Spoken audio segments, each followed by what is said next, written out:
All right, we are back again for another day.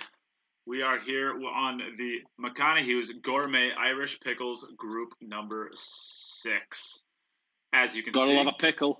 Gotta love a good pickle. You gotta love a good pickle. You gotta. As you can see, we have Niels and Mieszko ready to start this day off. How can you start it off with a better match than this? Mieszko. Oh, it's such a strong group. Such a strong group. This is a brutal group. Anybody can get out of a group Jim's in, but this is a real proper group right here. Even Jim can get out of a group Jim's in. In all seriousness, congratulations, Jim. We do find out that you absolutely made it through. So nice work, pal. All right. Yeah, for me. Niels is salivating at the idea that he might get to play you first round. I'm ready. We've battled on Ghostville before. I'm ready. Oh. Ghostville. All right. So everybody out there, please give the stream a share right away. Let's. This is just going to be an amazing match. This is an amazing group. It's going to be a really, really great day for some really strong pool. Give us a share. Get us out there to your local pool groups, your personal page. Help us get it out there to as many people as possible. Let's see if we can get this over well over $100 people today. Other than that, are both players ready to go? Yes, sir. And there's a thumbs up from Mieszko. Mieszko does not want to do much talking. His English is not as strong as he would like it to be, maybe. So we're going to give the coin flip to Niels. Niels, would you like to call heads or tails? Tails. Hey, Siri. Oh, it doesn't want to work. Come on, Siri. I know it's early in the morning, but wake up. Hey, Siri. Flip a coin. It's heads this time. It is heads. Mieszko, I know you can't talk, but either thumbs up if you want to go first or thumbs down if you want to go second.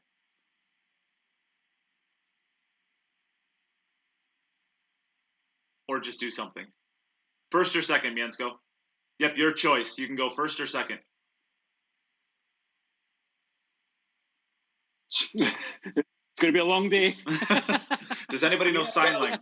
Practices English. Does anybody know Polish sign language? Okay, how about Mieszko, first or second? Do you want to begin or do you want to go second? Well, you can. Do you want to begin? Okay, go. Okay. You can begin. Okay, Mieszko begins. I think Mieszko is going to begin. And if not, well, he probably is going to anyways, it looks like. Yeah. Okay, so same format, 8 racks each. The one that scores the most runouts is the winner. If they're tied at the end of 8 racks, we go to the sudden death.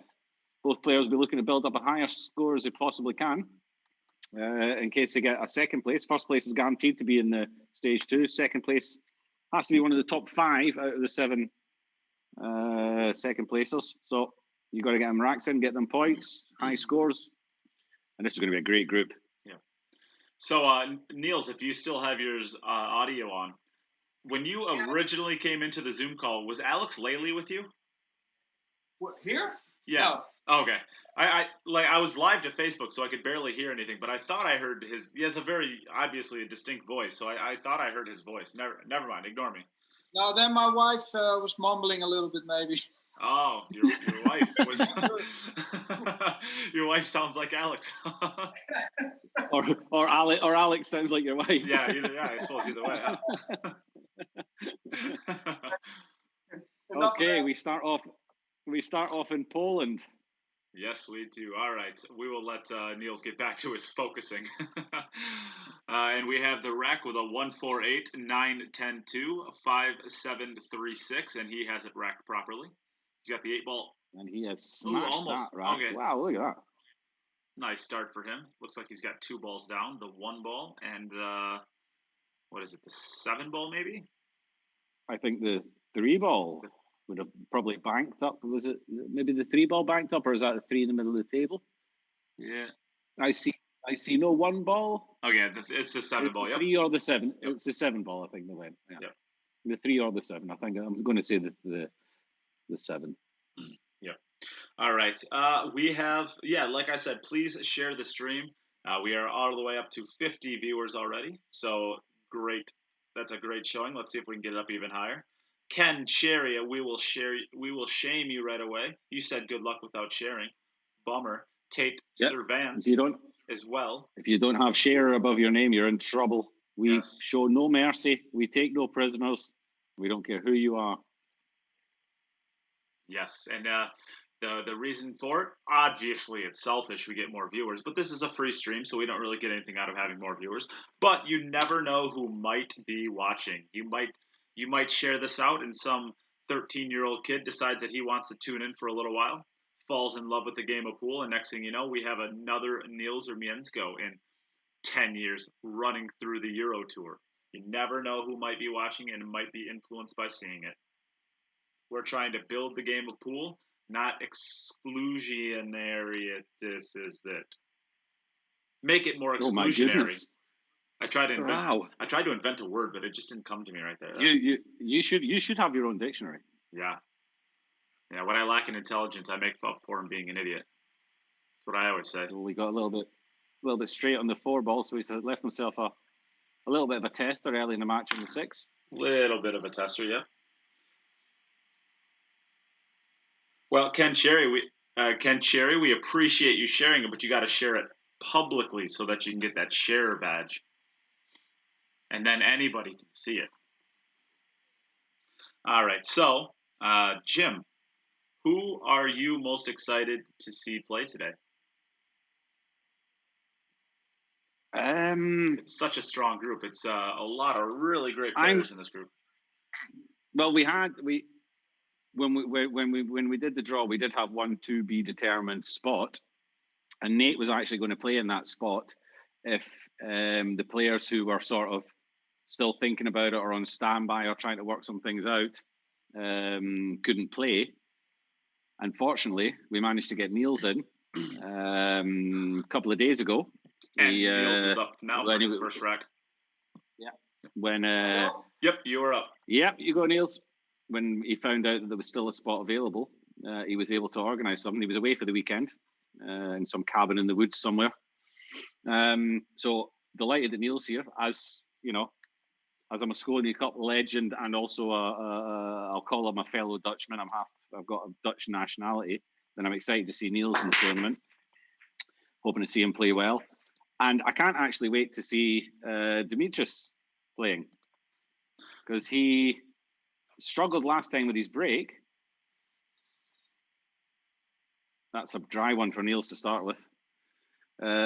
He struggled last time with his break, but he's a really good player, Demetrius. He's a very, very, very good player if he just gets the opportunities at the table. So I'm looking forward to seeing Demetrius play and seeing if he sorted something out with his break, managed to get a little bit of consistency there. And if he does, then he's definitely, I mean, you would say he's an outsider in this group, but in this format, it is a little bit of a leveler. And he's just as capable as the rest of them as running racks if he can get his break working. So yeah, I'd say Niels and Demetrius are the two that I'm looking forward to. Looking forward to seeing all the matches. I'm looking forward to see how they do. Yeah, obviously. I think everything you just said there, I echo. Everything is sounds exactly right. Mieszko, of course, I'm excited too as well. We might end up having 3 polls make the final 12 if Mieszko puts together a good performance today.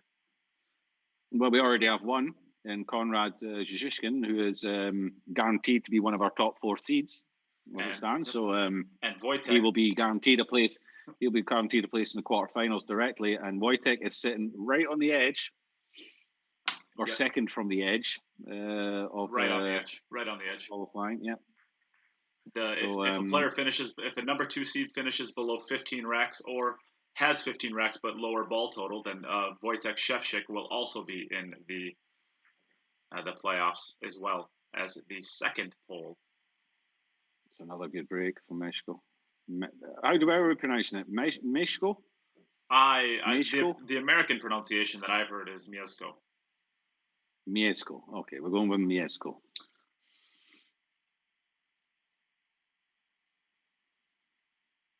So he gets on here. It looks like he's broke those well. He's come out very. All the balls look very. They've got a clean pocket to go into. Not a huge amount of work to do, really. Maybe just want to be careful that you get the correct side of the 6, so you're not running away from the 7. Other than that, it's He's quite nice from here. May have come a little bit straight on the 3. Well, maybe he's got a slight back cut. I think the 3 ball He is can so pull close. this down table. I think it's so close to the side pocket. He only has to get up basically 2.5 diamonds up table, so it shouldn't be an issue at all. Got about. That's going to be No, he's right on the line. That might be. I think he's short of the line. He's drawing towards the side pocket, but he still should be okay. The 7 ball can be made from a lot of different places over there. Yeah. And if he can draw top side of the 9 ball, then he's always got a good shot. Yeah. Yes, we have Kyle Boutte out there, Irish Pickles, giving the link for his Irish Pickles. Of course, he is the sponsor for today. McConaughey's Gourmet Irish Pickles. We are giving away lots of pickles today. So, Mike Lay, that's a great question. Yeah, I was just going to answer that when you go ahead. Well, mine's going to be a long answer, so why don't you go quick? Okay. 12 players. Well, oh, Mike, okay. Gotcha. Let me just say Mike was asking first, could you please explain how the remaining rounds will work in this tournament? I know 12 advance, but what happens after that? Okay, we have 12 players at advance. The 7 winners of each group are seeded 1 to 7 based on the racks that they run. So that's your top 7 seeds. The second place are then seeded from 9 to 12. Sorry, 8 to 12. The 5 second placers. So the highest scoring second placer will be seeded number 8, and the lowest scoring second placer will be seeded number 12 from the ones that qualify. Number 1 to 4 in the seedings goes directly to the quarterfinals. And in the playoffs, we then have number 5 against number 12, number 6 against number 11, number 7 against number 10, and number 8 against number 9. And then the 4 winners of those matches will join the 4 seeded players in the quarterfinals. That's basically how it works. Sounds good enough for me. So, Mieszko 2-0 at the moment. Niels after a dry break on his first one. I think he's dry again. Whoa. This is a tough format when they're coming up dry. This is a brutal one. He's got balls hanging everywhere. Yeah. You can see he's just checking to see where his balls are landing and where they're coming up to see if he can adjust on the break. So now, and when he does make the adjustment and start making balls, then he's going to run racks. So today is going to be a fun day for the donations to the stream as well. This is going to be a package day, Jim. Are you excited for a package day? We all like a nice package. You especially, huh? I do. All right, we are going to do another package day. We did one of these, I want to say on Friday, and it was really well received. A lot of people reached out and said that they really liked it and they wanted to see more of it. The package day, of course, it's fun to do, but it's a little difficult to do because we basically create packages that have, if we create a $1 package, it has $1.50 worth of gear in it, or if we have a $20 package, it's going to have close to $23 to $25 worth of value in it. So we can only run these every so often because we only have so much gear, and we really give away a lot of stuff when we do these. But we're going to do another one today because they were so well received. We are starting out with a $100 package right away to get those out of the way, and that is going to have a jar of McConaughey's Gourmet Pickles. It is also going to have a Cue It Up hoodie. It's going to have a Cue It Up t-shirt. So a lot of people have been asking about Cue It Up apparel, so I'm going to put these in some of the packages to get those out there. It is also going to have a special Kamui prize. The special Kamui prize is either going to be a cube of Roku chalk, or it's going to be a Dr. Z's shaft prescription. It is a really, really high quality wood shaft cleaner that not only cleans the shaft, but it burnishes it as well, so that you don't just open up the pores and it just fills right back up with more gunk and it plays worse than it did. And it only plays good for about 10 matches, and then next thing you know, it's just as grimy as it was before. So we'll give away one of those. We'll also give away I guess the third Kamui special prize is a diamond splicer, so that you can actually break your diamonds up on your pool table into tenths. So it helps you with kicking, it helps you with banking, it helps you really be able to play your diamonds a lot more easily. those, we have 3 of those packages. So once the 3 packages are gone, that package is gone. It's got about $125 or $130 worth of gear in it, and there's only 1 of them left. Lil Chris snatched up 1 of them, and Junior Carter snatched up the other one. And we don't care if he snatched up 1 of them or not. He did not share the stream because he does not have a share badge above his name, so he gets shamed. But we have 1 of those left. So the next person that claims the $100 package with a donation to the stream in any other way that you see on the pinned comments, you will get yourself about $130 worth of gear, and you will also get your entries into a drawing for a poison jump break cue for tomorrow. And all of your entries are going to go into winning the $1,500 Jacoby Custom Cue that will be drawn in just 2 days' time. So you're running out of time to get your entries in for the $1,500 Jacoby Custom Cue. All right, we are back over to Niels. We are back over to Niels in Denmark. Now, believe it or not. Now trailing 3-0, but of course he has not broken a ball in yet, so it's not like he's made a mistake.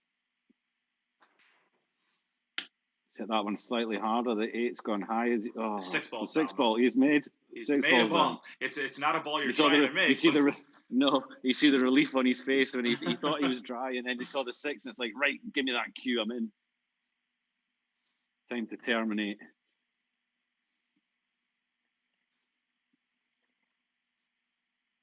Oh, that is so funny. Oh, Junior at least has a good explanation for why he's not going to share today. He called off work today so that he could maybe so he can watch the stream. That's what I'm going to say. And he can't share it publicly because then he'll know, all of his coworkers will know that he's skipping work to watch pool. That is an awesome explanation. Oh.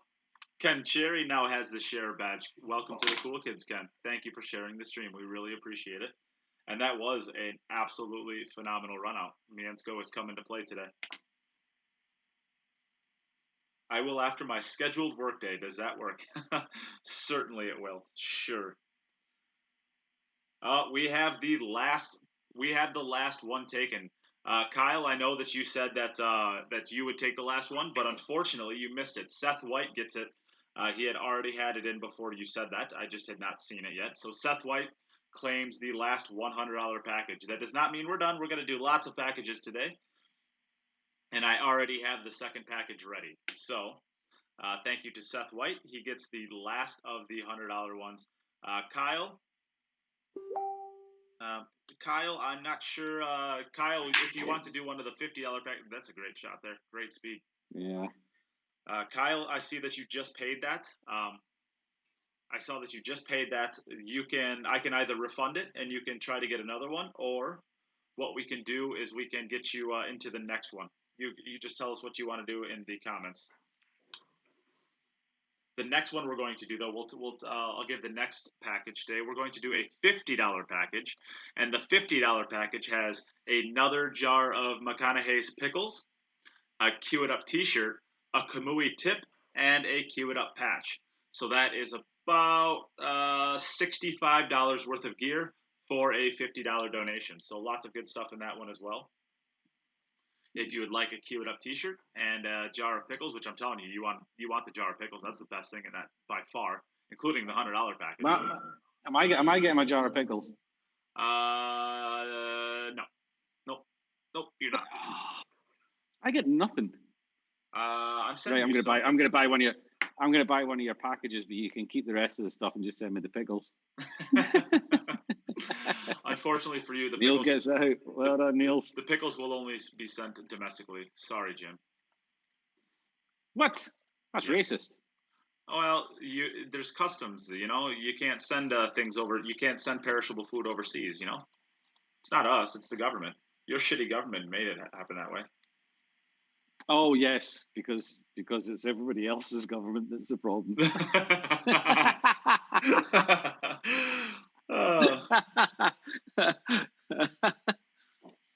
All right then. So we're at 3-1.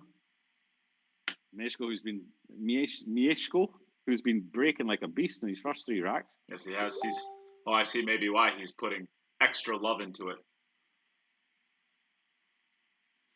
So, Kyle, you unfortunately were not able to get into the $100 one because you were a little bit late. So, would you like to get into the $50 one as opposed to the $100 one? If not, I will regardless, I will refund that $100 payment that you made. Seth White beat you to it. Can we get a referee round to these tables to make sure that they're breaking from behind the line? Because apparently that's become a thing now. Too soon, Jim. Too soon. Is it too soon? It's never too soon.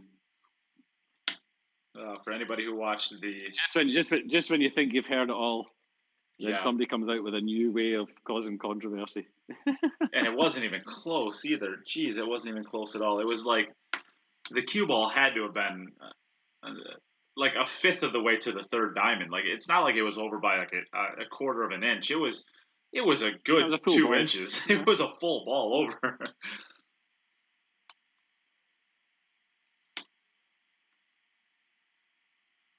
Well, yeah. It'd be nice if we can get a big money match one day where there's zero controversy and it's just all about the pool. But he made it. Oh yeah. Well, yeah, it looks unlikely to be honest. Well, maybe if no, probably not. No. And one thing is Federer's made it very difficult for himself to get any more action anywhere. Oh yeah. Well, maybe he didn't. I mean, it's Jeffrey DeLuna is a phenomenal player, but he is nowhere close to the best Filipino out there. Maybe he just set himself up some action against maybe Carlo Biado or like a Dennis Arcoyo. I saw that being floated around a lot. Dennis is always looking for action. I see Shane's already said no. That's because Shane is working on catching himself some fish right now. Some big smelly ones, yeah. Yes, sorry, Mark, you did not win the $500 cue. It was won by John Lee.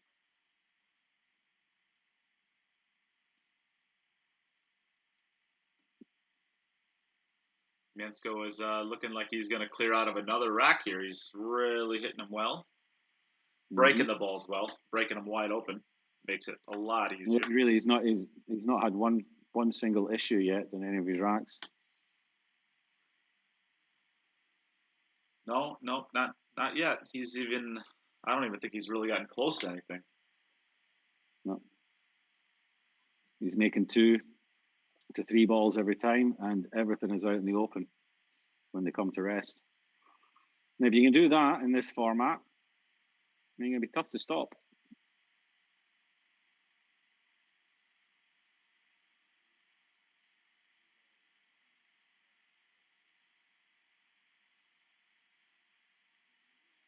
This is going to be 4 out of 4. Yes, it is. All right, so back over to Niels for his next opportunity.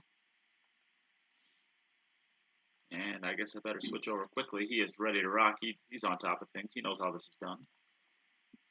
Okay, the last one he made was a bit of a random one. He's got the 4-ball down. Made the 4-ball in the center this time. That's what he needed. That's the ball he's looking for. 6 is going to come around into the open. 2 balls tracked from the 1 to the 2 is free. The 3 balls there. Yep, that looks good. Nice break, that.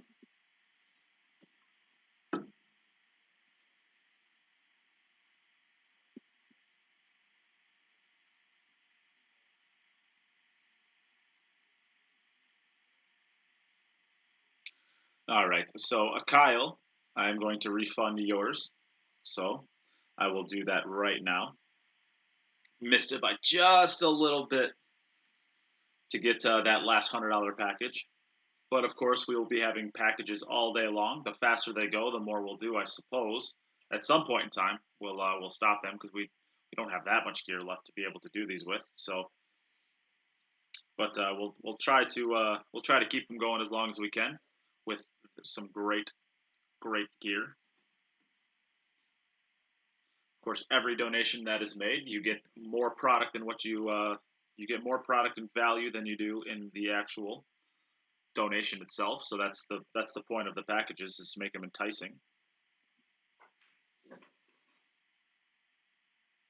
And not only that, you might win yourself a beautiful Jacoby at the end of it as well. Yes, you might win yourself a $1,500 Jacoby Custom Cue, or you might win yourself a Poison Jump Break Cue tomorrow.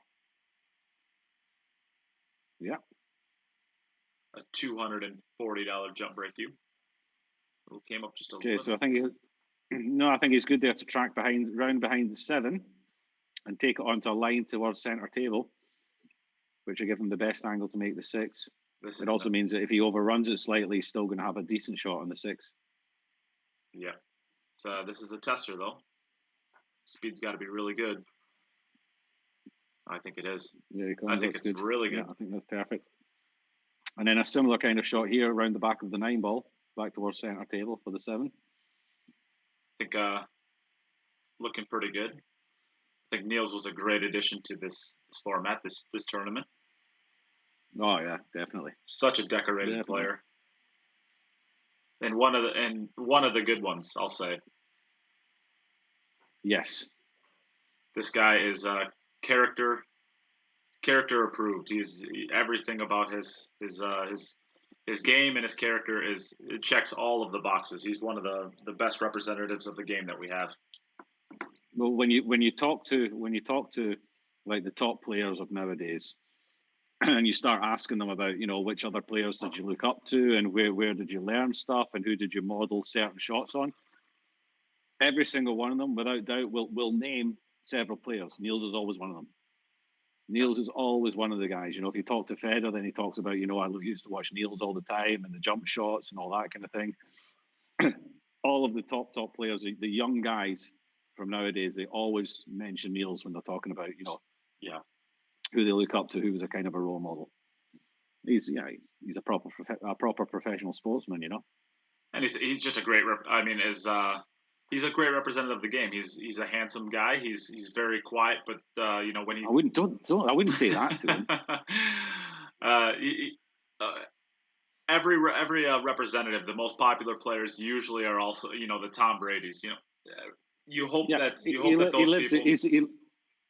He lives a clean living. He lives a healthy lifestyle. He doesn't look like like a grubby gambler hanging around pool halls and stuff like that.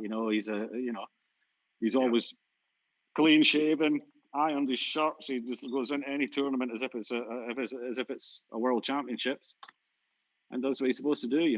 Yes. And yes, if there was, we could do with another 100 with the same kind of attitude as Niels, and we'd have ourselves a proper professional sport, really. I think we'd be a lot closer to. Now we're going to see whether or not. We're going to see him with his first problem. Now we're going to see it. It looks like the 5 ball over there tied up with the 8 ball.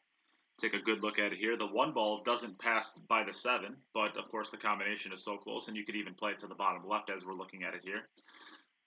So the 1 ball shouldn't be an issue, but that 4 ball absolutely is going to be. And even getting onto this 2 ball here is not going to be the easiest.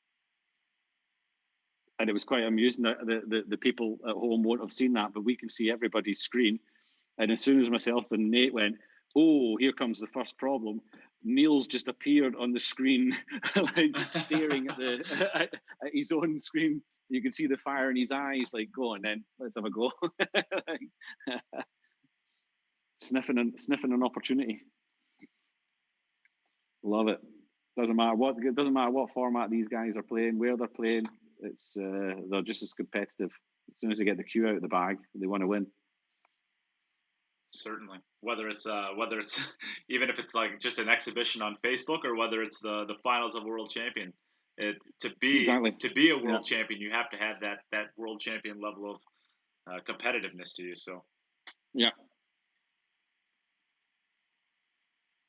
All right, so we still have I should say with the next package we are doing, the $50 package. It involves McConaughey's Pickles, a Cue It Up T-shirt, a Kamui tip, and a Cue It Up patch. We only are doing 3 of those, so we have not had anybody yet jump in for that package, but they do go fast. They go very fast. The $100 package, it only lasted maybe 5 minutes on the stream, and then it was gone, something like that. Yep. So if you snooze, you lose. Yes, and that Kyle Boutte, he's the sponsor for today, and he, we had to tell him you got it in just a little bit late. He was about 1 minute too late. So if you would like the $50 package, we only have 3 of them. And Kyle Boutte says he's going to bring me some pickles to the Moscone Cup. Kyle, I'll hold you to that. I want my pickles. Oh, that'll be great. Oh, that'd be fantastic. Sitting in the Moscone Cup with my beer and eating pickles. I'm telling you what, like, Hey, that'd be awesome. of course, you have to say nice things to the sponsors, and part of it is you believe it, and part of it is you're making the sponsors happy. But I mean, when I did the drawing, this is going to get a little bit tricky here. When I did the drawing, I think he tried to nudge the 8 ball. I think he tried to flick off the edge of it. When I did the drawing, I actually purchased these pickles. Like, these are so good that I actually purchased these myself. These are things that these are like my midnight munchies right here. Get a jar out, get about 3 or 4 pickles. Watch this 9 ball. He might be able to use this to break out the 4 ball here too. Yeah. Nope, he's not even going to try to. Oh, That's not going to get going there. for the bank. That's not going to get there. Okay, watch Niels jump into the screen here. There he goes. Niels is ready. He saw that one. He is sprinting so around. Be 3 balls. So that opens the door slightly for Niels. Yep. If he can get this rack in, and he put a bit of pressure on him. Still, yep. He can put a bit of pressure on. Needs a ball though. Yeah, did get a ball in last time that he was trying. He's not going to get it this time. 4 ball came. And the 9 ball is going to stop the 4 railer. Oh. That 9 ball stopped that 4 ball, or that 4 railer now actually 3 or 4 times. Yeah. Just struggling with his break at the moment. He's actually only made 1 standard break with the middle pocket. The first breaking run he did was a random 6 that went in. Yeah, and I'm watching Facebook. He's not quite dialed in on it. I'm watching the Facebook replay right now. Actually, the 4 ball was going to go, and I think it got kicked right away, just barely. It got kicked down table. All right. So they played 5 racks each. The score is 4-2 to Mieszko. Still, I don't even know if I'm saying that right. But, we know who we're talking about. It's 4-2 to not Niels. But still plenty of time. What else have we got there?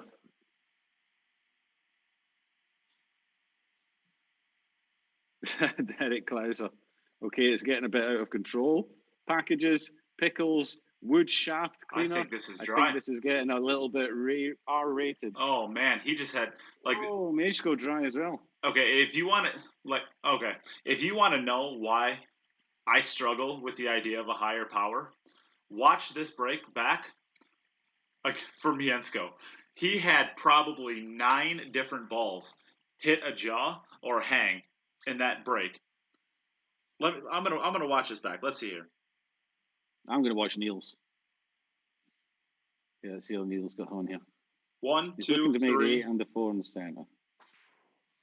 4. He's hit a bit harder. He's made the 8 ball. That's a better break. That's what you're looking for, Niels. He just had 6 balls either hang or go off of the jaw.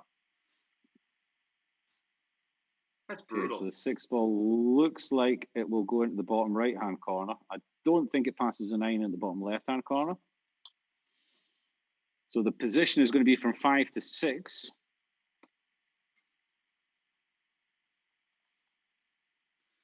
He can use if he gets a bit funny on the 6, he can still run into the 9 ball and leave himself a shot on the 7 ball, which I think is the ball on the left-hand rail. Left-hand long rail, so he's okay there. The 8 ball is in.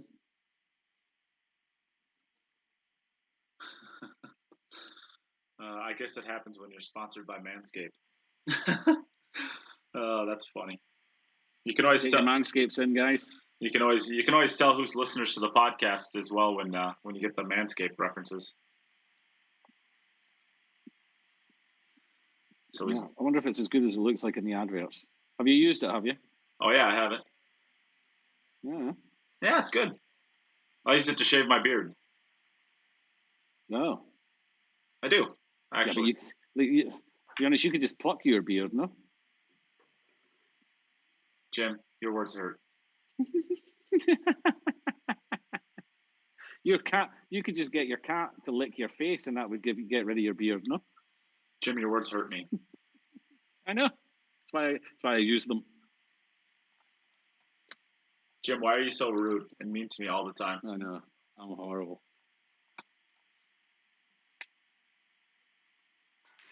All right, so now that... Oh, no, where's this cue ball going? Oh, no. Oh, he grabs his chalk right away, knowing... Whew, I think he thought that was going to scratch. Take a look at this side view. Jim will join us eventually once he decides to unmute himself, because I totally just muted him for being so rude. Hello, Herd Bull. Welcome to the stream. And Nada Hoffman, welcome to the stream. Did you learn your lesson, Jim? I have no idea what you're talking about, you horrible man. I had you muted.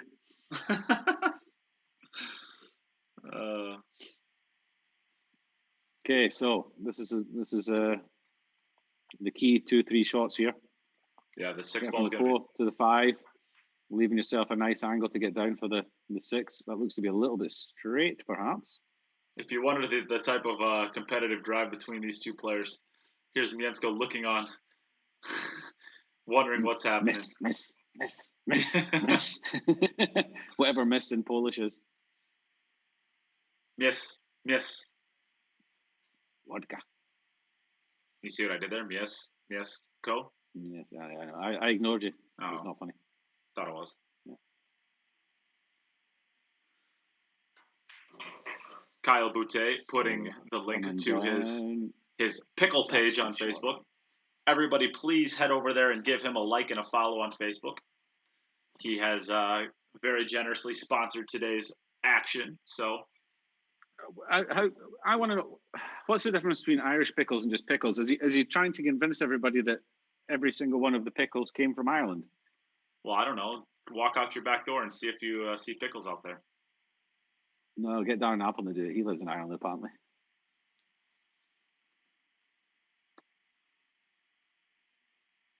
Niels with his Nederland shirt on, the Netherlands. It almost makes me uncomfortable how quick Lil Chris is to every single thing that ever gets asked ever.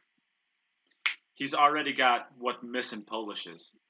Like, the guy is like a walking Google. Jisknik.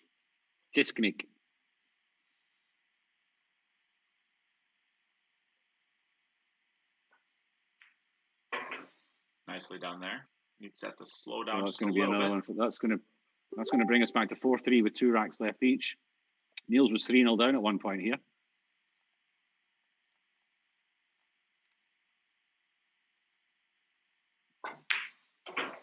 Hasn't missed a ball yet, just had 3 dry breaks and 3 run-outs. So yeah. If he figures his breakout. Right then, over to Mieszko. 4-3 ahead, over in Poland, somewhere. Not sure where. Oh, even Nada's like, Nada's jumping not on this. Tokyo. The score, boys, 4-3? 4-3. 4-3, 2 racks each left.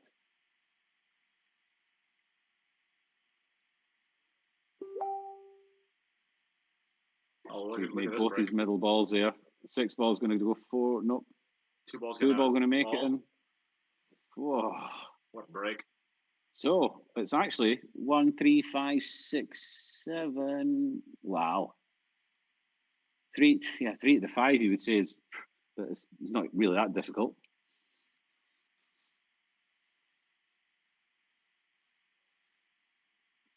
The only thing could go wrong really is if he overruns his position from 3 to 5.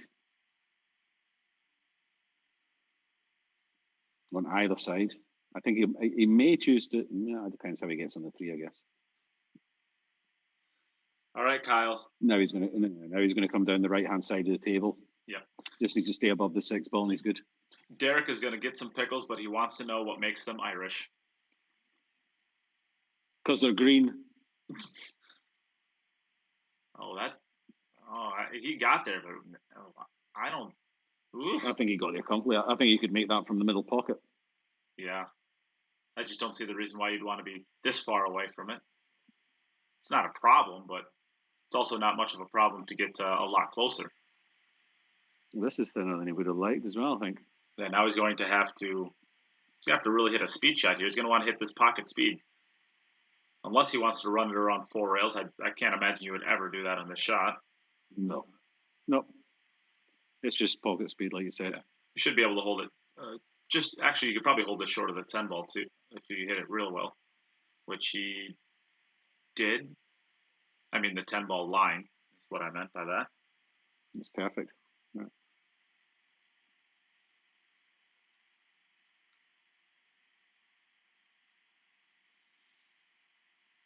Okay, this will make it 5-3. So this at least forces Which will mean, overtime. yeah, Or at sudden least death. overtime is the minimum that Mieszko is going to get.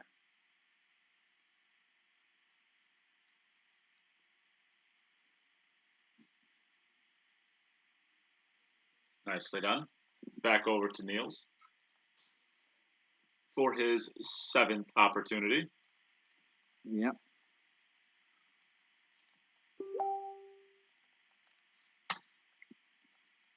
Strong start for Mieszko.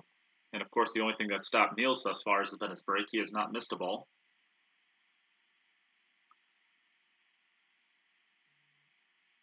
He hit the last one really well. Oh, he He's crushed making that. 4-ball this time. Yeah. Oh, he absolutely crushed that rack. He wasn't taking anything off Well, of that. I think when Niels decided, actually, it's quite funny. When Niels decided to play, he actually contacted me for asking for break tips because he'd heard from Nate that I was using a bit of a kind of a softer control break and making. So he asked me for tips, and I told him how I was breaking. Now I think he's been trying to do that, but like I said, it depends on what table you're playing on, what your balls are like, how old they are. You know, the cue you're using, the weight of it, you've got to play around with it. He hasn't really had much time to play around with it. As I said, he's been away for the weekend and got back today. And I think looking at that, he's decided to go back to his standard break, which actually is one of the best 10-ball breaks in the world. He stops that white so nicely when he's breaking on 10-ball, you know, when he gives it a real thump. So it may be that he's decided just to go back to his normal break and give him a smack. This 2 to the 3 is going to be a little bit tough. He's finding out exactly where he needs to be if he can stop the cue ball or whether he has to come back a little bit. But that's my claim to fame now. Niels Feijen asked me for break tips at 10-ball.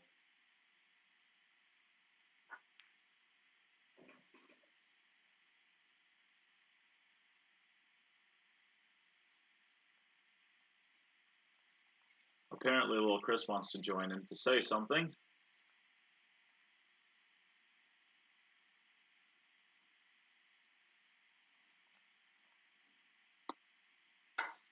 Billy Kelly. Hello, Billy.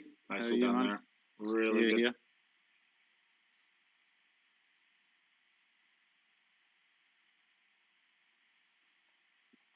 What's going on, everybody?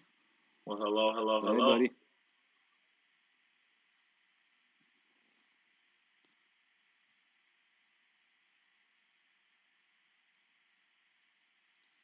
To what do we owe So I the think pleasure? the 7 goes comfortably in the middle.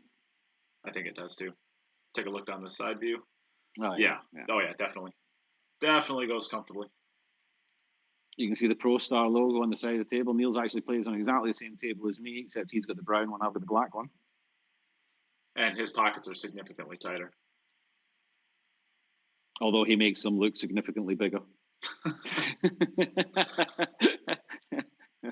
Your silliness is silly. No, I can promise you, our tables are mirror images of each other. Everything, the size of the pockets, everything. Everything is exactly the same.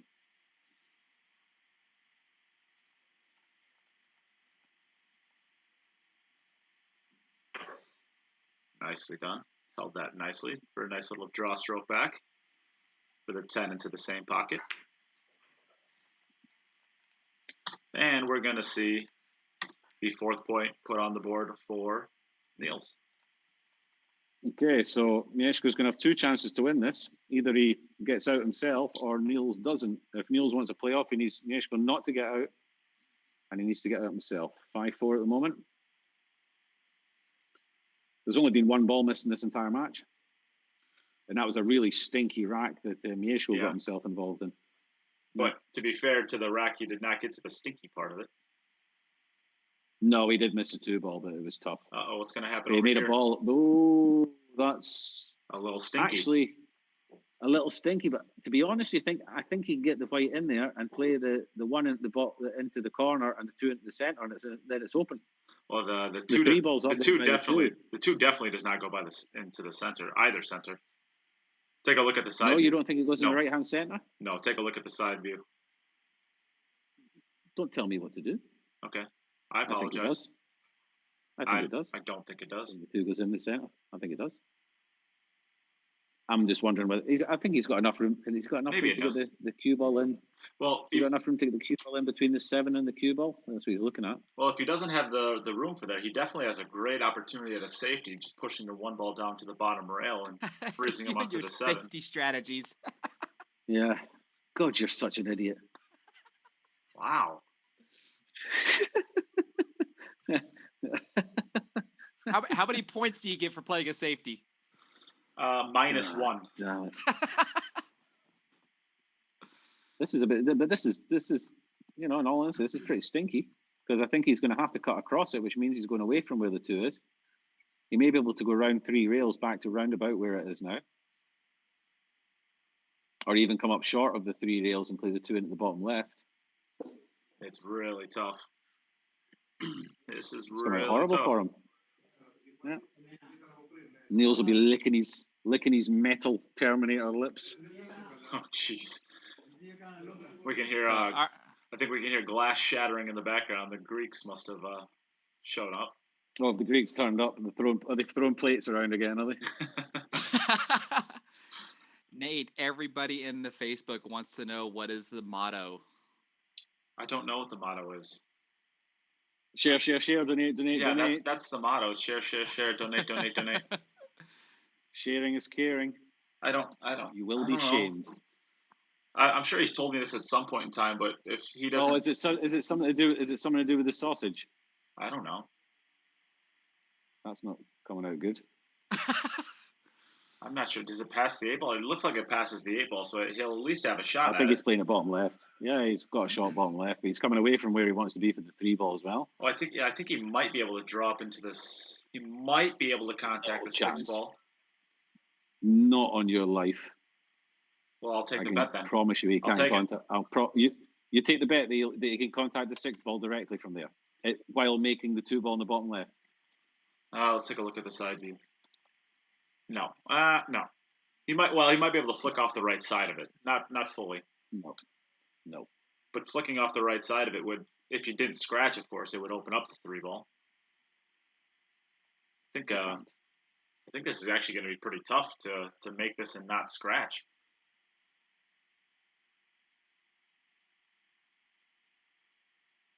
Because he doesn't want to hit this with running English, because he's got to stay somewhere close to the 3 ball.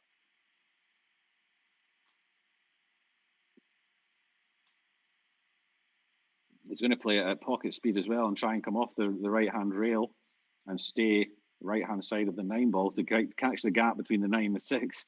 Wow. This is tough. This is very often underhit. Or undercut, I should say. That one is not. Undercut it. He's hit that. So, what a shot. And he's kept it there. Wow. Shot of the day so far. That is pretty strong right there. Very smooth. Amazing speed on that. That's crazy. What a shot that is. Kind of deserved to get out from here for that shot.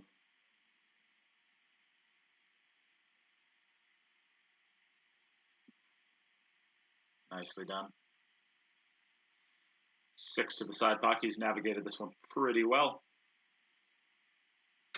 So, maybe my $50 package isn't very desirable. Do I need to spruce it up? What are you going to do? Add a signed photograph of yourself to it. Oh, that I can only charge $25 for, because that's negative money. Oh, is this going to get past the 8 ball? Ooh. Ah, that's close. I mean, he's underhit that quite a lot. He had to I have think known he's on it. Yeah, I think he had to have known exactly where he needed to get to for that shot. But that's close. Now it's gonna be hard not to contact the 8 ball, and he's not even gonna try to. He's gonna go forward. All right, it's nicely done. Nice recovery. If you want to say it's like a recovery. The 2 recovery. Well, that wasn't a recovery, but the whole. He's had a couple of nice shots in this rack. I guess I'm going to have to spruce up. That 2 ball was awesome. I will have to spruce up this $50 package. What else do I throw in there? We have Pickles, a T-shirt, a Kamui tip, and a patch. About $65 in value. What else can we throw in there? How about we throw a? We could throw a poison glove in there as well. How about we do that? We'll throw a poison glove in there as well. Now it's $75 worth of gear. That's a lot. You're just giving it away. I know.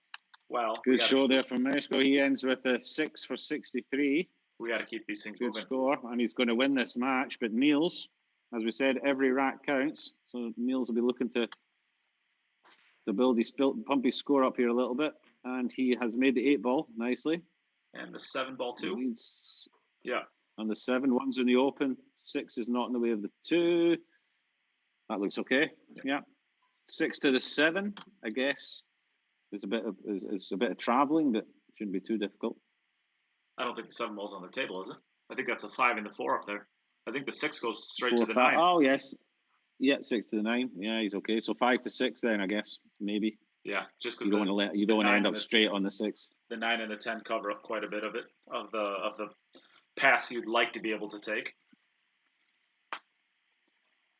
Niels is still going to position himself pretty well to be able to get the number 2 seed with a respectable score, with a 5. I mean, five's not bad considering he's had 3 dry breaks. 3 dry breaks. I mean, he's scored as good as he can. Yeah. From after the break, you know. Yeah. So, which you would expect. We'll say so. Before we jump in here, we will do the $50 package. Now has a Kamui tip, a jar of pickles, the McConaughey's Gourmet Irish Pickles, which is the sponsor for today. It is also going to include a Cue It Up T-shirt, a Cue It Up patch, and a poison glove. So pickles, T-shirt, Kamui tip, patch, and a poison glove, valued at about $75 for a $50 donation. Plus, the $50 donation also gets you into the drawing for the Poison Jump Break-You tomorrow and the $1,500 Jacoby Custom Cube. So lots of really good stuff. I think this is going to be. Don't really think you can ask for any more for only $50. Yeah, 4 rails. It's really nice. Get down there. Yeah, touch the rail, catch and it, freeze. and stick. Perfect. Yeah. Nicely done. That'll be all right. Just needs to make sure he doesn't underhit this. Yep. If anything, you want to overhit it and be basically right on the center of the table. Yeah. Just get past the 10 ball for sure. There it is. Beautiful. There he is. Look at that. Pretty good. Beautifully done. So good performance here from Niels. Of course, he does not get the win, which puts Mieszko in a really good position. But there is still a number 2 seed. And let's see. What it is not good news for Alex Montpellier, who's currently on the cusp as the lowest scorer and the second seeds at the moment, with a score of 11, I believe. So, all right. So nicely done, Niels. Of course, if I think we can blame Jim for sabotaging you in the beginning, making you break dry 3 times. Is it my fault? Yeah, this is cutthroat. It's all. I mean, the break's like 70%, 75%. At this level, I think so. If you break dry, it's like it's death. Yeah. Literally and metaphorically.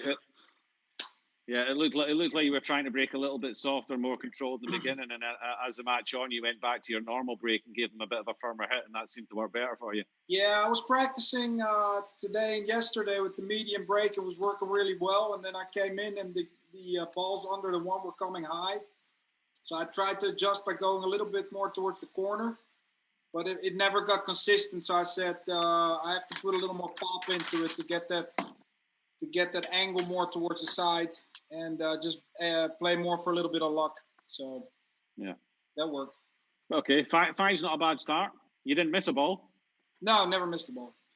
Yeah, you played good when you got in the rack. So 5's not a bad start. The group's wide open. I'd be very surprised. At the beginning of this, it was always going to be pretty tight. So, you're on again next against Demetrius. So we'll see you back here in a few minutes, yeah?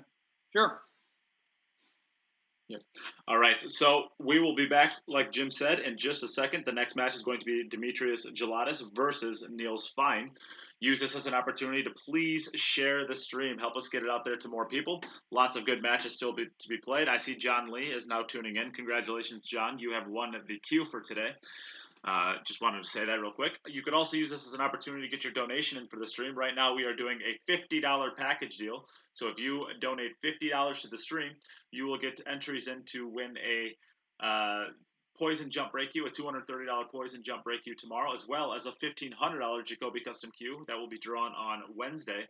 And on top of all that, a $50 donation is going to get you a jar of Gourmet Pickles, which is the sponsor for today's event, a Cue It Up t-shirt, a Kamui tip, a Cue It Up patch, and a Poison pool glove.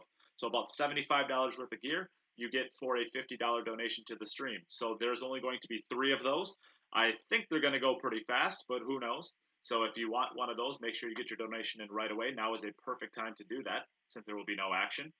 And yeah, we'll be right back with our next match, so don't go anywhere. Like, share, donate.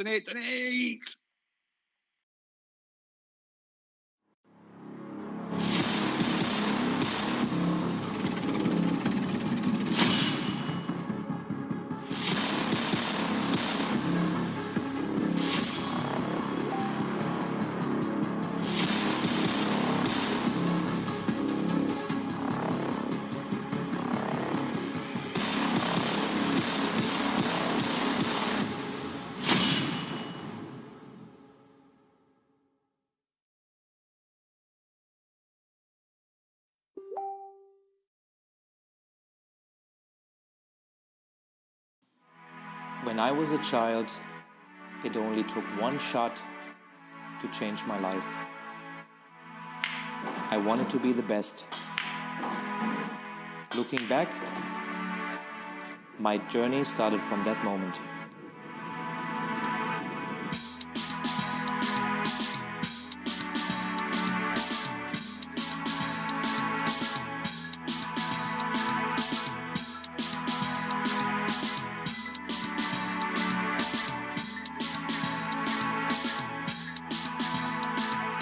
Realizing your true potential requires total devotion. You must be prepared technically, physically, mentally, and make sure they are in balance. Achieving excellence depends on how much and how well you prepare. It all comes down to dedication. Luck will not make you a champion. Steady training contributes to accuracy and consistency. Trust yourself and work hard until you can convince yourself to reach your best. Though the journey for victory is long and difficult, it tells you who you are and what you can do. Victory elevates you to the next level. A will to win influences younger generations, delivering passion to the world.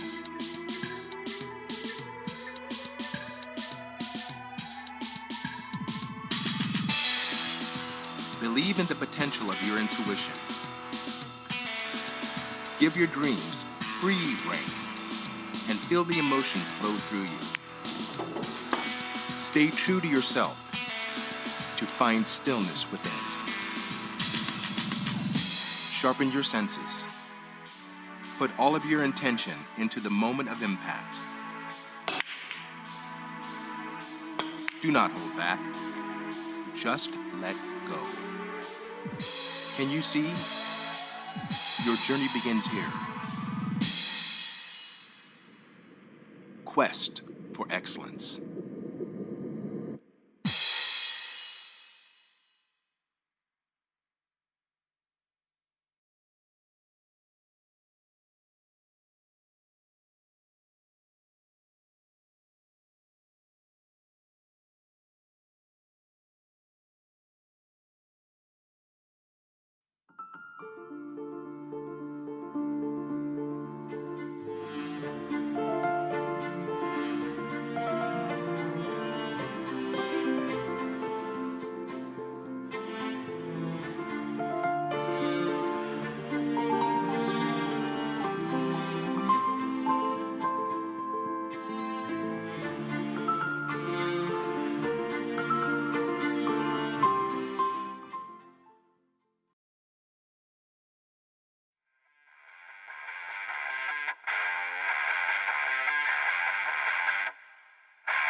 When I was a child, it only took one shot to change my life.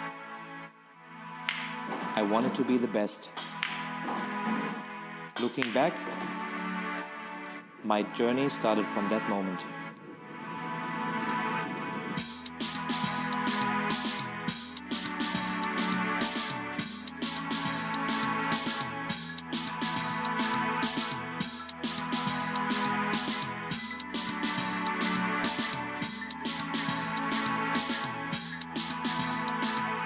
Realizing your true potential requires total devotion. You must be prepared technically, physically, mentally, and make sure they are in balance. Achieving excellence depends on how much and how well you prepare. It all comes down to dedication. Luck will not make you a champion. Steady training contributes to accuracy and consistency. Trust yourself and work hard until you can convince yourself to reach your best.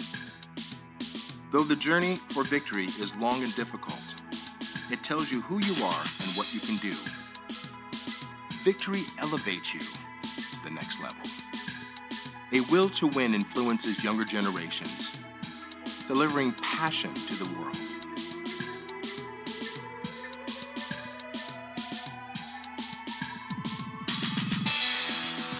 Believe in the potential of your intuition.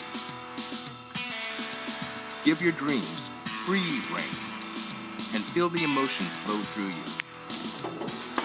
Stay true to yourself to find stillness within. Sharpen your senses. Put all of your intention into the moment of impact. Do not hold back. Just let go. Can you see?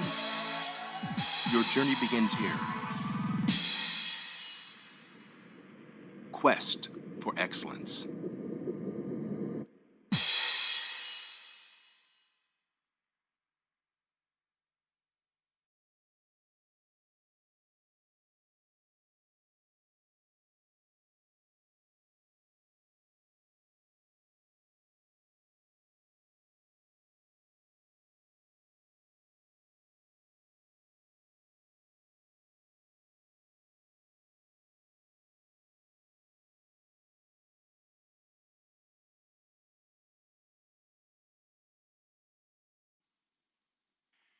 All right, we're back with the next match. We have, let's see here. Let's update this. We have Niels Feijen versus Demetrius Jelatis, and this is going to be our second match of the day, second of 6 matches. Still lots of matches still to come. We have Demetrius here, we can see on the side, and we have Niels racking his balls, getting them all ready. I believe that Demetrius is muted, so I will just give the coin flip again to Niels, see if he can redeem himself for such a poor quality performance he gave in the coin flip the first time. Tails. Hey Siri. He's sticking with tails. He didn't learn. I can't stop laughing enough to. All right, hey Siri. Oh, she doesn't want to work. All right, hey Siri. Hey Siri. Speaking of poor performances, flip a coin. It's heads. Jesus. All right, so Demetrius, would you like to go first or second? Well, this is working out well, isn't it? Niels keeps losing the coin flip when we have to ask somebody who either doesn't understand us or is muted what they want. Demetrius. I think he's unmuting himself right now. Would you like to go first? Would you like to go first or second? Let's let Niels kick it off. All right. All right. Good game, buddy. All right, Niels. Good luck, man. Good game, guys. Play well. Okay, so Niels against Demetrius. Interesting to see how Demetrius plays. And the first VG10, his break just completely destroyed him. But the guy can play once he's in the balls, so let's see if he can stand on some balls this time and show us exactly what he can do. Niels is it going to be dry? Break. He's nine making ball. the 9. Nine ball. He's 5-9 combo. 5-9 combo. And of course, a combination on the 9 is an automatic win. You're trying to make. Niels, buddy. That's the Terminator. That's one of the standard balls you're trying to make on a 10-ball break. You're trying to This bank rack is the 4 to the 5. Well, that's not even that bad. Actually, Demetrius is 7, Demetrius 8. is going to commentate for us. Everything looks good. Broken good. We're gonna mute Demetrius because I don't think I he's was trying going to to listen to him commentate. commentating on it. I don't think he realized that he was live to Facebook there, so he's going. I just saw his camera. He was going back to mute himself, but he saw that I did it, so he air swatted his computer. Yeah. So Niels got a bit of a random one there, but they all count. So he's in amongst the balls. The rack looks pretty open. I think in this format, you hope to make a planned ball. If you're hitting the balls well, you hope to make a planned ball on 75% of your breaks. And if you can get a random on, maybe 50% of what's left, I think that's pretty good. So you're breaking a ball at about 87.5%, something like that. I think if you really want to do some good damage in this tournament with the quality of the players, you need to be giving yourself the opportunity to score on 6 of the 8 racks. If you're any lower than that, then it becomes tough to win the match. If your maximum score is a 5, it becomes very difficult to win. And then, of course, there's players like Albin. Of course, has been making balls every time. I don't think he had a dry break. Yeah. Every now and then he'll get a cue ball kicked in because he breaks at such a high speed. But he's more likely to scratch than he is to come up dry. Yeah.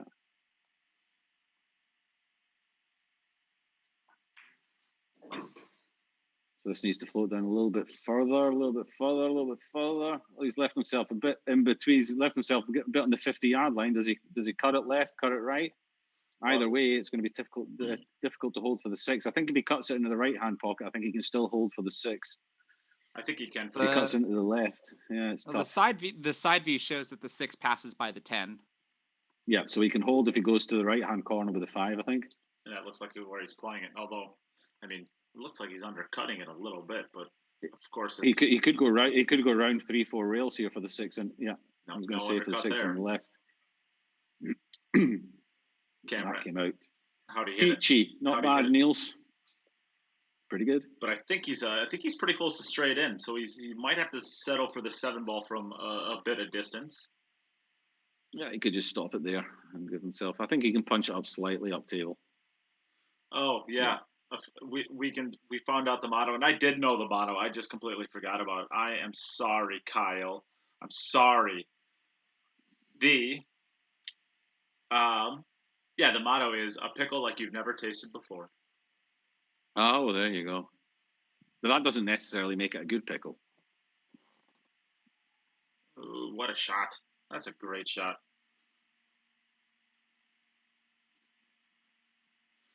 Sarah Schmidt wants to know why you didn't play in this event, Will Chris. Yeah, I was just waiting for the opportunity to be able to say that. I have actually 2 reasons why I'm not playing in this event. One is because the majority of this. Yeah, well, there's that. But the majority of the event takes place during the weekday, and I just would not be able to take time off of work. I can jump in during commentary during my lunch break, but not during work hours. And the other reason, which is the primary reason, I only have an 8-foot table. I'd have to try to work out a deal with my local pool halls to be able to borrow their 9-foot tables in order to enter the event. But as I said before, my work schedule would just conflict with that. And plus, he just gives all of his money to win the prize instead of the prize money. Yep, Demetrius, you're ready to go whenever? True that. Yeah, interesting to see how Demetrius has sorted out his break. It was an absolute nightmare for him in the first event, so let's see if he's been working on it. He said he'd been working on it. Listen to one of Nate's podcasts with Demetrius in it. He said he'd been working on his break. Let's see how he gets on here. It's going to be a little bit difficult with. There you go. He's made the 8 ball. He's made the 1 ball and the 5 ball. Well, it's safe to say his break is already. He's already made more balls on the break than he did in the entire event last time. If I remember it, we did 9 breaks last time, and so that turns into being 27 racks.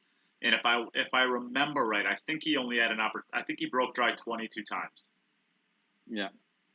I might be wrong on that, but I know there was one match that he only had 1, and he had one match that he only had 2 opportunities on. Yeah. And am I right in saying that Demetrius is actually a 730 plus Fargo? 733, 734 that he was here, or something like that? Yeah, he's right in that sounds about right. That's strong. He can play. Trust me, he can play. So, if he gets the balls on the break and he gets the open racks, expect him to be shooting plenty of points. I believe he's placed top 50 in the U.S. Open. I want to say 6 times. Wow. He's placed as high as 17th through 24th. Granted, that was back before it was really a huge national event where it's kind of like the premier event on the calendar. But even 20 years ago, I mean, that's still an impressive finish.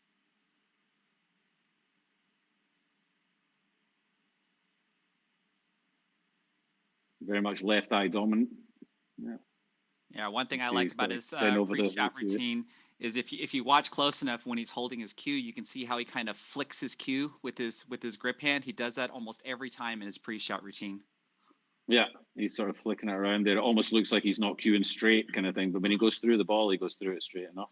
Absolutely. So you're going to see one player here very much left eye dominant and the other player very much right eye dominant. Niels is, of course, very much right eye dominant due to the fact that I think he only has 10% vision in his left eye. So that's why he's so right eye dominant, which doesn't affect him too much, I believe, when he's playing, apart from perhaps sometimes his depth perception. If his cue ball's very close to the object ball, then sometimes he has trouble seeing the contact point, the depth. So Demetrius is a good angle here just to screw up for the 7. 9 in the middle of the table, 10 waiting.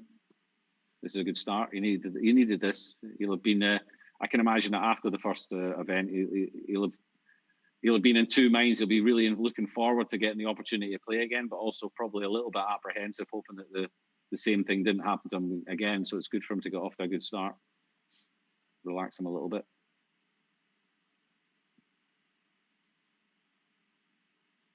Nicely done there. So you can either just get this ball off of the cushion for the 9 ball into the same pocket as that 6, or you can give it a little extra and come 1 rail down table to the left side of the 9 for it into the side pocket. Either option is, I think either option's pretty good here. Although I think the better option. I think I always play the corner.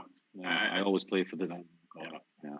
There's I think I would play for the bottom right corner as well here. But if a player went to the further down the table for the 9 to the right middle, I wouldn't feel like he hit a really bad shot. Or she.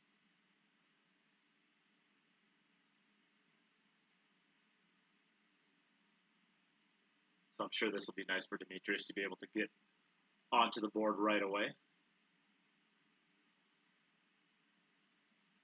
You just draw this over to the side rail, no?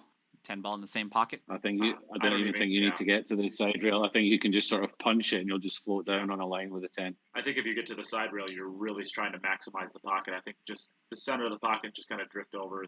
Okay, he decided. I've thought maybe if he just played a sort of a stop shot cue ball, then he might just floated over, I think. Yeah. That's what I like. But early on in the match, maybe giving it that little bit extra it's nice to do.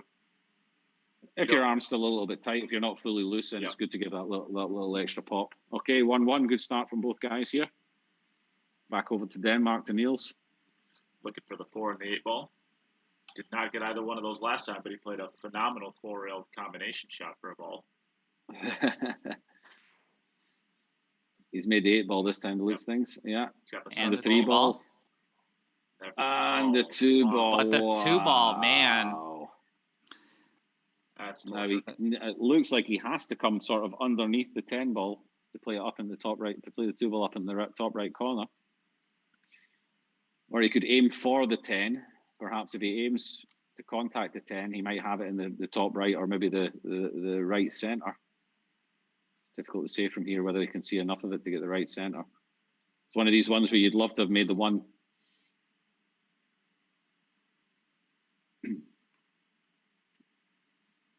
Yeah, it's a tough opener.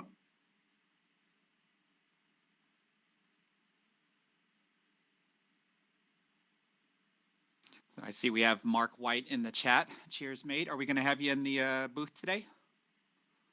Well, we're definitely not having 4 people in here. That's a little bit too much.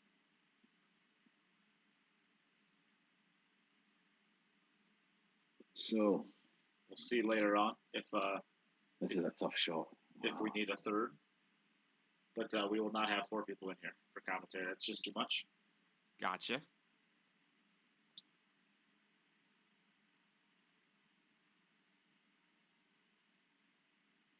Well, there you go. Derek Klausner ordered himself 2 large jars of pickles. Good guy. Well done, Eric. This looks like a beautiful line he's played here. Wow, what a shot. Did he hit that one good? You couldn't hit that any better. Wow. You couldn't be better on that. I think he's going to have to go through the 6 slightly, but he will take that all day long. I think he can just nudge off the 6.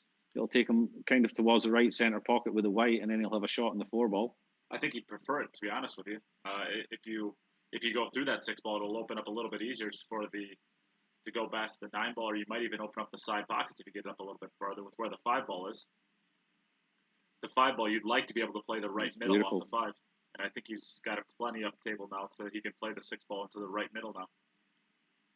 I don't think he comes on the 5 where he can play it in the right middle. I think he'll come on the 5 where he can come round in between the 10 and the 9, and either play it short for the center or come round to where the white is now again with it. Now he's playing at the right middle. I think from here, just a high from ball there here. maybe, from there perhaps. But I do know what you were saying. Yeah, it does make more sense for the left middle if he just kind of plays that ball to the rail. Looks like he's still digging into the cue ball though. No, he's not. He's just softly rolling. Now he's coming up. Coming up a little bit short. Maybe a little bit short, yeah. It's not where he would have preferred to have it. He'll have to take a rail here. But I mean, a lot of the time you would like to take a rail with most of your shots. It helps you with your speed control. I think he could roll this in if he wanted to, but I don't. I think he probably draws over to that left cushion. Just needs to get just above the side pocket. Rail. He's gonna go 2 rails at it. Nice check. Oh, it's gotta go. Gotta go. That's a little short. It's a little short, but he's guaranteed his position now. Yeah. He just has to pot the ball. Just be careful not to scratch. Just a touch of inside spin here to get it short off that second rail, so he doesn't bring the quarter pocket into play. Not much inside spin. I think it's just. No, actually, now that I look, I think it's just it may be plain outside. Ball, I think. Yeah.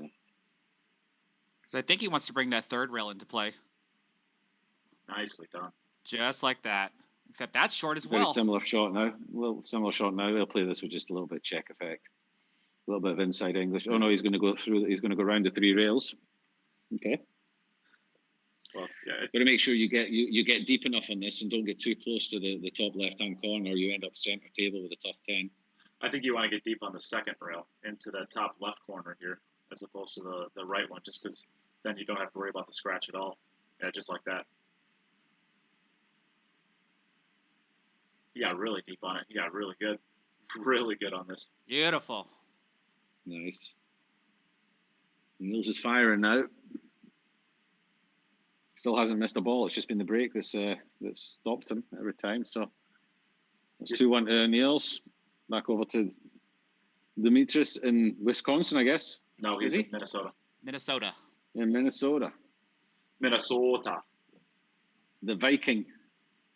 The Vikings, yeah, the Minnesota Vikings. You know a little bit about American football. I used to watch all the time. There's a Super Bowl every year. It was for me in the 80s and the 90s, late 80s, 90s. So the question becomes: can you still name the 4 teams left in the playoffs, the NFL playoffs? Not now. I don't watch it so much now. I'm going to say the Chiefs. That's one. No? Yep, that's one.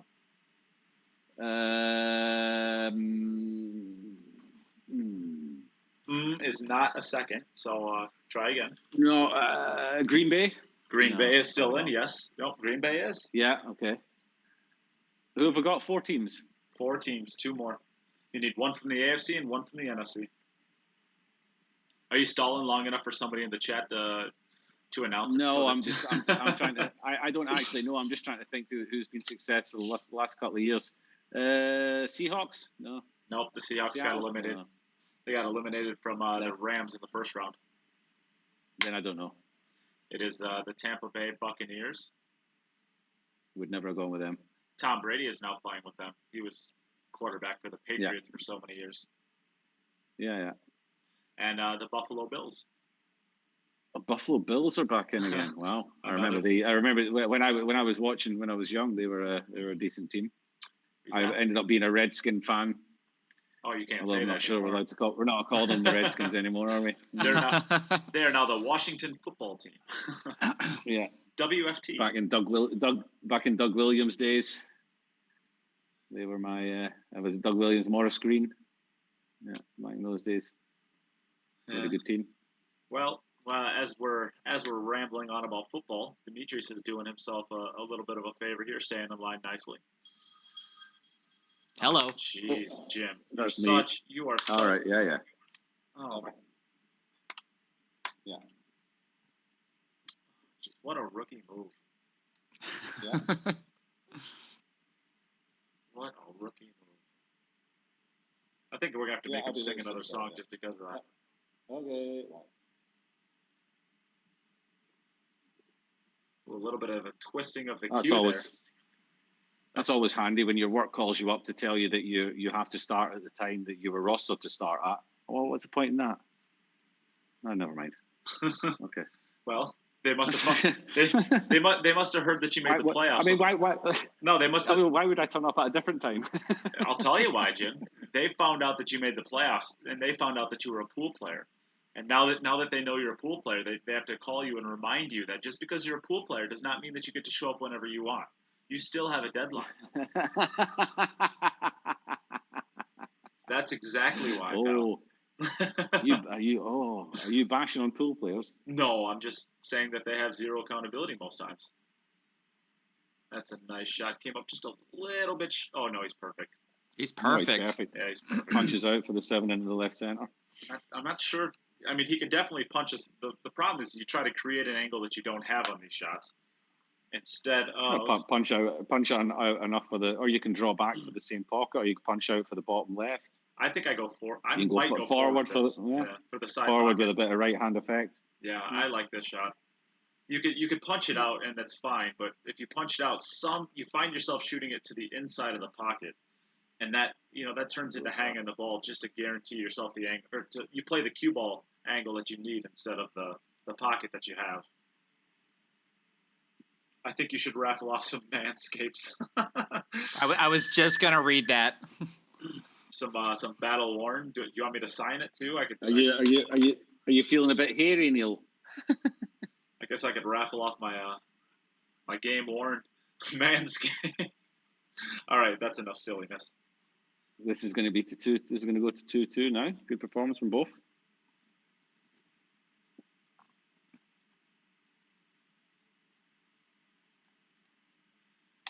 Niels has stopped watching. Niels gone to the back round his table. He knows this one's out, I think, or he fully expects this one to be out. So he's just waiting for us to give him a shout. Good job, Demetrius.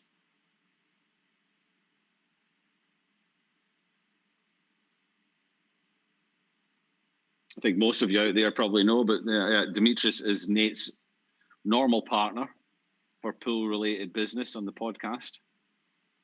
Nonsense, Chip. He'll always be my number one partner. Yeah, okay, I know that, but Demetrius might watch this later on, so I was just trying to be nice to him. Demetrius he's just my weekend partner. He's your mistress. 8 ball in again from Niels. Nice break. Everything's staying open. Is everything going to clear it? No, that's the 2 ball again. Shit. Oh, he looks upset it about goes, it too. I think. He looked. No, I think he. No, we're seeing his facial expression. I mean, it looks like it goes from what we can see. Well, if it doesn't go in the bottom left, it's in a worse position than it was last rack. Yeah. Oh, yeah, because you can't play this from anywhere. You got a can in it. No, you've got no pocket. You have to play the one ball to the side pocket. It goes. Oh, yeah, it goes. I'll tell you now, it goes. But look at the position he'll have to play from the 1 or the 2 to the 3 ball. That 3 ball's down here at the top. I mean, if it only has a half a pocket, I'm not gonna like. Personally, I hate having to play into a half a pocket and get to that 3 ball for a reliable shot. Yeah, okay, but to be fair, you've never won a world championship. Roasted. I'm just like every other American. Just like every other American.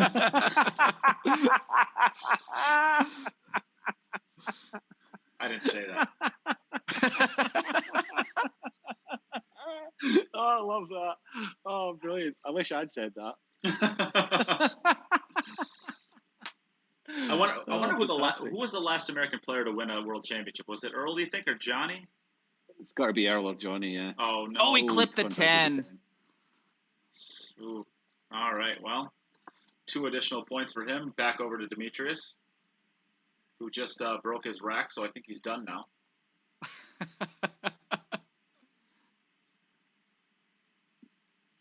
Yeah, does anyone know the last American to win a world title? It's got to be Johnny or Earl. Did Rodney win one at any stage? Corey never won one. No. Shane hasn't got one. I don't think Rodney ever won he won a US Open, but I don't think he ever won a world title. Of course, it's got to be Johnny or Earl. The Americans think that the US Open is a world title, and if anything, it might be just as prestigious, if not more prestigious than a world title. It's tougher. It's probably tougher to win. But to be honest, a Euro Tour is tougher to win than a world title. Made a brawl.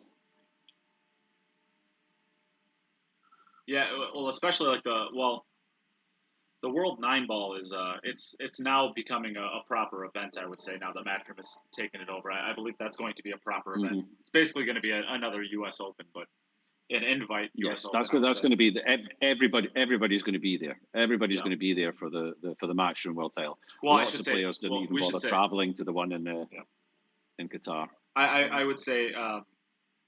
I would say everyone who's supposed to be there is going to be there because of course yes. the U.S. Open it's an amateur, it's not an amateur event, but anybody can get into it. You can be an amateur and play in it.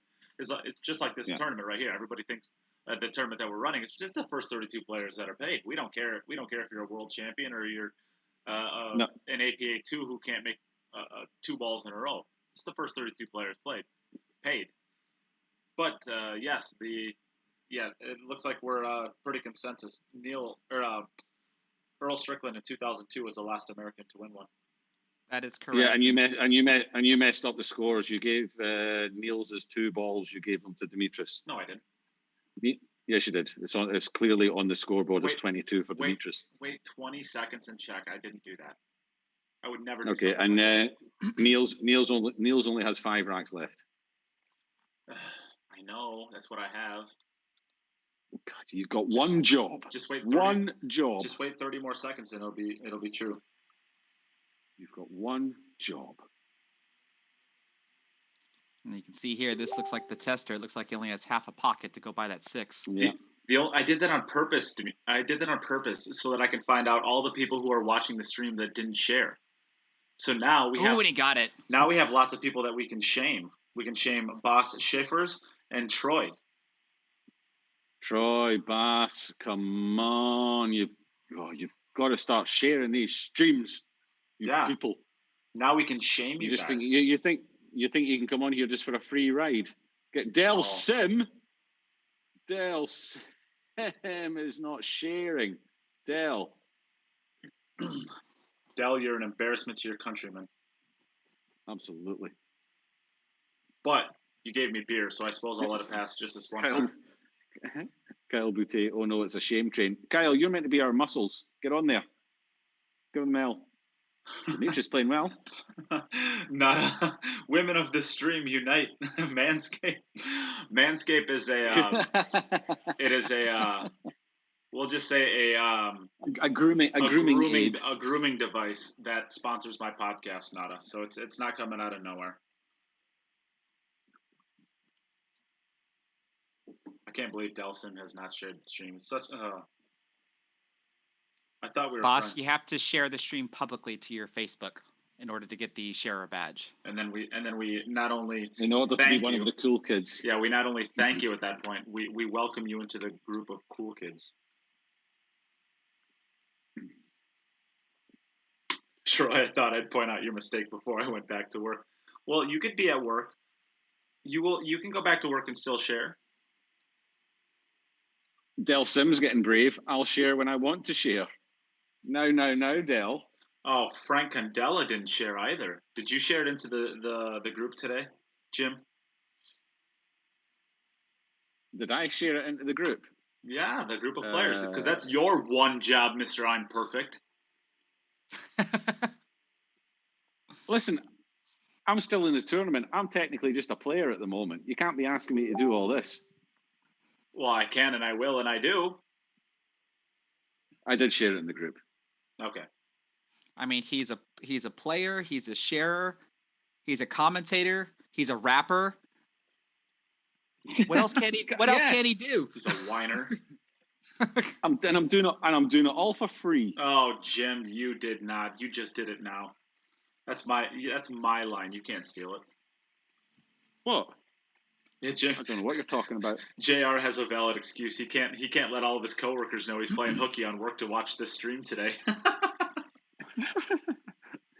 That's the only excuse we'll give. That is the one excuse I've heard that's good enough.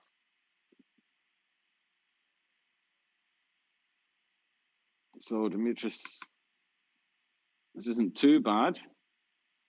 Just slow roll this. Come forward. You'll have a nice 10 ball. Yeah. Keep your head down. Don't get jerky on the stroke. If you don't share, we drive over you in a pink car.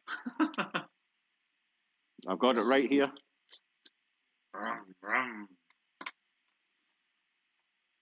Oh, this is a good start to the match for Demetrius.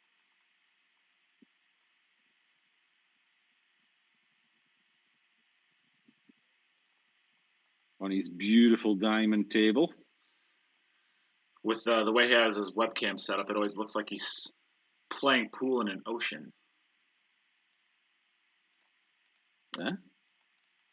The felt, it just looks like a blue ocean. Oh, yeah. All right, so we're back over to Niels.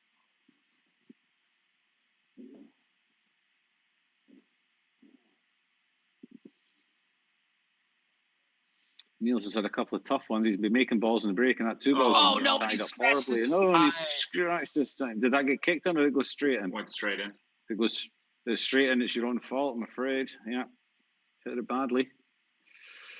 Ooh, Demetrius, the door is open. It even caught the point and still rolled its way in. Yeah, it had enough high spin to be able to get in there. Effect on it. Yeah. If anything, the point probably helped it scratch. Gave it something to stop the cue ball from going back any further.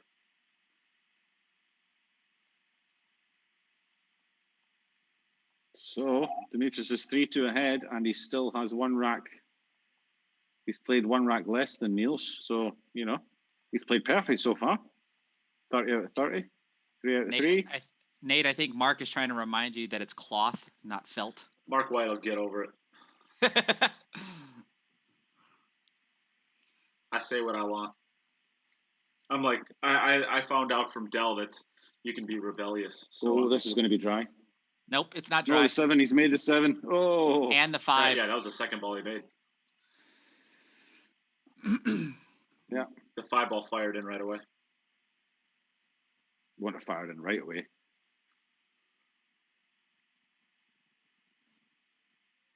Yeah, I got kicked straight up into the corner. It got kicked in, yeah. So this is okay. Yeah, it's pretty good. The 3 ball, the 2 ball's right exactly where it needs to be to get an easy shot on the 3 ball. 1, 2, 3, 4, 6, 8, 9, 12. Looks pretty good. Come out rosy. Yeah, you take this every rack.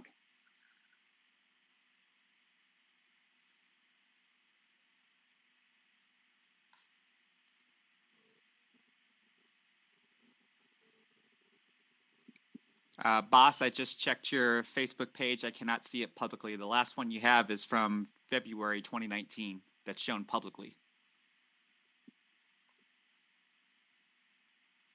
Wow, little Chris is right on it. He's checking people's feeds and everything. We got the FBI in here. There was actually a sharer that we had, I think, a couple of days ago that for some reason didn't have the sharer badge, but I did confirm that they did share it publicly on their page. Facebook. Yeah, that's basically the answer. Yeah. Yeah, that was Susie Wong. You're remembering. That was hers. Carmen Osenton, hopefully. You're welcome for the stream. Please share it so that we can get out to more people like yourself who are just tuning in.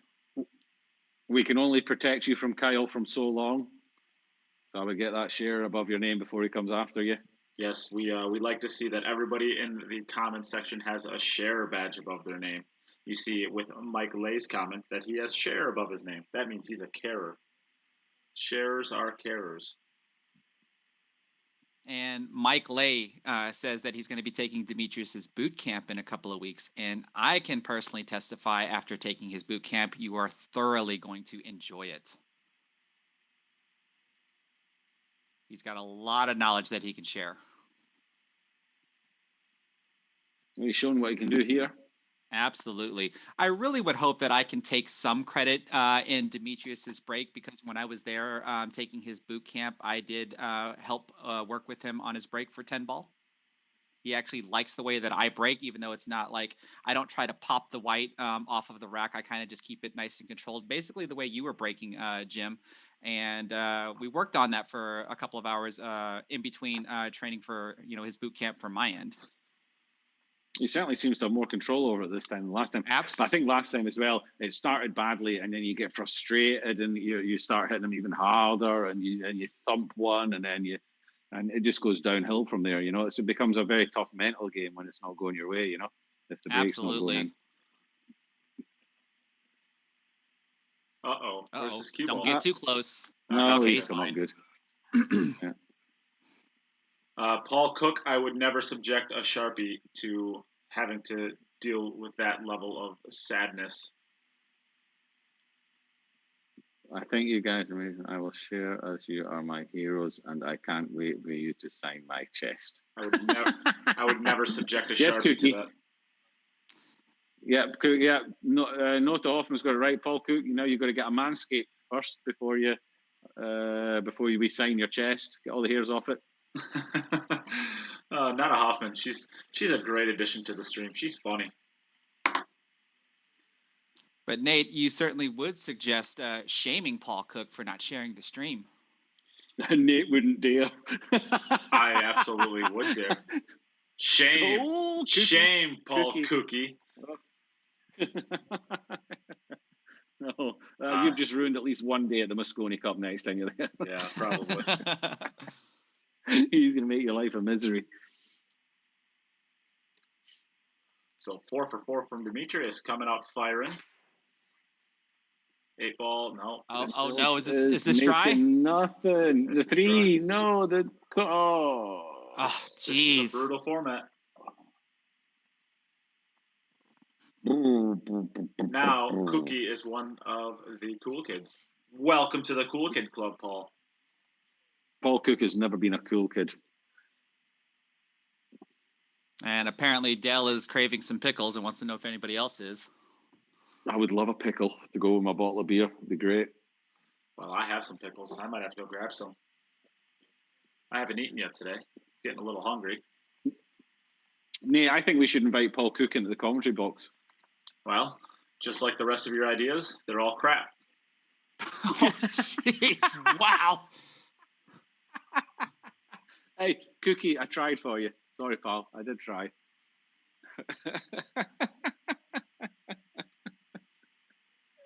Demetrius, you're up.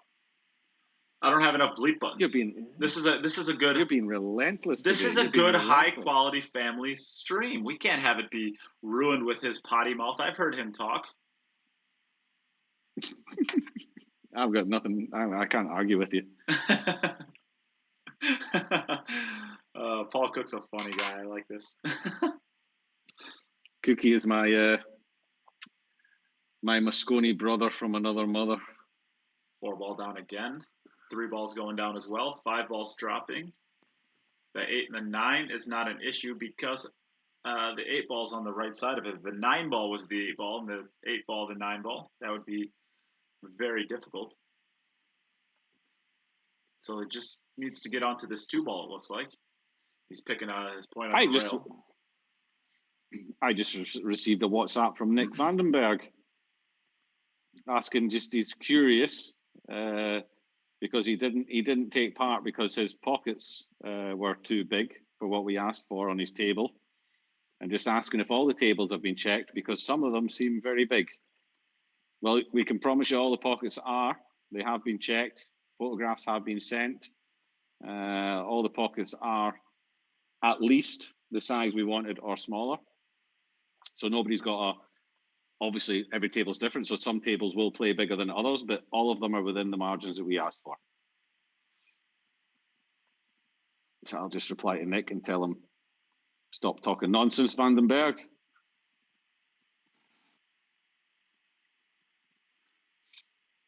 Paul Cook says he's bringing tomatoes to the next Moscone Cup.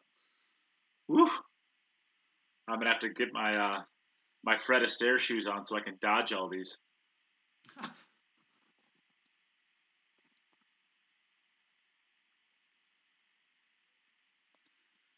Are you gonna drag Paul Cook to Vegas this year for the Moscone Cup? He wasn't there last year. In Vegas? Yes, he was. Was he? Oh, well, never mind that. I didn't see him. Yeah, Did I see him? Every year. He's the big ginger idiot that sits beside me. Well, I know who he is. Well, that's not going to get there. I don't think he got it. Yeah, I think that's short. No, he's not there. No, Cookie was there last year. We'll be there again. We'll be there causing havoc again this year. Hopefully, if it goes ahead. Yeah. Do you want to be best friends and sit together, Jim? No. We could save money and you just get one chair. No. So I'm really curious. You just want to come and sit with the winners for once. Oh, jeez, real bold plank you're walking out on there, Mr. One in a row. It's still better than 0 in a row. Watch this shot, guys. I think he's going to bank the 2 into the 9, and it's going to cannon off the 8 into the side. Or never mind. That's at least what he's going to make the 7. 7? Oh, that would have been a shot worth shooting. Because that's what it looked like he was measuring up for. Yeah, well, that was definitely what he was trying to do. All right, so that still gets him 4 points. If you got anything moving with that group around the middle pocket there, you might have got something. Yeah. 4-2 to 5 racks played each. It's 4-2 to Demetrius. Niels needs to start making some balls and getting some run. Oh no, 5-9 combination. He's played the combi again. Oh no. Oh no. He's suffering. It's brutal. And if a guy that breaks the balls as well as Niels can't figure this out, then you know that there's something funny going on. It's just not happening for him. Oh, it's just torture to watch. Yeah, it's horrible, isn't it?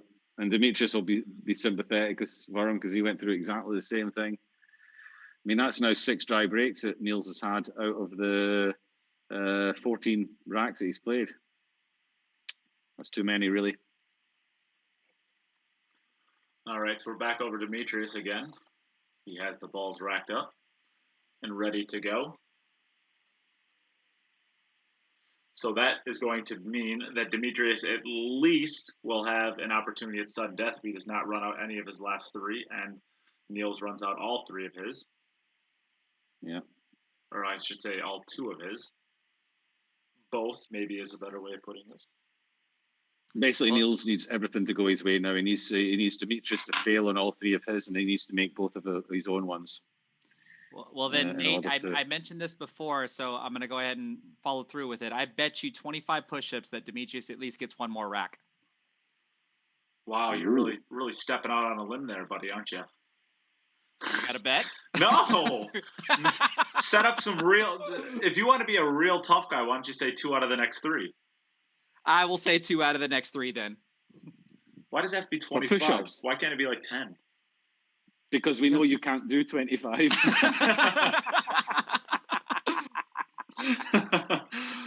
To be honest, 10 would have been fair on that basis as well, probably. I'm getting fat and old, you know.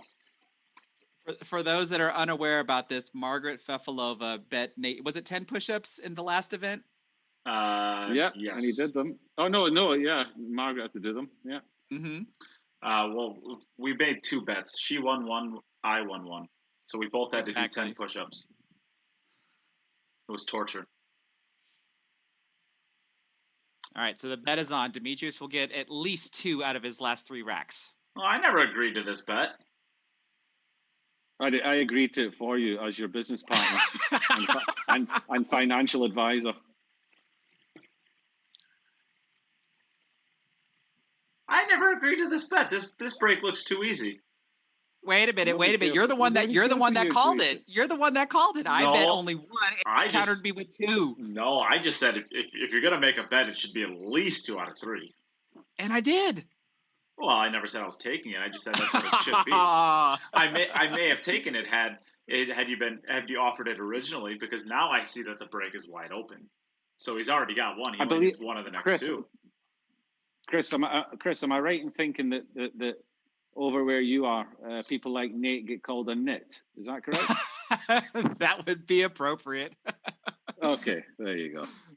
So it's not Nate Mintam anymore. We'll be calling them Nit Mintam for the rest of the. Jim, how long have we been working together? You still can't pronounce my name. I do it deliberately now because I know you don't like it. It really bothers me. It really does. Mintam. Mindam. Right, it's Nit Mindam. It is. Doesn't want to get Jim, 9 to 10 ball. Mute. You can't. Listen, that doesn't work. You know that it comes. I just get a big six.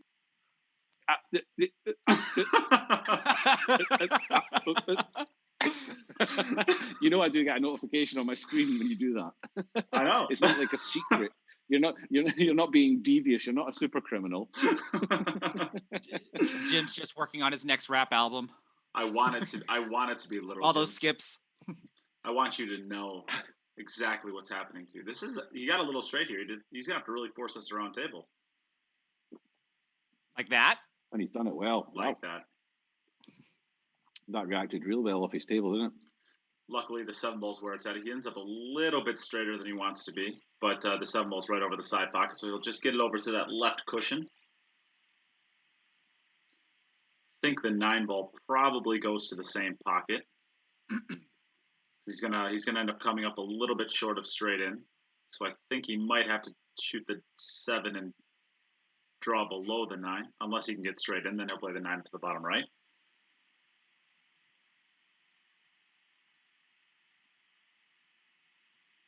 He's fine. No, good. Never any danger.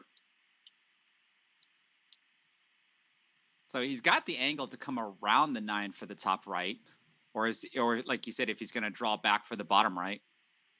I think he'll just stop it there. Yeah, he'll just stop it there.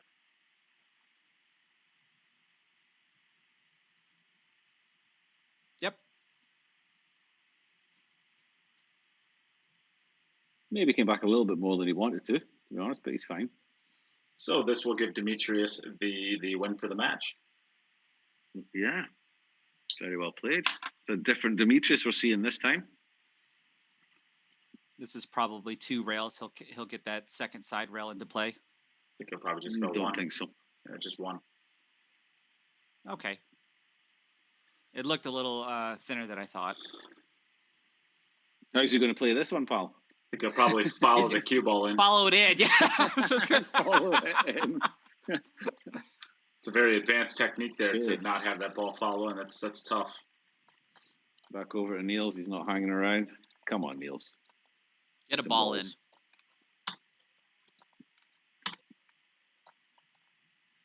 Leg in the air. And Feijen style. The 5 ball but it's is try again. It's brutal. He gives us a He's wave. waving his hand. Is that waving the white flag? Oh, brutal. Oh, that's just crazy. Just setting records, guys. Setting records.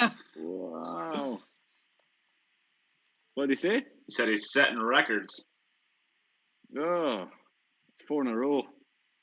My God, I wonder when the last time was it Niels broke 4 times in a row dry. Jeez. If there's anybody who can relate to how you're feeling right now, it might be Demetrius. It's the guy you're playing against, yeah. In the first iteration, he broke 22 out of 27 times. You're talking about setting records. You've still got some way to go to break Demetrius's record from last tournament. You ain't even close yet. 22 out of 27, I believe, is what it was.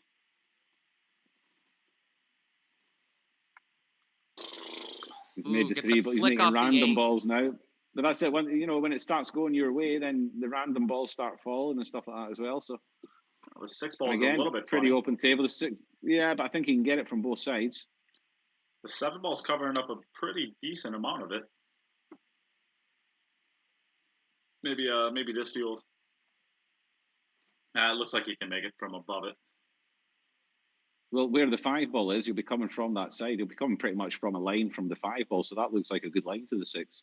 Yeah, but I don't think he can make it from exactly where I don't think he can stop the cue ball and be okay on it. I think he actually has to get off the rail just to the left of the 10 ball.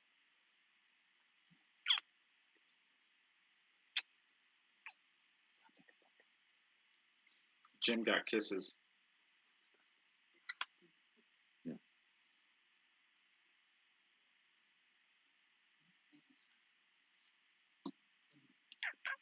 Night, pumpkin.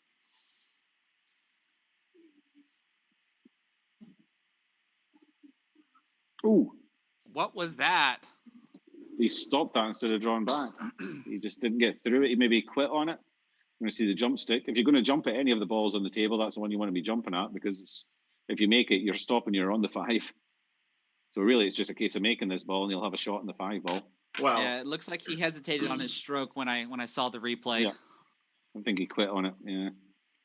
I worked with Demetrius on his jumping, so I think he's good here.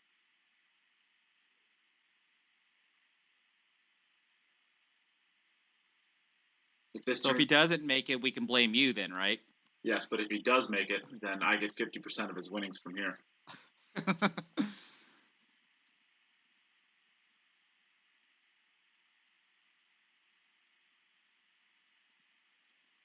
Nice. With the draw. Even decided to draw back for the 5 on a perfect angle. Just for good measure. Really. Just for good measure. Well, I was going to say, I'm going to say that if he hadn't snookered himself on the 9, he wouldn't be in a good position like this. No, that's a fair statement. I was going to suggest that when you guys were talking about how easy the jump shot was going to be, is the jump shot's not bad. The getting position, because I don't think you can just get to this rail and be straight in on the 5 ball and have a shot on the 6 ball. I think you actually have to get off a good diamond and a half to start making that 6 ball available. No, look at boy, is I wrong. And boy, was I wrong. You were so wrong. You should have stopped talking like about, I don't know, 3 or 4 minutes ago, really. You're pushing it, pal. Here we go on, yeah. I know. I always do. I find my boundaries. Crossed it. NJ pool player says he breaks at about 80% with his custom wired rack.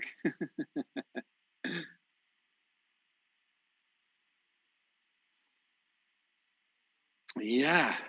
So what do you do here? Just follow it forward to the bottom rail. I think you play the 8 ball to the top left from here. Unless he doesn't. I think he's got a bit too. I think he's got quite a lot of angle on the 7. Yeah, I'd like to see him screw deep into this corner and come back out on a line towards the 10. Really. He's loading that up with inside spin. I still like high inside for the top left or side pocket. That's what he did, but he's coming all the way around. Wow. That came out all right. He had a lot more angle than what I. So what do we think about Fedor against Jeff DeLuna? What did you say, Nate? It'll be closer than 100 to 80. You said way closer than 100 to 80. Well, I think. Since we're talking about you being wrong about stuff. All right, Jim. Remember Hey, Jim. Remember that conversation we had on day 1? All right. No, I don't remember what happened. All right, so I think we talked about it a little bit yesterday, right? Or this morning. I think we kind of dropped jokes about it. Yeah. I think there was some moves that were pulled, we'll say, and Fedor handled it like a champion, and he doesn't have. Having never played a match like this, he doesn't. It's not easy to react the way that he did to it, and become a stronger player out of it. It's hard to do that.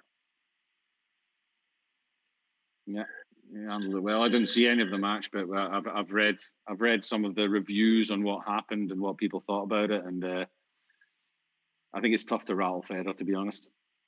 Don't think he really got under his skin. Apparently, when it was all happening, he just had a little smile on his face and went and sat down and waited until it was sorted out, didn't get involved. So, okay, Nate. So I've already at least gotten the 2 out of the remaining 3, even though there wasn't a bet. Drop it. There's one more rack left. There's one more rack left. Do we bet on this last rack? I say that he gets it. No. Double or quits. Double or quits or 50 push-ups. Niels has made a ball. Niels has made 2 balls. Niels has made 3 balls.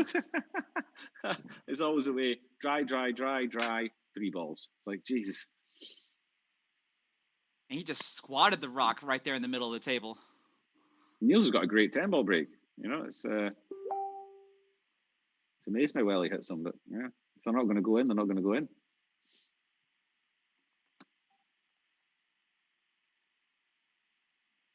It can be anything, you know. You can be hitting them well as you can. If your template, if your magic rack's just got a little dent in it somewhere that keeps a ball just a little bit loose somewhere in your rack, or if you've just got a little dent on your table within where the rack is lying, it can just make such a difference on your break, you know. Lots of little things that can put your break off by because he's been hit. He has hit a couple of them badly, but the majority of them he's hit really, really well. He's just not getting any reward. Is he having to play a carom here? Looks like it. Did he hit the one? Did he hit it? Yeah. Okay, yeah, he did. Right. I was watching the side bit. I didn't have the side view up on the Facebook stream, but I was watching it. It flicked. Not much, but it flicked. We've talked about it before, about how like professional and kind of role model-y Niels is. He's one of the players that if he says it's not a foul, you can pretty much guarantee 110% it wasn't a foul. I think the quality of character it is, you don't even have to ask. The ball would already be already be in the air. Exactly. True. Yeah. And the ball would be in the hand of the ref before the ref could even move. Yeah.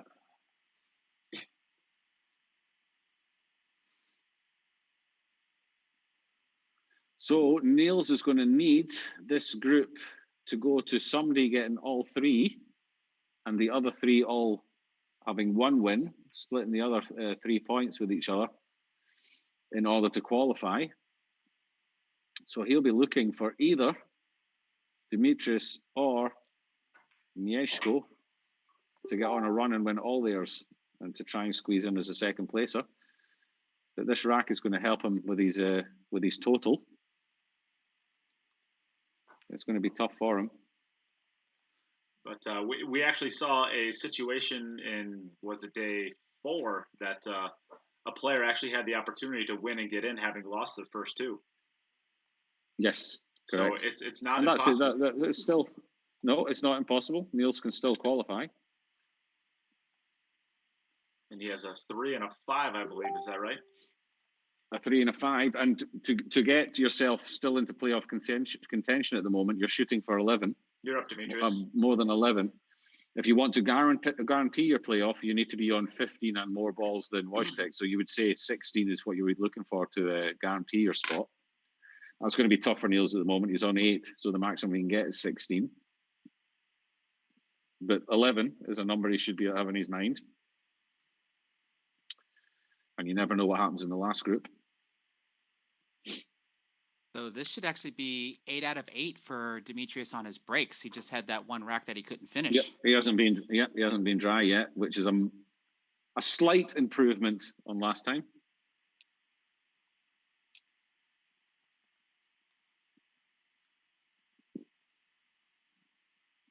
A slight improvement. But it's always nice yeah, I was gonna say, wasn't that quite of an understatement? Slightly, but it's always nice. It's nice as a player if you know, we all have our faults. We all make our mistakes in matches, and well, certainly I do. I try and look back on my matches and see, you know, what can I do to make it better for next time? What did I do wrong? What do I need to work on? And sometimes it's not easy. Sometimes you need other people to be watching you to say, you know, maybe you should have done this, wrong shot selection or that. This is what you need to work on. What was very clear for Demetrius after last time was exactly what he needed to work on.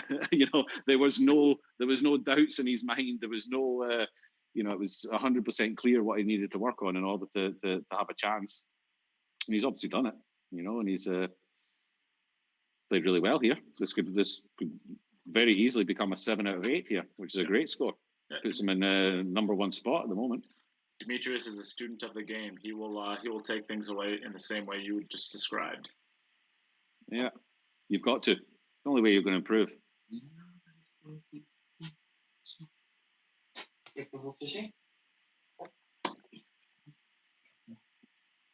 little bit of a feedback. What was there. it? What was it? Somebody said I play a game of pool. I either win or I learn.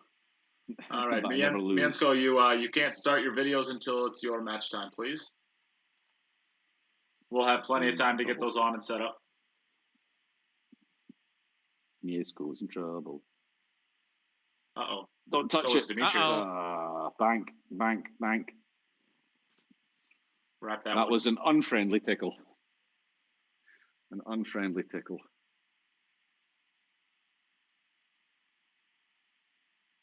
Yeah, NG Poolpilly, I agree. He would have called on himself.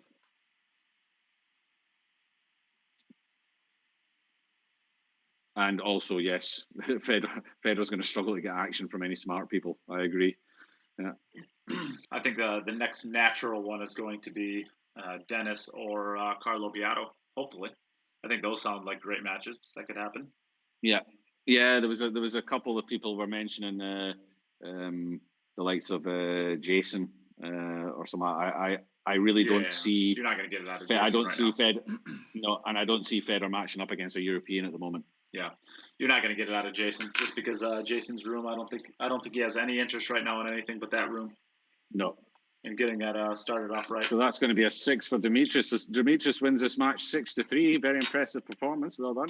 And 69 points, I believe, or the balls. 68. 68. All right. So congratulations, Demetrius. You have snuck out the win ever so slightly. Niels, here we have. Niels, what's the breaks were just beating up on you just a little bit there. Yeah, it's a lot of fun.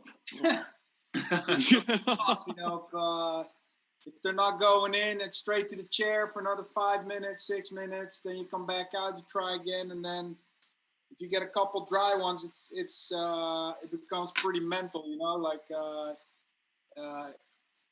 it gets bigger and bigger that you want to just make a ball, and then I scratched, so it was just uphill battle. I started good, and then things fell apart. Plus, he played really, really strong. So he was giving me a lot of chair time, which wasn't really helping.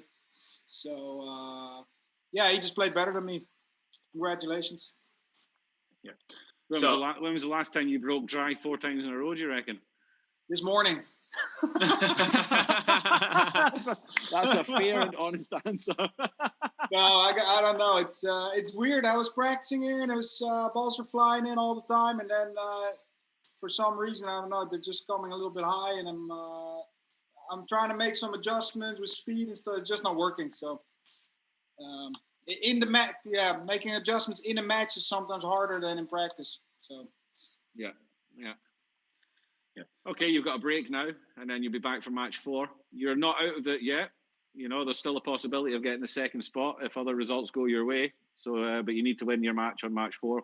So we'll see you back in a bit. Yeah. Yeah. All right, man. Thank you. I think I know what Niels is going to be doing for the next hour. Drinking beer. Well, I will be. All right. Is Demetrius there? I'm not sure. Ahoy. It is Demetrius. Well played, man. Thank you. Can you hear me okay? Yep.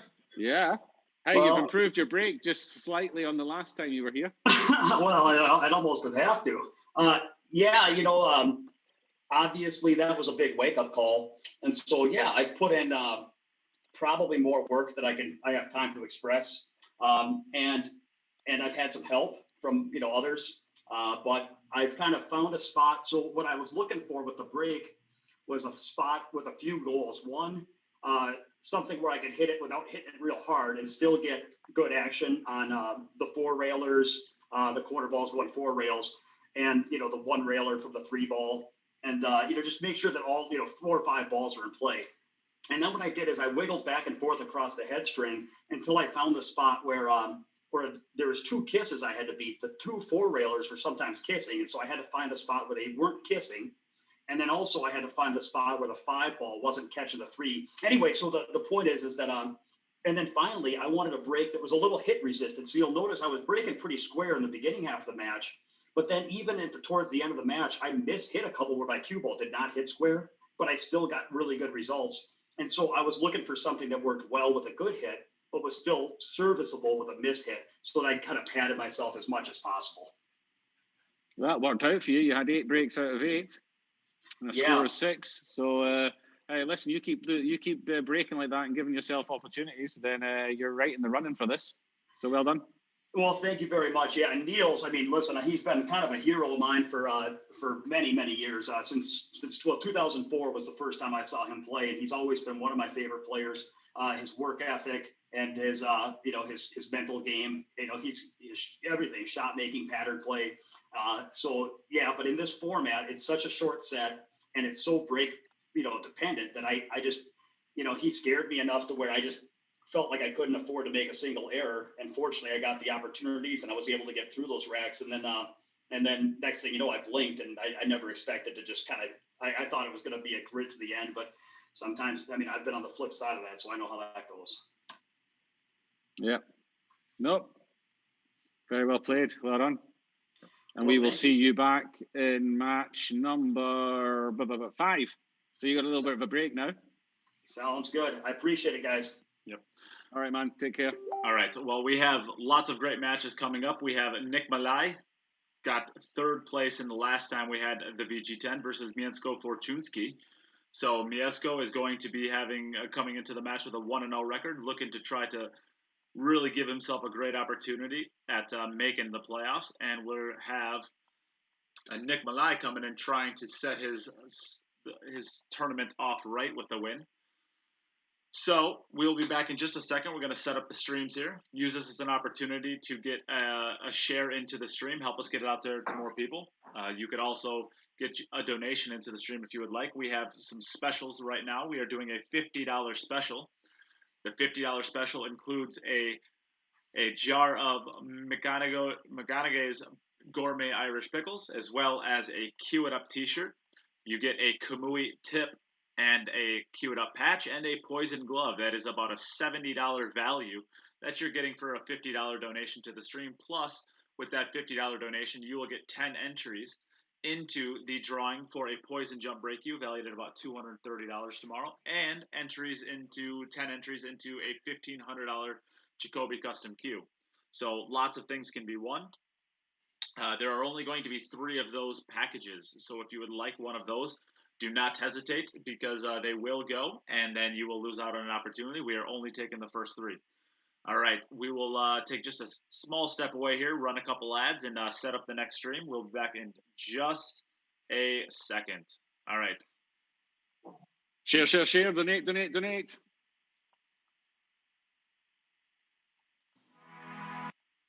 All right.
right.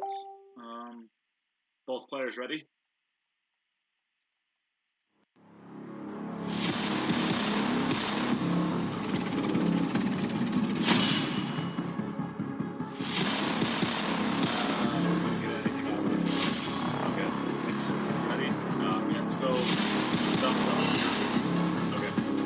We're going to be just about 30 seconds more. I got to run out.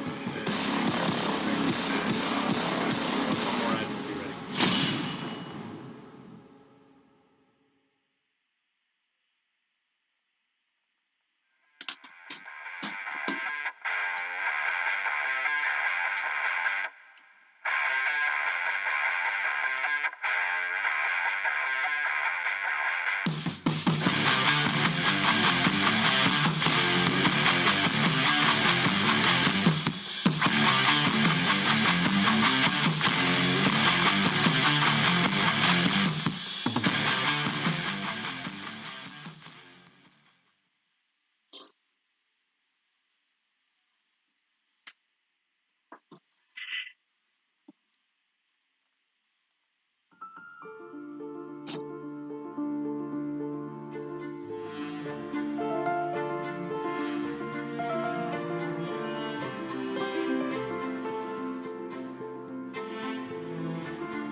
All right, we are back for the next match. We have Nick Malaj versus Mieszko Fortuński. Both players have elected not to talk much, but Mieszko, hopefully, can you still hear us? Yes, I hear you. Okay, so you get the coin flip. Would you like to call it heads or tails? Head. Hey, Siri. Flip a coin. Heads. Heads. Would you like to go first or second? Me first. Okay, Mieszko will go first. Good luck. Okay, to both good luck, players. guys. Play well. Okay, another terrible match. Savage. Wow. Two European monsters up against each other. And Nick is probably a little less known as far as like the top European players, but he really does play a top level game. I just don't think he travels quite as much as some of his peers. No. So he might not be as well known in the United States, but he did very well in the previous VG10. He got third place, and it took triple overtime, I believe, for. Yep. It took triple overtime, I believe, Wow, for Albin Ocean to beat him. Yep. Look at that break. And wow. of course, you can still hear we are still joined in the booth with Jim Telfer and I believe Lil Chris. Yes, I'm still here. Everybody out there, share. If you've given it a share before, it'd be great if you could just give it another share. Facebook does some funny stuff after a while, and your shares sort of disappear.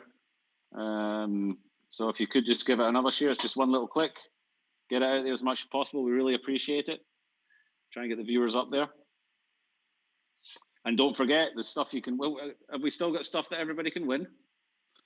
We do. We are doing packages today. And of course, the packages that we have, they're pretty good packages. We're giving away $70 worth of gear, about $75 worth of gear. For a $50 donation, you get $50 worth of stuff. The stuff that you get is it is a Cue It Up t-shirt. You also get a Kamui tip, a Cue It Up patch, a poison glove, and a jar of McConaughey's Gourmet Irish Pickles. He is the sponsor. Kyle Boutte is the sponsor for today's stream, and he is whining that I cannot pronounce it right. Well, make a easier thing to pronounce, and I wouldn't have such a problem with it. So, boom, your fault, Kyle. McConaughey's. Yeah, well, this is going to be a little tester here, leaving himself. Yeah, he played a poor first shot with ball in hand on the one to come on the wrong side of the two was a bit careless. And we only have 3 of those. And I think, Lil Chris, do you hate money? You only have 2 of them. Lil Chris hates money. I'm seeing that he is claiming one of those. There's only 2 of those left. Once they are gone, they are gone. Lil Chris is going to be. You're gonna have to buy a new home for all the stuff that you're winning from this VG10. You have to get like a storage shed or like a second home just to hold all of these cues and apparel and chalk and gloves that you're winning. This is going to take a good stroke. Yes, it is. I think. Is this the inside stroke? 3 rails? He's coming back. I think inside to come. No, he's going forward and in between the 9 and the 10. Yeah, I was gonna say. I would how'd he hit it? Yeah, I was gonna say I'd go forward with that too. I like forward with inside there. But he's still not out of the woods. He looks like he's pretty straight on this, and he still has to get out for this 9 ball. He'd like to be able to play in the side pocket. That's not going to happen anymore. I think he can come above the 10. Oh yeah, nicely done. I didn't think he had that much angle. He hit that really well. So yes, Jim. On top of that, for one of those packages, the $50 donation package, you not only get all of that stuff, the $70 worth of gear, you also get 10 entries into winning a Poison Jump break cue tomorrow. About a $230 cue that you will get 10 entries for. Plus, you'll get 10 entries for the $1,500 Jacoby custom cue that will be given away later this week. So on top of getting guaranteed prizes, you get entries into bigger prizes. And if you want to see what that Jacoby looks like, then get onto the Cue It Up Facebook page, and you'll see it's a beautiful looking cue, like pretty much all Jacobys are, to be honest. Here we see Nick Malaj. We've seen this table before. Yes. Alex Kazakis did some damage on it the other day. Yeah. Table number 2 in Nick's club. No balls in the center. 3 balls. 7 balls down. Oh, the 7 was it? The 7 balls down. Yeah. So he's going to have a run at the table. The 5 looks a little bit tricky. But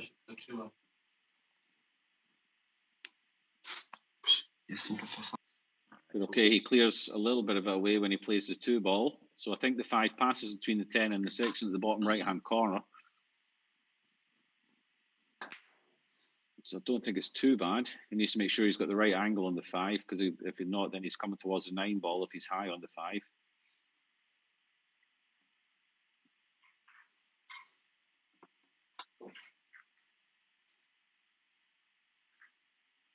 I'm back. Who is leading? Well, Demetrius is 1-0.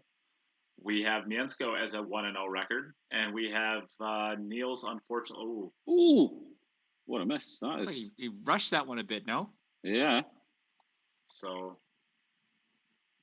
2, 4, 2 6, balls. 8. So 2 balls. And we go back over to Mieszko. So the first match was won by Mieszko Fortuński over Niels Feijen. The second match was won by Demetrius Jelatis over Niels Feijen. So Mieszko and Demetrius are both 1-0. And Niels is 0-2. So this is the first time we've seen Nick.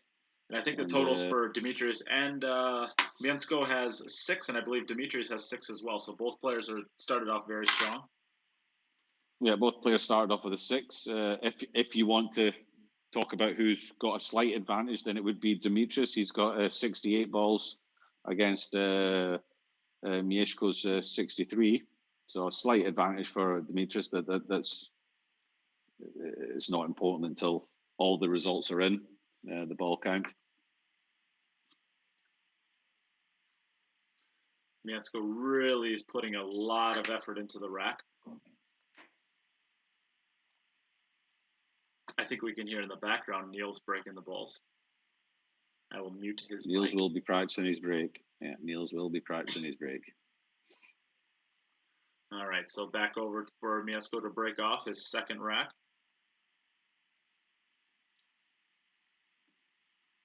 Eight ball high, 4 ball falls. He made 8 ball this time, but the 4 ball comes in. He makes a random 2 ball in the center. Look at the 5 ball. Is it going to come out? Oh, geez. Ooh, well. I think it goes to the bottom. He's got it in one. He's got it in one pocket. He's got it in one pocket. Yeah. take a look at the side. Yeah, it definitely goes by the. Is he going to try and move that rack? I wouldn't move that rack if I was you. If anything moves, it is We a can't foul. see. Yeah, we can't see if anything moves. So let me see the other. I'm watching the other camera. Yeah, I've got the other camera as well. It looks like he got it out pretty clean. He's okay. Good. It's like playing Operation Don't Touch the Sides. Well, we were all watching it. It looked fine, but I wouldn't feel good about removing that. I wouldn't have done it. No. We have seen it in previous. This year we have this version. Yet. We haven't seen one yet. Not yet this year. We saw it in the previous VG10. Yeah. Wojtek fouled, and so did Greg Hogue. Hogue fouled. Wojtek actually called it on himself. Yeah. Another class European player there.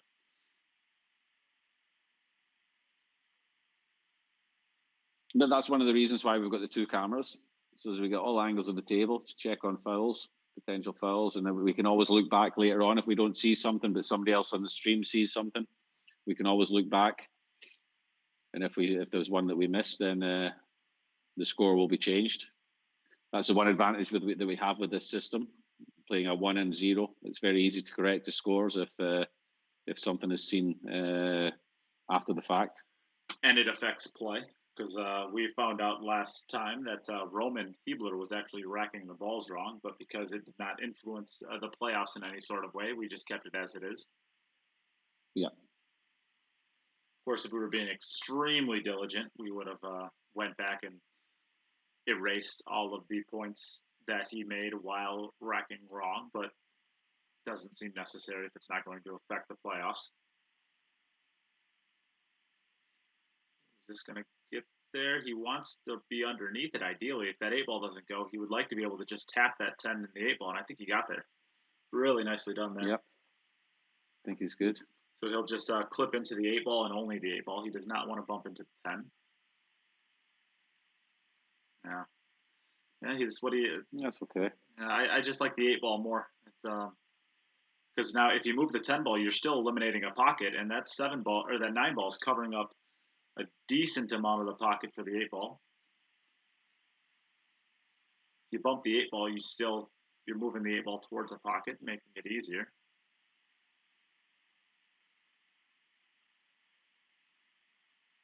But he's got a great angle to get. That's a perfect line. He just comes forward with this. So it's just one of these ones you just don't want to get a kick on and fall short. Kyle Boutte, it is your fault. Make something more easy to pronounce, and you don't have to complain about people pronouncing it wrong. Boom. I win. But, as you can see, he did make his Facebook group available there. So even if you're not interested in any of his pickle products,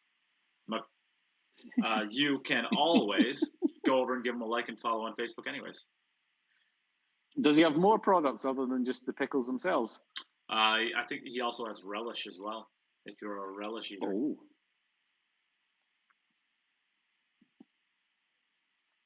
Very good. All right, so then, Nick back Malaj. over to Nick. He had a very uncharacteristic miss on the 2-ball in his previous. Didn't look like a tough shot. He just seemed to rush it a little bit and stabbed at it.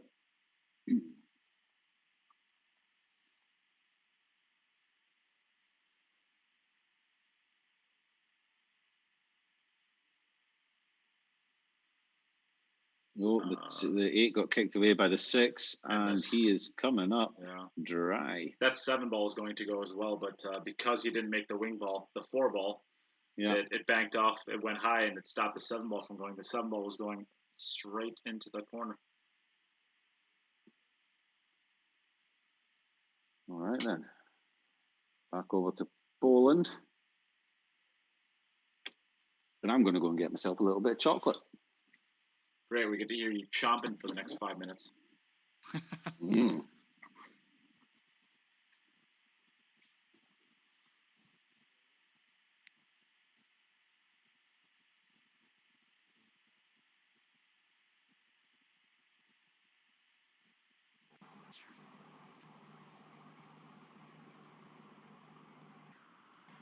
All right, right, so back over to Poland for Mieszko Fortuński's next match, or next rack, I should say. Looking for the 4-ball to the left middle, the 8-ball to the right middle.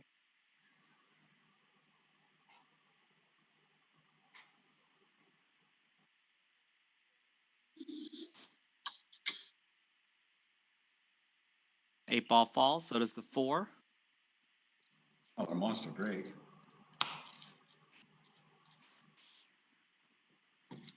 Did your AirPods die, Jim?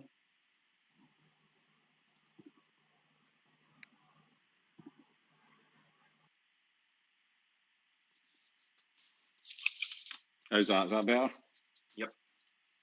All right. All right. Not a monster break, eh? I'm going to take a step away. I need to go get some food because I'm hangry. So I will leave you two to commentate for just a couple minutes. All right, then. See what's going on in the comments section. Kyle Booty's decided that he's going to start pronouncing Nate's name differently. I've got lots of different versions that I use. Feel free to steal one of mine.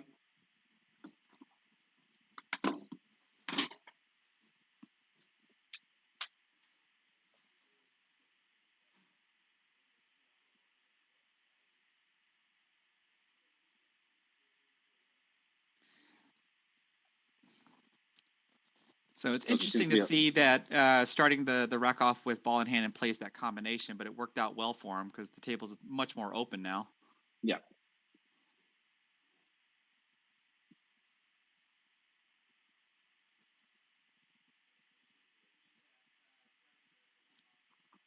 Because where do you play the 9 from here? Yeah, there's not much. You've got lots of options.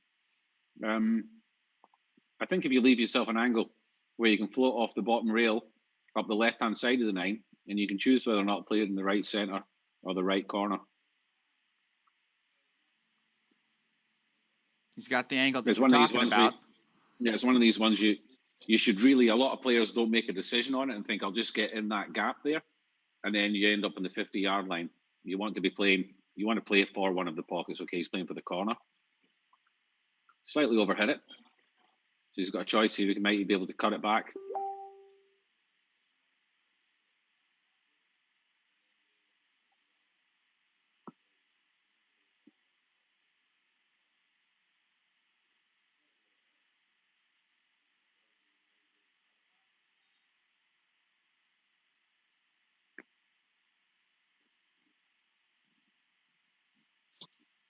Oh, yeah, we just overran the position. And that's costing his point there. Opens the door a little bit for Nick. Kind of needed that, Nick. So we're 2-0. Mieszko's played 3 racks. Nick has played only 2. So we go over to Nick now. I hope Nate has been watching and has switched over to Nick.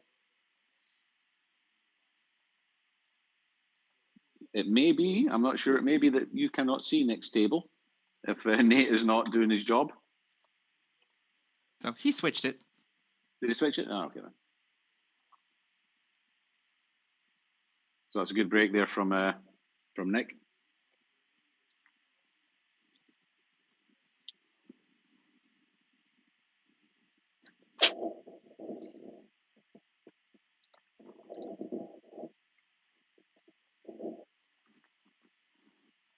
Yeah, don't really see any issues with this layout.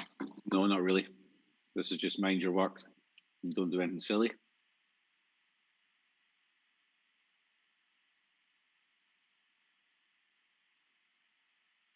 Those of you who have Nick on Facebook, perhaps, you'll know he calls himself Nick Hill Malaj, and you can see his little poster there in the back corner, the black one, Hill with a 9-ball around it. I think that's his own personal logo. He's called his pool hall Hill after his nickname. Obviously, he's got a little bit of a reputation for winning last frame deciders. Always a good skill to have if you can pull them out.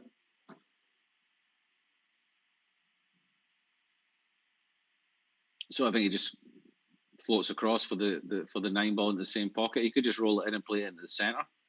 I think he's okay to float across to play the 9 into the same pocket as a 5.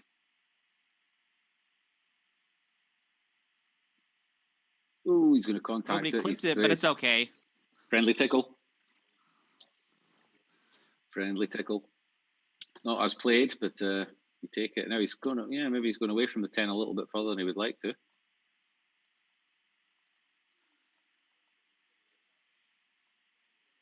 I managed to check it nicely. Yeah.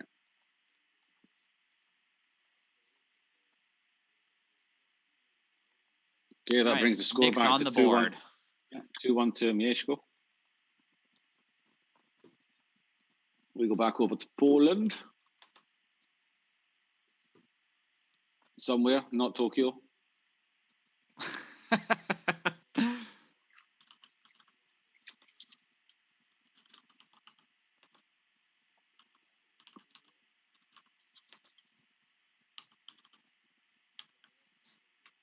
Another monster break. Look at these balls flying. He's made the 2 again. Oh, man.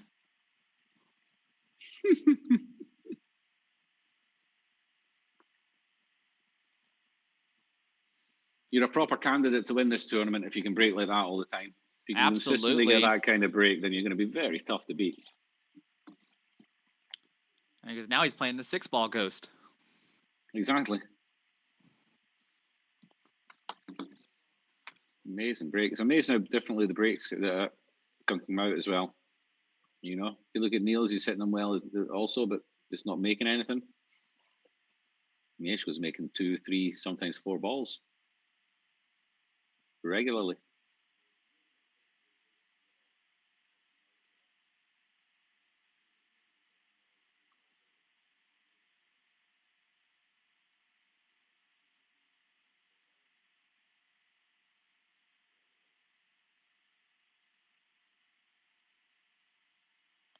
So is this a 3-railer, or is he just going to come possibly to? He wants to land between. Yeah. Okay. Yeah. So because he wants to land in between the 9 and the 10. It's not exactly as he played. I think. I don't think he got as much effect on the ball. He would have liked to been on this line, but a little bit more towards the middle pocket kind of thing. He didn't want to be on the rail there.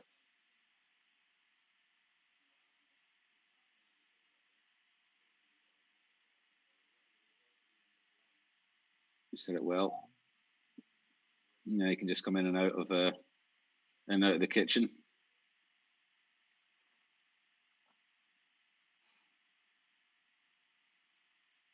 He's got choices. He can come left or right of it. Looks like he's putting a little bit of right hand on it. Yeah, to check it back down.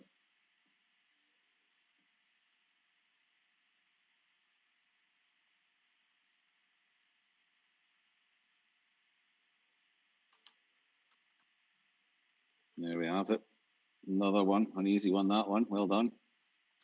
Just the break just took all the difficulty out of the point. Very nice. Absolutely. Okay, back over to Nick.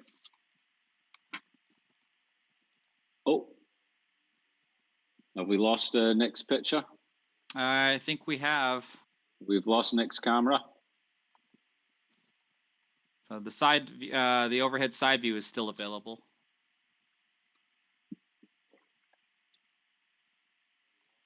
And this is why we have 2 cameras, ladies and gentlemen. Otherwise, this rack would not count, and we'd be trying to contact Nick to tell him that his camera's down.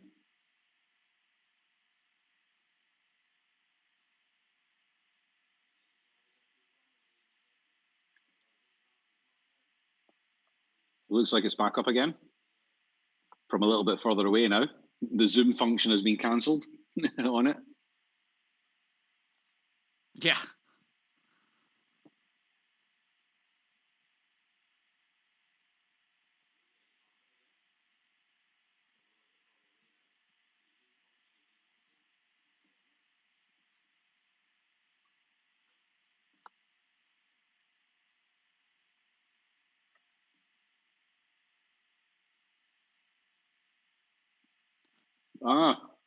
Alex Kazakis is on the chat saying his nickname is the Hooligan. Hill was just a cool name for his club. So he's actually called So he's actually called Nick the Hooligan Malaj. Okay then. Thanks for clearing that up, Mr. Kouzakis.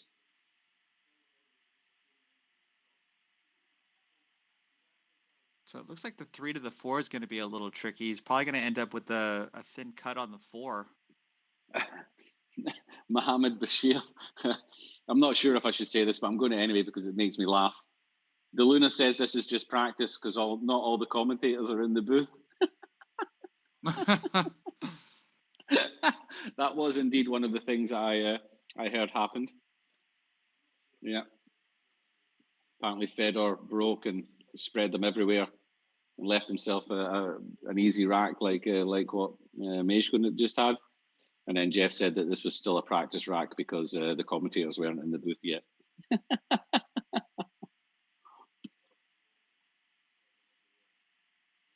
The things that go on.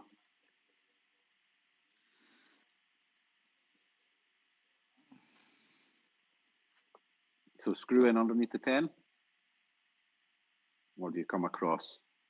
Oh, he clips the 10, but it worked out for him. Worked as well. Yeah, it worked out as well. Yeah.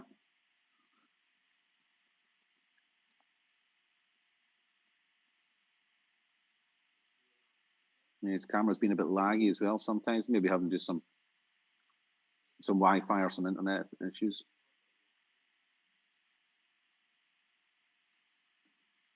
Okay, a little bit further away from the 7 shouldn't be a problem for a guy of his standard, and it's an actual angle to come round for the 7. For the 8, sorry. It doesn't matter where he is on the 8, the 9 ball's right beside. Yeah, going in the same pocket. Even if he's straight in on the 8. It's good. Here we go, we're lagging again. I think we're having some internet issues over in Greece.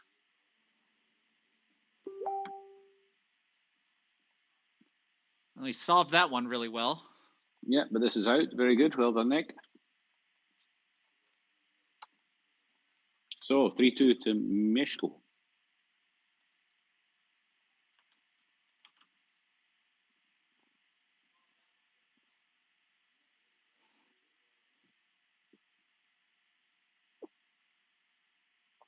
Just having one last check of his rack.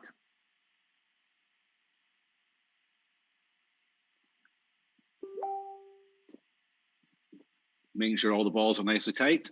He's obviously breaking very well, and he doesn't want to leave an unintentional gap in there and ruin it for himself. If you're hitting them this well, you want to continue doing it.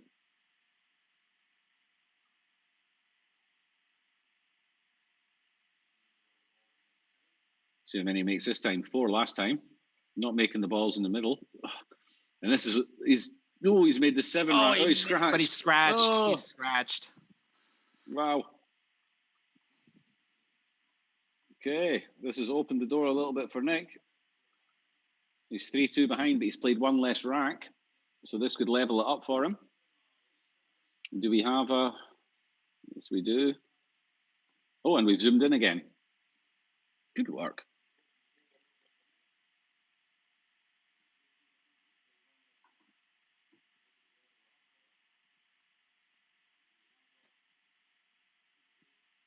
Yeah, it's a bit laggy. Apologies for the picture quality. As you can expect, we're not Matchroom. We're relying on the Wi-Fi's or the internet connections of the pool rooms and the quality of the cameras that they're using. And then Nate does his wizardry to make it look as pretty as he can.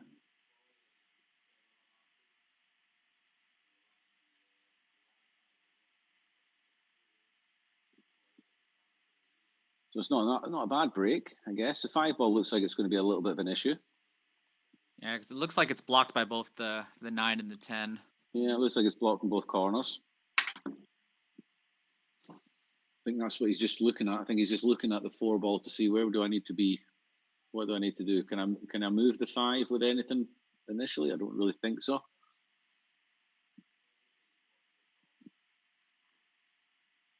Yeah, it's a little bit of a sticky one. Combination on the 9 might be as good as anything, really.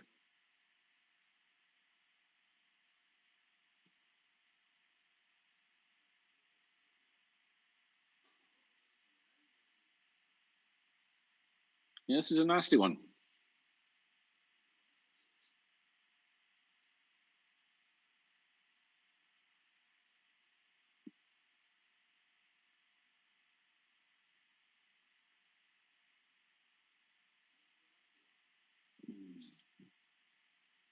Okay, so position on 2 is good.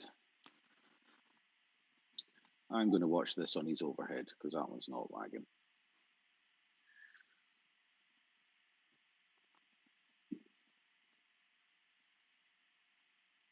So just screw this in. 3 in the center pocket. Looks to be just up maybe the wrong angle on the 3 there.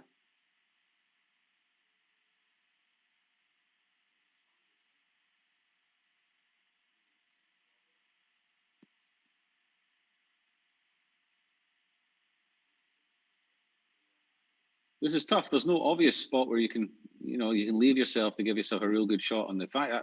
I suppose on the left-hand cushion, the left-hand cushion to play it in the center pocket, then you have an angle to come down towards the 6, I guess. But how do you get there from? He's not going to get there from there.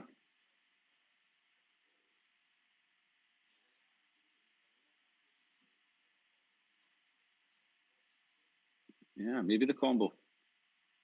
5-9 combo. I thought you can only do that on the break. Only Niels can do that on the break.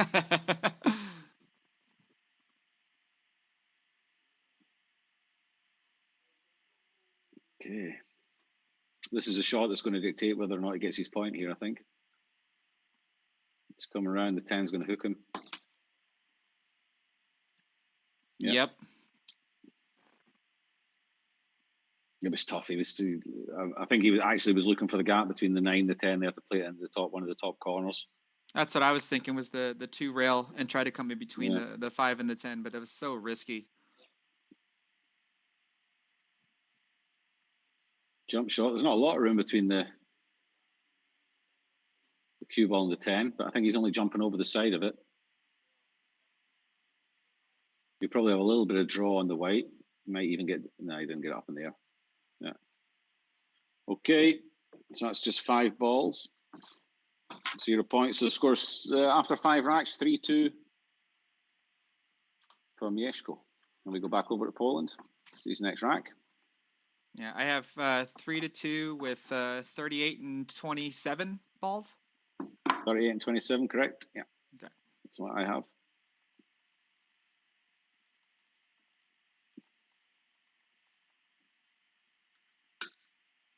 Ooh, that white's going. Oh, he actually got lucky twice here. Yeah, that's so bad. He almost scratched in the side, and then it was kicking into the top left-hand pocket, and the 6 saved him. And he's got a reasonably open rack. I mean, you got a line of balls down that right-hand side, but they're all going to clear each other as you make them. They all get out of each other's way once the one's out of the way.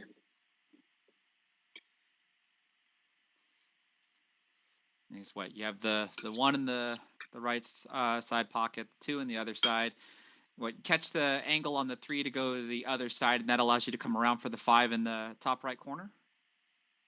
Yeah, you play the 3 ball in the center pocket as well. It just depends how straight you get on it, whether you just come out 1 rail to take the 5, or if you go around. I think he just. And it looks like he's straight on it, so he just popped this back out in the center table. Yeah.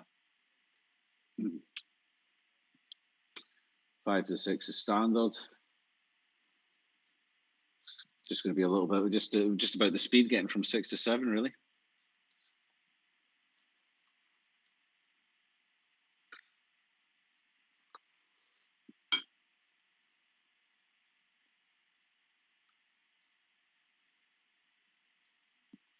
Anywhere center table is good.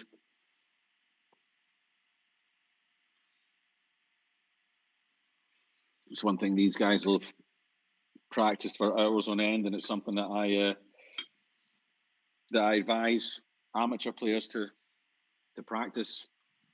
Just stick a piece of paper in the middle of the table, right on the center, a piece of A4, and just pop balls and try and get your white ball back onto that piece of A4 every time. Because if you can find the center of a table from anywhere, any pot, then you're going to give yourself chances to run racks. Center table, find center table, most important place you can find on a pool table. So practice that, take a bit of paper, make a big bit of paper and to start with, and then reduce the size of it and get used to finding center table. It'll improve your game massively.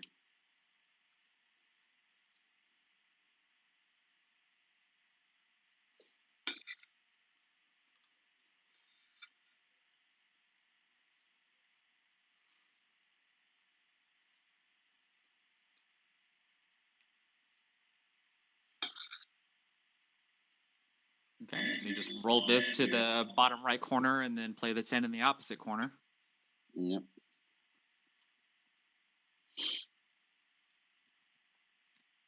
This will take him out to a 4-2 lead.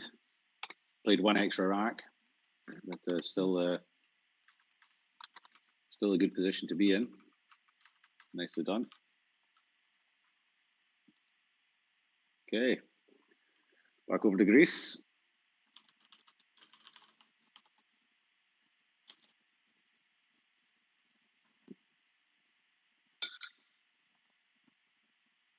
Okay, you're looking to see if the balls in the second row fall into the side pockets, and then the corner balls will go 4 rails and fall into their respective corner pockets. And what we have seen quite a lot is the 3 and the 7 banking up to the top corners. But normally the 7 has been going close for Nick, but it's been getting kicked away just at the last minute as it's been approaching the top right-hand corner, top left-hand corner, sorry. It made it this time, the 6 didn't get in the way. This time, yep. And the 6 goes in the 4 rails as well. It's a good break.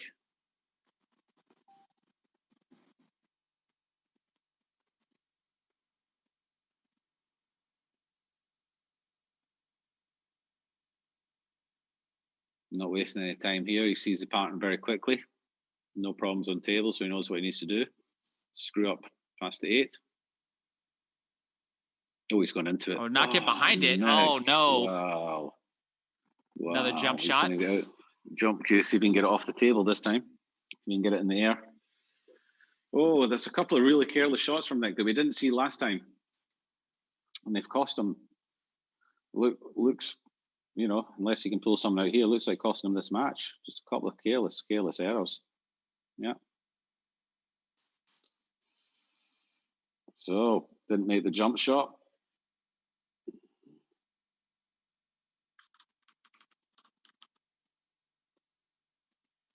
And we go back over to Mieszko,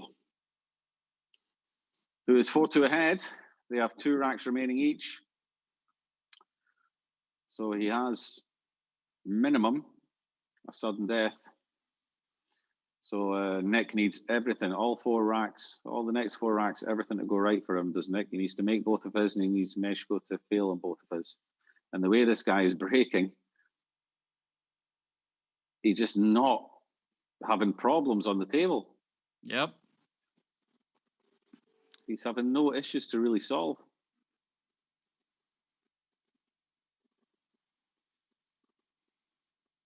I can tell you now, he's missed 2 balls in 14 frames. He's missed 2 balls and he's had a dry break and a scratch. The rest have all been 10s.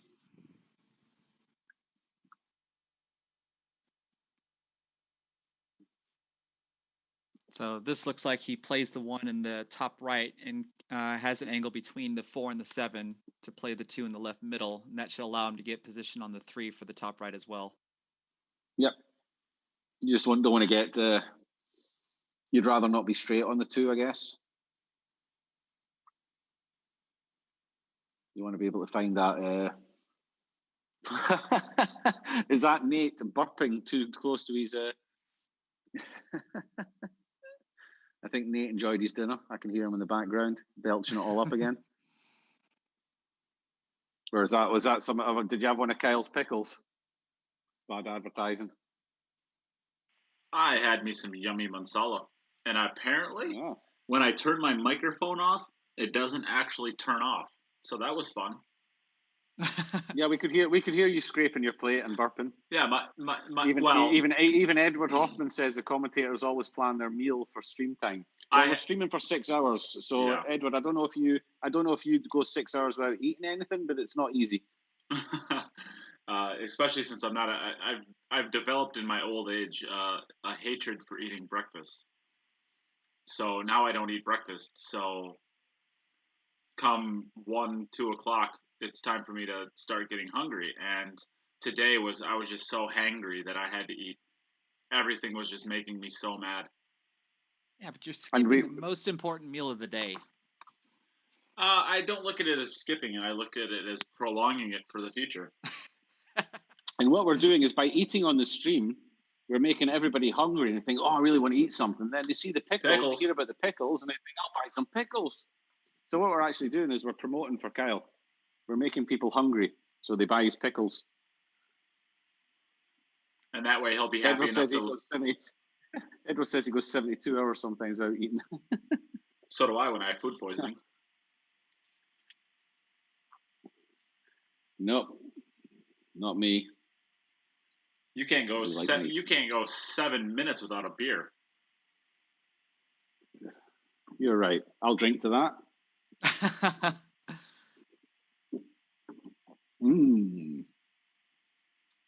That's a really weird thing, though. 7 to the left center. I completely turned my mic off. There should have been no reason that you guys were able to hear me scraping away on my plate. Now I'm angry and confused. In that order. Audio issues at the Q Up Cup.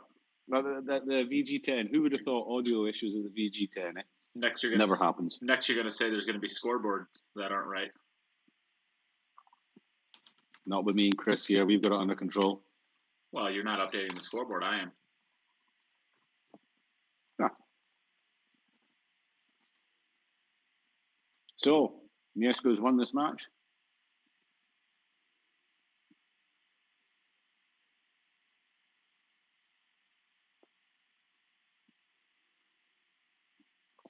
Score is 5-2. I can relate to that, Edward. I think I put my COVID-19 on about twice. It sure is a bummer that front camera is so laggy and basically just completely unusable. It's a really nice camera view. Mm-hmm. The overhead view is really cool too, but it's so blurry.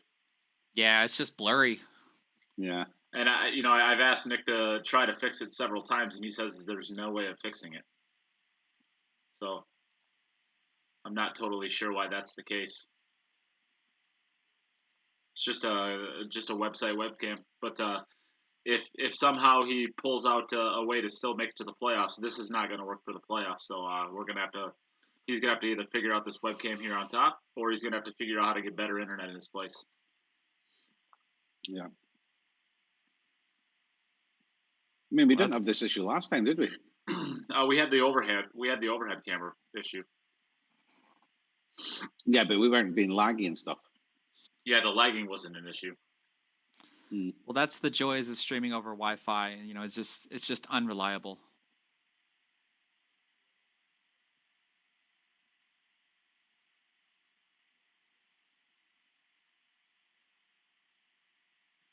Okay, Nick's lost this match, but as we know, it's important to build your score up as much as you can.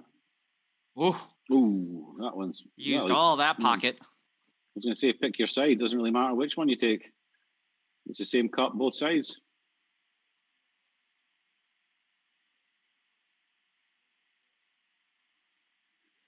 Not the tallest player on the pool scene.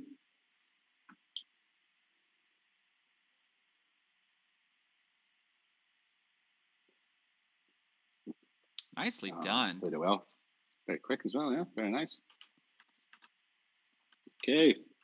Back over to Poland. Mieszko's putting together another nice set here. He's building up a big score.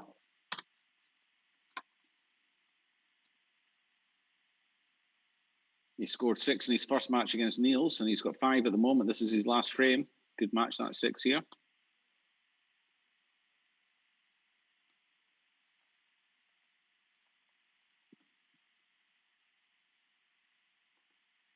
Board down. Got away with the 1 ball again. And again. His cue ball's in the open. His cue ball is getting kicked quite a bit. He's been fortunate. He's only He's only scratched once off of it, but his cue ball has been flying around quite a bit. He's got close to that top left-hand corner a few times now. Yeah. Okay. It stayed up. But yeah, you do get situations, you know, if it does turn for you, then you get kicked in 3 times and all of a sudden you're in trouble, you know. Yeah, and when Your it's luck can change very quickly. Yeah. And it seems like when you scratch a couple times on the break, it's like the side pockets just become the size of Jim's pockets. Tiny. No, huge. It's like the only thing that you can see when you're breaking the balls is the pockets, and you just find a way to scratch on every single break. Once it gets into your head that you've been scratching a lot, it's just so hard to hit a break good without scratching. Your contribution to this was much more sensible when you were eating. When the only noise you were making was your plate scratching. All right. Apparently, Jim has decided he's going to be exceptionally rude today. I got muted again, did I? Yeah, it's gonna continue too if your little potty attitude continues the way that it does. Oh yeah, it should. Oh, he's so negative.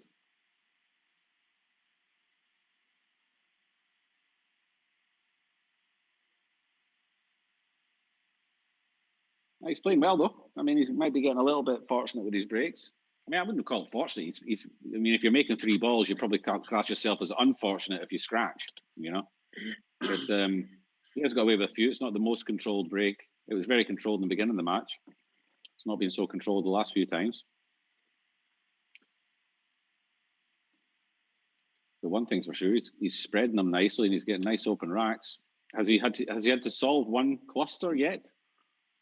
I don't think he has successfully. I don't think he has. No, he hasn't had to really do anything, has he? He had the one against Niels in the first. The one against Niels, yeah. He had about 5 balls in there. I don't remember if he solved that one or not. To be honest with you, I think he did.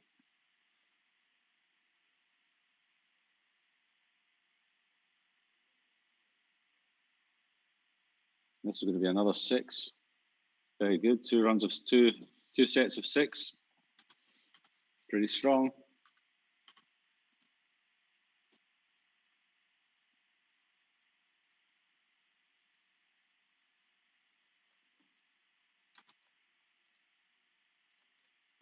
Nicely done. Yeah. Absolutely. I have a 68 for that. Would I be right in saying that?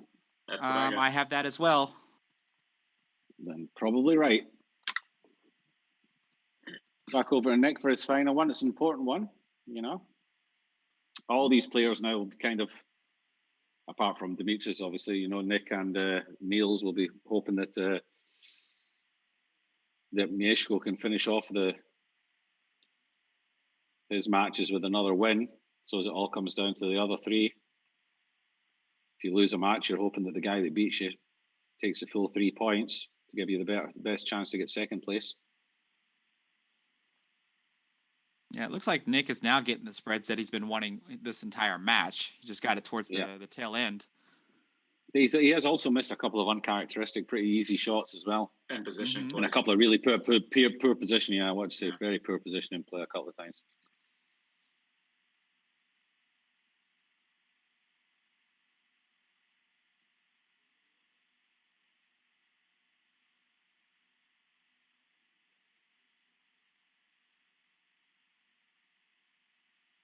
Has he overhit this? No, I think he's good. It's okay. Yeah, we saw that table yesterday. Alex was playing on a couple of times. We thought Alex had overhit a couple of shots, but the white pulls up pretty quickly on that table. Yeah, this front camera. It's not massively fast. This front camera is completely unusable at this point. Yeah, it looks like it's traveling fast, and then all of a sudden it stopped. Yeah. Yeah, I'm going to switch to side as well. We need to do something for Nick for he's on again straight after this against Niels. Yeah, this is completely unusable.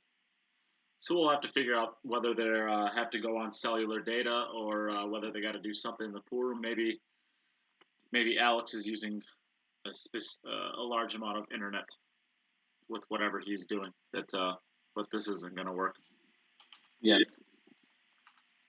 Okay. All right. Neither one of these players are interested in talking. They neither one of them the English is 51. Yep. Neither one of their English is that great, so we will just move on to the next match. Neither player wanted to talk, so we still have 2 more $50 packages left. If you would like one of them, they have a jar of McConaughey's pickles in it. They also have a Cue It Up t-shirt, a poison glove, a Kamui tip, and a Cue It Up patch. That is about about $70 worth of gear in that package. If you would like one of those packages, all of the ways to donate are in the pinned comment on both Facebook and on YouTube. And of course, not only that, you get entries into the drawing tomorrow for a Poison Jump Break Cue, which is valued at about $230. You'd get 10 entries into that drawing. You also, yeah, Alex is owning up to it. He's the one that's dragging down the internet probably. You also get 10 entries into the drawing for the $1,500 Jacoby Custom Cue. So if you would like one of the last 2 $50 packages, all of the ways to donate are on the pinned comment, and you would get all of that gear. There are only going to be 2 of them left, so don't wait. If you're interested in getting one, get it right away. That way you do not have to miss out on it. Kyle Boutte missed out on the $100 package this morning by about 2 minutes. So if you're interested in getting that, do not wait. All right, we'll be back in just a second with the next match, which will be between Nick Malaj and Niels Feijen. So use this as an opportunity to donate to the stream or share the stream, please. Share, donate.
All right, we are back for the next match. We are going to have a matchup here between Niels Feijen and Nick Malaj. So Nick is not available to make the coin flip. Would you like to call it, Niels?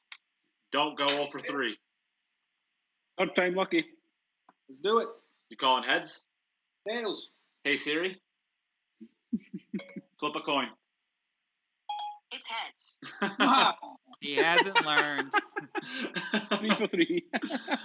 All right, so Nick, if you're able to hear us, you can choose to go first or second. And of course, we always get the guy who can't talk. All right, he's electing to go first. Yep.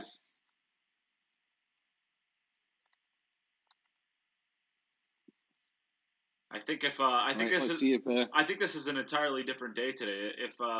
If Niels won all 3 of his coin flips, I bet he'd be 2-0 right now, on his way to 3-0. It's the coin flip that blame Siri. dictates the winner. It's Siri. Siri, she's a horrible woman.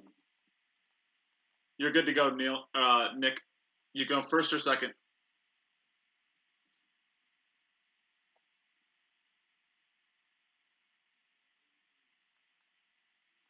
Did we get an answer? Well, he's going first, is he? Yeah, he's racking the balls. That's probably good enough. So it's good a start as any for a rack. Okay, then, match 4. This is kind of do or die for Niels. Well, it's a little bit do or die for both players. I mean, Nick Malaj will still have an opportunity, but he's not going to be. He's going to be in the same position Niels will be in if he falls to 0-2. Yeah. Relying on a lot of things to go right. Got the 8 ball down to the side pocket. This camera looks a little bit better. This time I think Alex Kazakis was using up all the internet. I don't know what he was doing. I don't think we want to know what he was doing. It'll be something to do with it. He probably took his PlayStation with him or something like that. Oh, it's lagging again. So looks like problem with is it the 7 and the 4 on the left-hand side rail there? I'm not sure if there's enough room in between for him to be able to cut the 4 into the corner. There's that, and then the 5 there's that ball is 5-9 combination. Yeah, 5-9 combi. We've seen that one. Niels did it on the break. So he's got an angle to break them if he needs to. I think if the 5-9 combi's on, then he could just play to take the cut on the 4. That's what he's doing. And then he'll just come across and play the 5-9 combination, I think.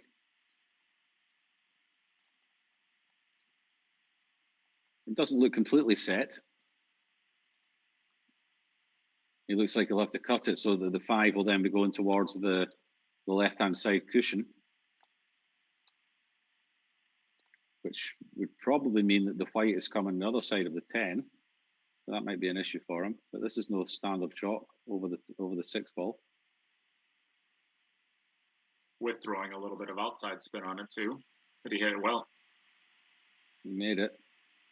Now it all depends on the angle that this combination is on.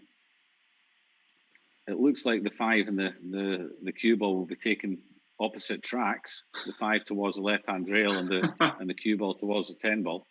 Yeah, we busted Alex. He said he's playing online PS4. Yes, you should stop, Alex. I told you. See, I told you. Yes. Oh no! Oh, he's followed it all the way through. That is. Oh, yes, you should stop, Alex. So you are messing with the stream. Or at least plug the PS4 in hardwired and don't do it over Wi-Fi. Hardwire would work too. Yeah, we believe you. It was a PS4 you were doing. Yeah. Well, if Nick's in the room with him, I hope so. He's got a ball. He's made a ball down. We're going to see Niels shoot some pool. That's what we want to see. Terminator doing what he does best. Terminate. Getting the chopper. Can't. Well, if you all right, Alex. If you get Nick forfeited out of this tournament, you're gonna have to talk to him about that. It's gonna be your fault, Alex.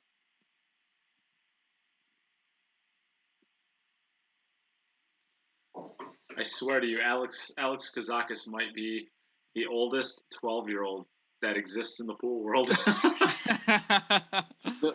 oldest, hairiest 12-year-old. You saw Alex yesterday. He looks like he was. The whole Corona thing was messing with his hair. His beard was getting a little bit long. His hair was a bit long. Maybe that's somebody that could use one of your manscapes. Maybe. Send a free manscape to Alex Kazakis.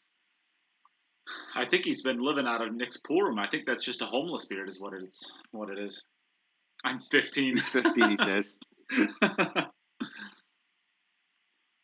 From what the people said that are playing with you, that you're not good enough to be a 15-year-old. That's why I said 12. They said you were so bad at the game that you weren't even 15. Oh, jeez. Are we talking about pool or are we talking about the PS4? Well, I'm talking about the PS4. He's a number one seed. I suppose we can't say too much about his pool. So this obviously passes the 9 ball. Yeah, I was wondering about this shot back here. Up for the 7. Yeah.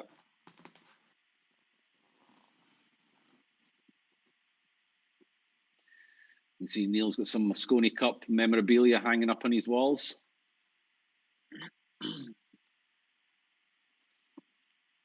And he made, I think, that plaque that he's got there on the right-hand side underneath his Moscone Cup sign, I think. He's won so many trophies in his time that he doesn't have enough room for them all. So he takes the plaque that is on the trophy off and then sticks them onto his wall there.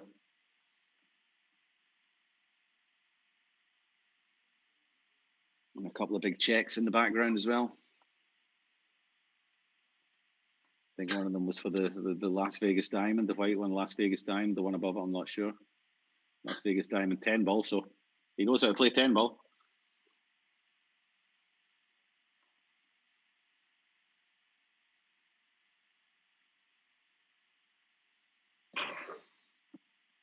That's a good shot.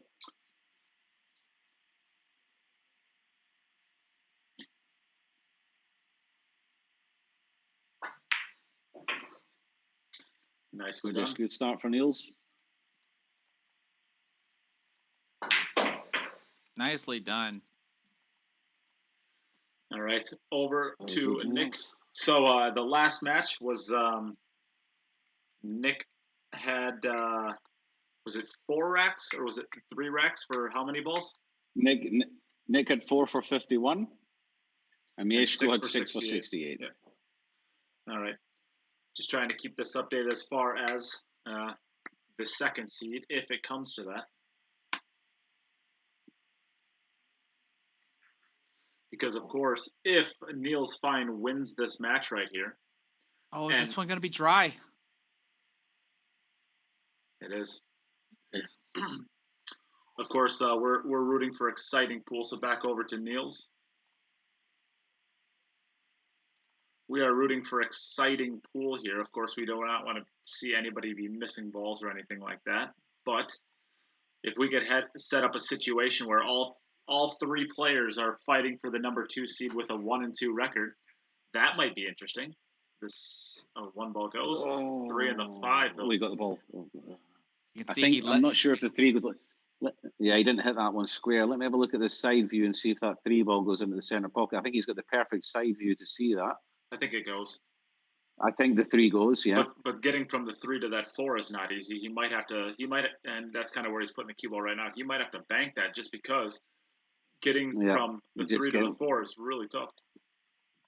Getting from the 2 to the 3 to be able to get to the 4. Yeah, you can see he's really let up on his break on this match. I wonder if he'll keep it up for the rest. So how many? Well, if you look, sorry, go ahead. I was gonna say, how many balls does Niels have in the second match? 42. So he's on 92 total. 8 racks and 92 at the moment. Yeah. So this is very important for Niels because he's on an average of 4, and Nick is on an average of 4, obviously with his this only having 1 rack, but Demetrius has 6. So if there's a situation where if Niels wins this, Nick beats Demetrius, and then Demetrius loses to Mieszko, you have a three-way tie for the number 2 seed at 1 and 2, and then it would come down to the racks round. Demetrius is in the driver's seat right now, having 2 more racks than he's actually only trailing Niels by 2 racks, but having 1 rack less. I should say 3 now that Niels has the 1 in this 1-for-1 here.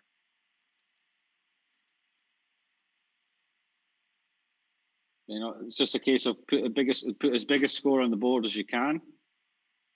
And if your direct opponent thinks, oh, you know, I've got to get 4, you know, those 4 become difficult to get, you know. But that happened with you, if you don't get off to a great start. Yeah, I had to get 6. I had to get 6 against Fedor to get the number 1.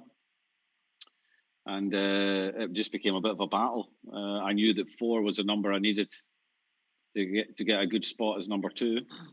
And it just became a battle just to get those 4, you know. Start hitting them a little bit harder, getting a little bit tense in your arm. I think if I remember, start to run a little bit funny. I think if I remember right, you actually had to get 5 to win the number 1 seed. I think you needed 4 to pass Wojtek. I needed 4 to pass Wojtek. I needed I needed 6. I needed 6 to get level with Chan, but I would have had more balls automatically if I'd got the 6. Yeah, that's what it was. So 6 out of 8. I remember that the 4 was just to pass Wojtek. That was a great shot right there. Yep. That was a fantastic shot. Just to get good on the 3 from the 2 was a great shot. He played 2 really good shots there in a row to give himself that angle, to give him the option of playing that shot. So this is still not going to be easy because he still has to get. This is tough. Still has to get off far enough for the 6. Checks the point of the side pocket that he wants to pass. Exactly. Yeah, I think he. I mean, it's difficult to say, but it looks like it's frozen. That makes this a pretty tough, but he is just going forward with it. And when you're playing these, if you're playing these a little bit forward, it makes the pot a little bit easier. I think he'll pop it just a little bit out. Yeah, just like that. Wow, just a little bit. Yeah. Wow, that was a really good shot. That was just a little orange blur flying down the rail. How did he hit that ball? Too good. Just a. Oh no, he's fine. Nicely to get over for that 8 ball into the right cushion. I mean, that was the shot of the rack. That solved the rack for him. That shot right there is. I don't want to get too blasphemous, but that might be the shot of the day thus far. The 3 ball in the center. The 3 ball to the center 5. Or the 5 ball. Yeah, but I would say the position from 2 to 3 was fantastic. The 3 ball was a great shot. The 5 ball, he's just played a really nice rack. You know, no, I'll say about it. He's played the rack that not everybody could play, shall we say. No, he played that one really well. You know, that's a rack that he didn't need to be getting out on. He could, you know, you could be forgiven for not getting out of that rack. In fact, I think you're being pretty nice to that rack. I think that's a rack you're not supposed to get out of. Well, we're not supposed to get out of. I don't know. That's oh no, it's another dry break. And it's all gone pear-shaped from Nick in Greece.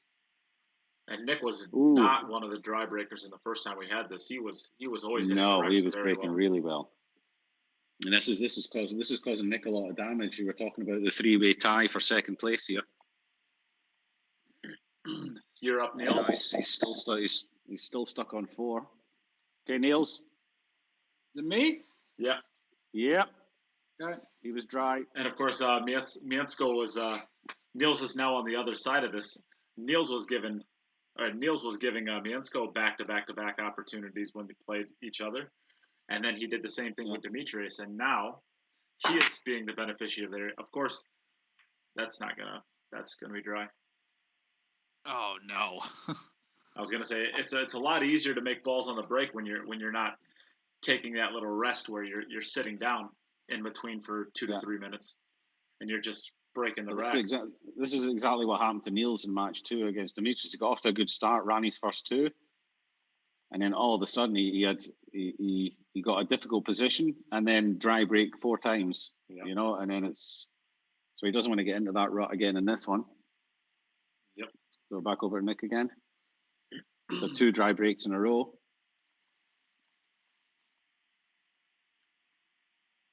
Made the 8 ball this time. 8 ball down. And it's opening up 6 ball's going to make the 4 rails. 5 ball stays off the 9. And the 5, yeah. That's been a danger for him in a lot of his racks at 5-9. It's just whether or not the 2 pass by the side or pass by the 9. Otherwise, he has to play it into the left middle. Yeah, it doesn't look like it does. He has ball in hand. Oh, no, he doesn't have ball in hand. The 1's up there, yeah. Well, he still has ball in hand. Yeah, okay, but not on the 2. Yeah. I think you probably just play this, kind of drag it right down the right rail for the left middle. He wants to get below the shot line, though. In fact, you got to be far enough. You might even want to get all the way down to this bottom rail or very close to it. I think he elects to the left side. That's a good shot too. That's fine. Yeah. Well, it works. Yeah, no, it's not actually okay. He's under it. Well, he's gonna have to play short side on the 3 ball now, I think, unless he's gonna jack up. I think he can pump it. Yeah.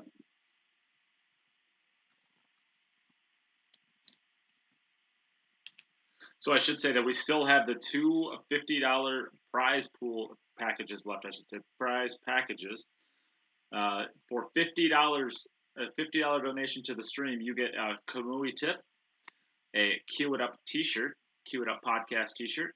You get a Poison pool glove. You get a jar of McConaughey's Gourmet Irish pickles, and you also get a Cue It Up patch. It's $70 worth of gear that you get for $50 donation. Plus, with that $50 donation, you get 10 entries into a drawing tomorrow to win a Poison Jump Break You. And on top of that, you get 10 entries into the drawing for the $1,500 Jacoby Custom Cube. So lots of things for that $50 package. There's only 2 of them left. So if you would like it, make sure you do not hesitate. It might go very quickly. And it supports the stream that you're watching so that we can add $4,000 to this event and give the players a reason to play for some big money. This is an $18,000 prize pool event. It allows us to really add a lot of money to lure these top players out to play for the show for you guys. Nice out by Nick there. Brings the score back to 2-1, but Nick has played 1 rack more than Niels. So Niels gets on the break. He was dry last time. He hit that one better in the centre. The 8 ball's going to make it. Oh, that's not too bad because he gets the ball in hand to play the 1 first. Yeah, you wouldn't want this. You wouldn't want to play this without a ball in hand. Still a little bit of work. And the 3 to the 4 is going to be tough. A little bit tough, I should say. Yeah. It's a little tough. Not really. No, I don't think so. I think you get position on the 1. You play the 1 in the top right hand corner. You come across to be able to play the 2 ball and come around 2 rails towards the 3. And then you take the cut on the 4. The 5 is up at the top rail. He's going to come down this way. The cut on the 4 ball. I like playing it. Yeah, it's not too bad. You'd like to. I think you from the line of the middle pocket, from the line of the right hand middle pocket. I think you make it quite comfortably, and then you just float across for the 5. I like just coming across here to play the 1, to play the 2 ball in the bottom right, come around 2 rails towards the line of the 3. That's got to slow down. That's okay. No, this is good. Perfect. Yeah. I think you'd like to be able to play. Yeah, that's the line I'm talking about. Yeah. Straight from the middle bag. It's a shot that needs to be hit very well. I mean, if you go a little bit long, you're hooked. You come up a little bit short. It's a really thin cut. But he will have a pretty easy shot to get on it with the 3 ball there. Of course, the 3 ball's in that line already. Yeah. And he doesn't have anything to do with the cue ball. He's down to the 5. Oh, don't want to get too thin. That's got to slow up fast. That's going to make things a little bit trickier. Now then, is he going to have to try and check it and find the gap between the 6 and the 7? I think he can hit. I think he can hit this with enough inside spin. He's just going to have to get a little bit closer to the 6 ball. You think he can hold it to this? You think he can hold it to the right hand side of the 6? Ooh, yeah, he's going to try and hold it there. Wow. I think. With low inside spin, I think you can do it pretty easily, and that's where he's hitting.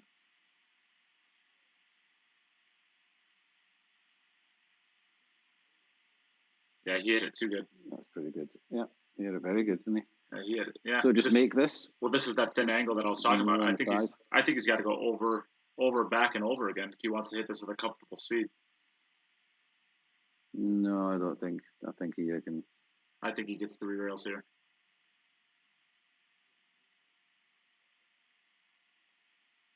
He gets You're 3 right. rails here. You called it.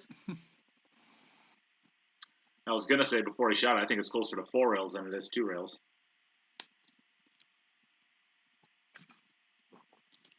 So probably, yeah. He could come forward and find the gap between the 6 and 7, but then you're more likely to come on the wrong angle on the 6 to get to the 7. So I think playing short side, you're more guaranteed a better position on the 7. This is a little bit tricky though. I think his angle might be. He might be short side again. He might be short side again because I think if he goes 40, he might go into that 7 ball full. But I think he's certainly going into the right side of the 7 ball. And if you're not going into the 7 ball, you're going very close to the middle pocket. Yeah. But he's okay there. He's been shooting. He shot a more difficult 5 down the rail from the same position. I was going to say he shot this shot already. Tougher. He shot one that was frozen. The positioning's not hard, so he's out here. I think might not just falling just wrong side of everything at the moment. Maybe. No, I think he's okay. I think he's got the angle to drift up table on it. Okay. Yeah, not much drift, but just enough. That was played it to the right hand side of the pocket. Yeah.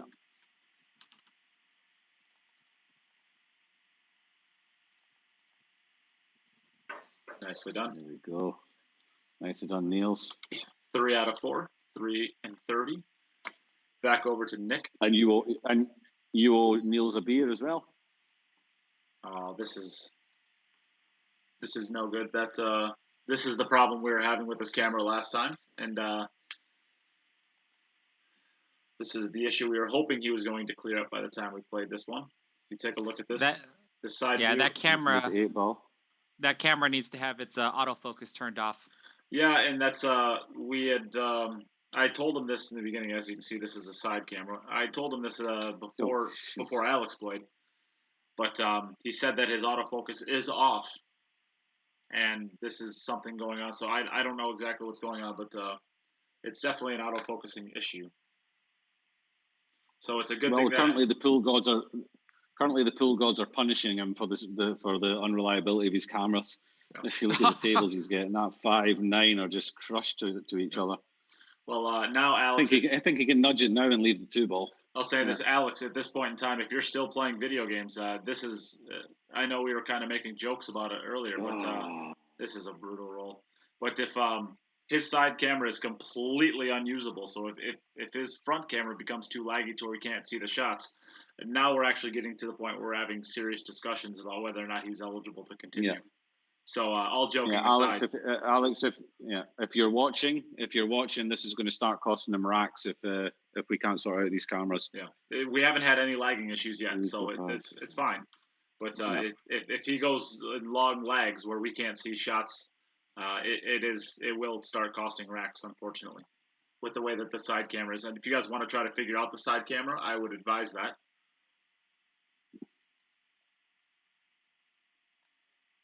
So that was that 3 additional. Niels, you said that one a little bit soft too. It's going to be dry. A bit soft again. This is going to be dry. Yeah, just didn't seem to get any force into the pack there. He's trying some different things to try and get some consistency on the break. He's still ahead in this match 3-1, but he really needs to be building up a rack score here if he wants to make it through as a second place player. All right, it seems like maybe they're doing something with the side camera. It's much more visible now. So if that was Alex doing that, thank you very much. Hopefully it stays like this. But the lagging has been much better. So that is good. The front camera comes up clutch. 8 ball down. Got away with the break there, was firing towards the centre pocket with the cue ball. That 5 ball's going a little bit funny again, but it is open into the bottom right-hand corner pocket. With the 4 ball. The position from the 4 to the 5 is easy. Yeah. Now that the camera, the quality camera, it's the pool god saying, all right, your side camera's good again. We'll give you a good rack. We'll give you a decent break, yeah. But now we're having issues with lagging on the front one. If it's not one thing, it's the other. Yeah, this is no good. I'm seeing the front camera okay. I'm not seeing any lagging on the front camera. It is lagging. Oh, it absolutely is. It wasn't there, but yeah, you can see right here. Okay. It's lagging again. Oh, there a little bit when he's shaking his head, but yeah.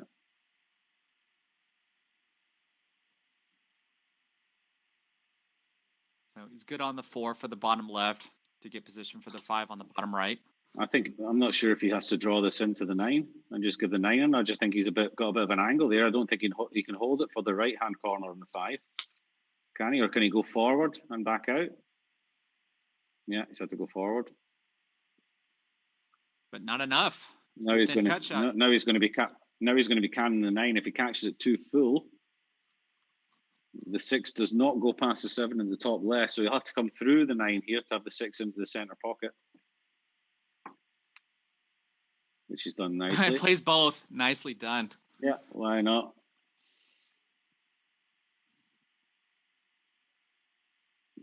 So a good chance to bring it back to 3-2, but Nick will have played 1 rack extra.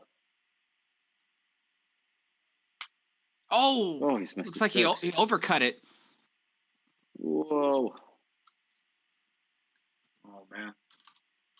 That's given Niels a bit of breathing space, but still, as I say, it's not so much about winning this match for Niels. He needs to get the racks on the board. Yeah, that is the most important part of this. This is going to give At the moment, he's on 11. At the moment, he's on 11, which matches Alex Montpellier, who's currently in the 5th spot on the... looks like he moved back to his power break. Second place players. He got the 5 in. The 9 ball is now no longer.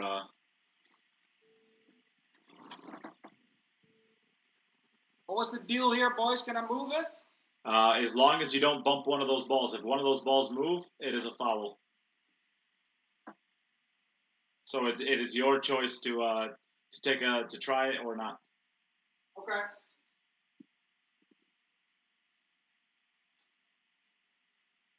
So I was saying, yeah, the 11 is the number 5 on the second placers. At the moment, that's Alex Montpellier. So that is the minimum that anyone needs in order to give themselves a chance of getting into the playoffs. I don't believe that 11 will be enough to get you second place in this group, however. With only a 1 and 2 record. The way the scoring is going just now, so it would take a lot. Niels really needs of to be me. Yes, a lot of things would have to go wrong for everybody else for 11 to get you 11 with a 1 and 2 record to get you through the second place. It seems unlikely.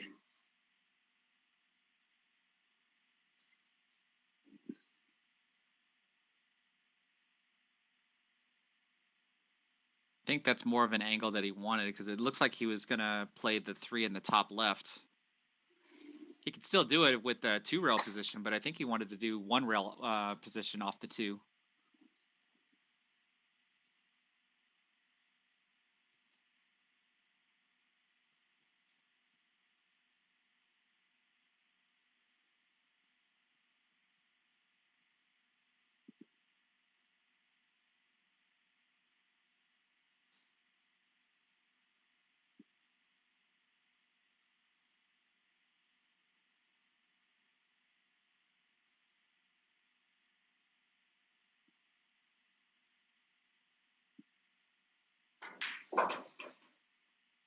There's the 2 rails.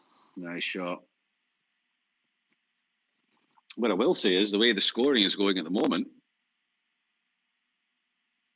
Demetrius, who will play the last 2 matches, it looks like it won't matter to him if he wins either of the matches. It will just be about playing for himself and running as many racks as he can.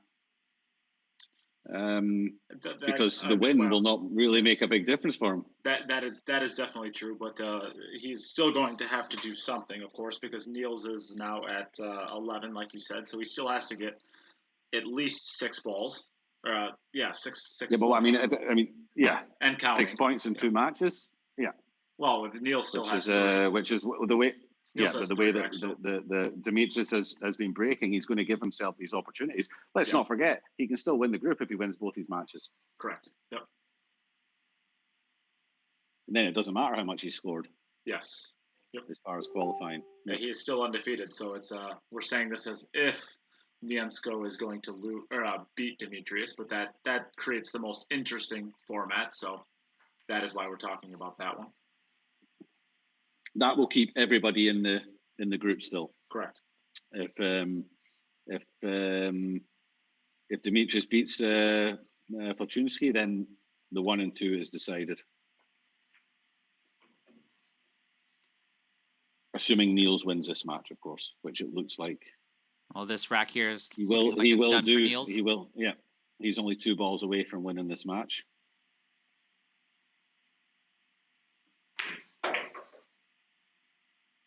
So this 10 will give Niels his first win.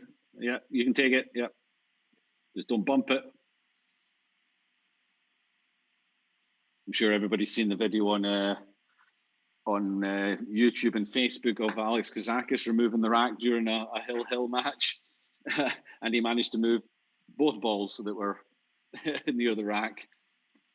All right, so back over to Nick. Cost him the match.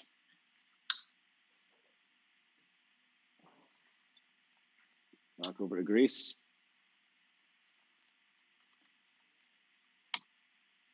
So We have Nick one. needs to get some racks on the board if he wants.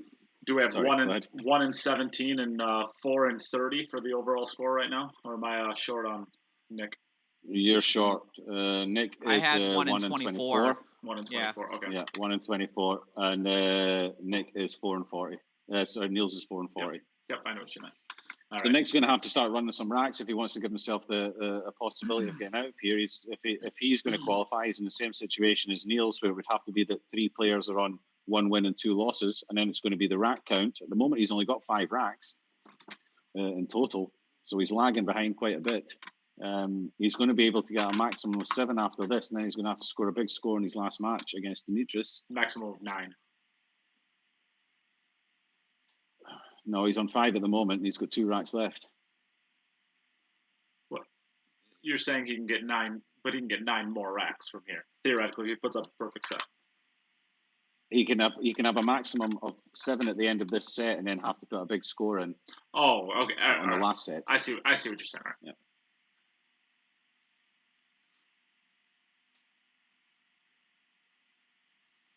It looks like he's going to complete this one pretty easily. Although he got a little funny on this 5 ball. He's I think he's straight on it now.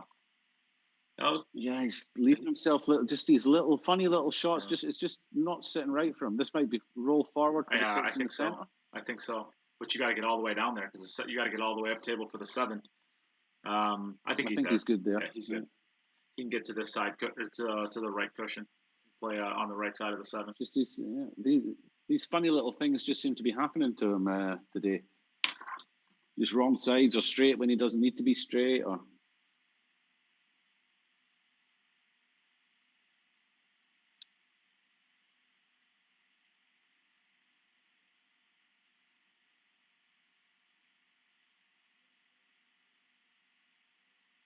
okay, it's a nice out. Needed that one.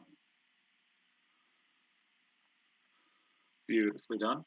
So Nick has 1 rack left. Niels will have 2 racks left. Every one of these ones is important now.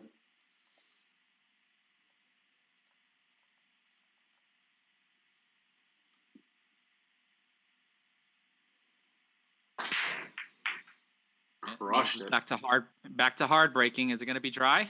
It is. Unless it, nope, it's Ah. dry. Wow.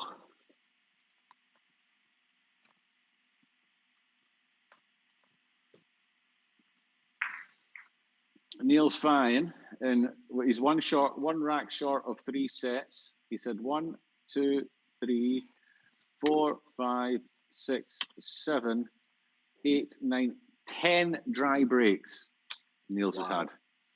So he's basically in 23 racks. 10 so he's dry gotten breaks. to the table 13 times, and guess what his score is?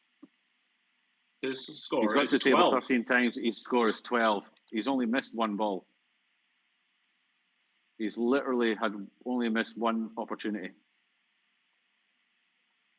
His break has just murdered him. Both balls Both going middle to the balls in the side. center pockets here. Is the 5 going? 5 balls going as well.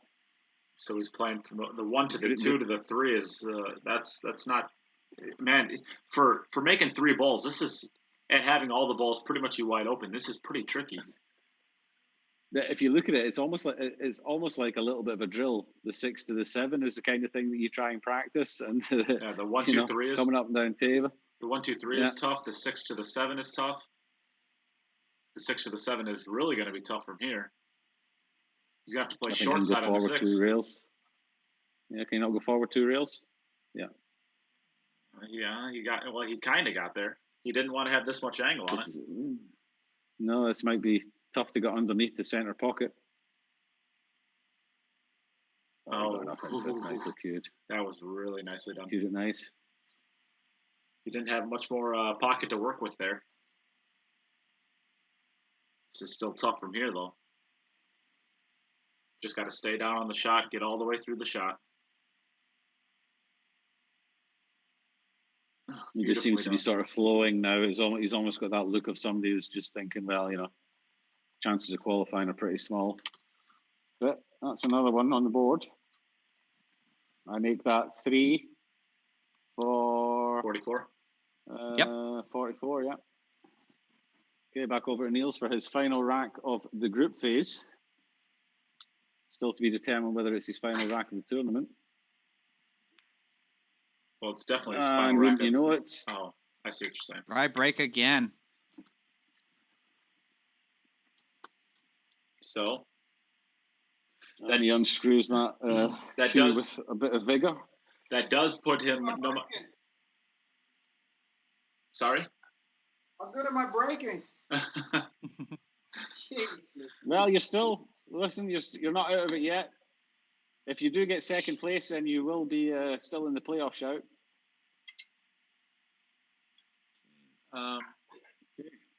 132. So Niels wins this match 4-3. So yes, you are above Alex Montpellier. So if you do happen to get the number 2 seed, you still are going to be live. If somebody finishes underneath you tomorrow, you would still make the playoffs if you are able to get the 2nd seed today.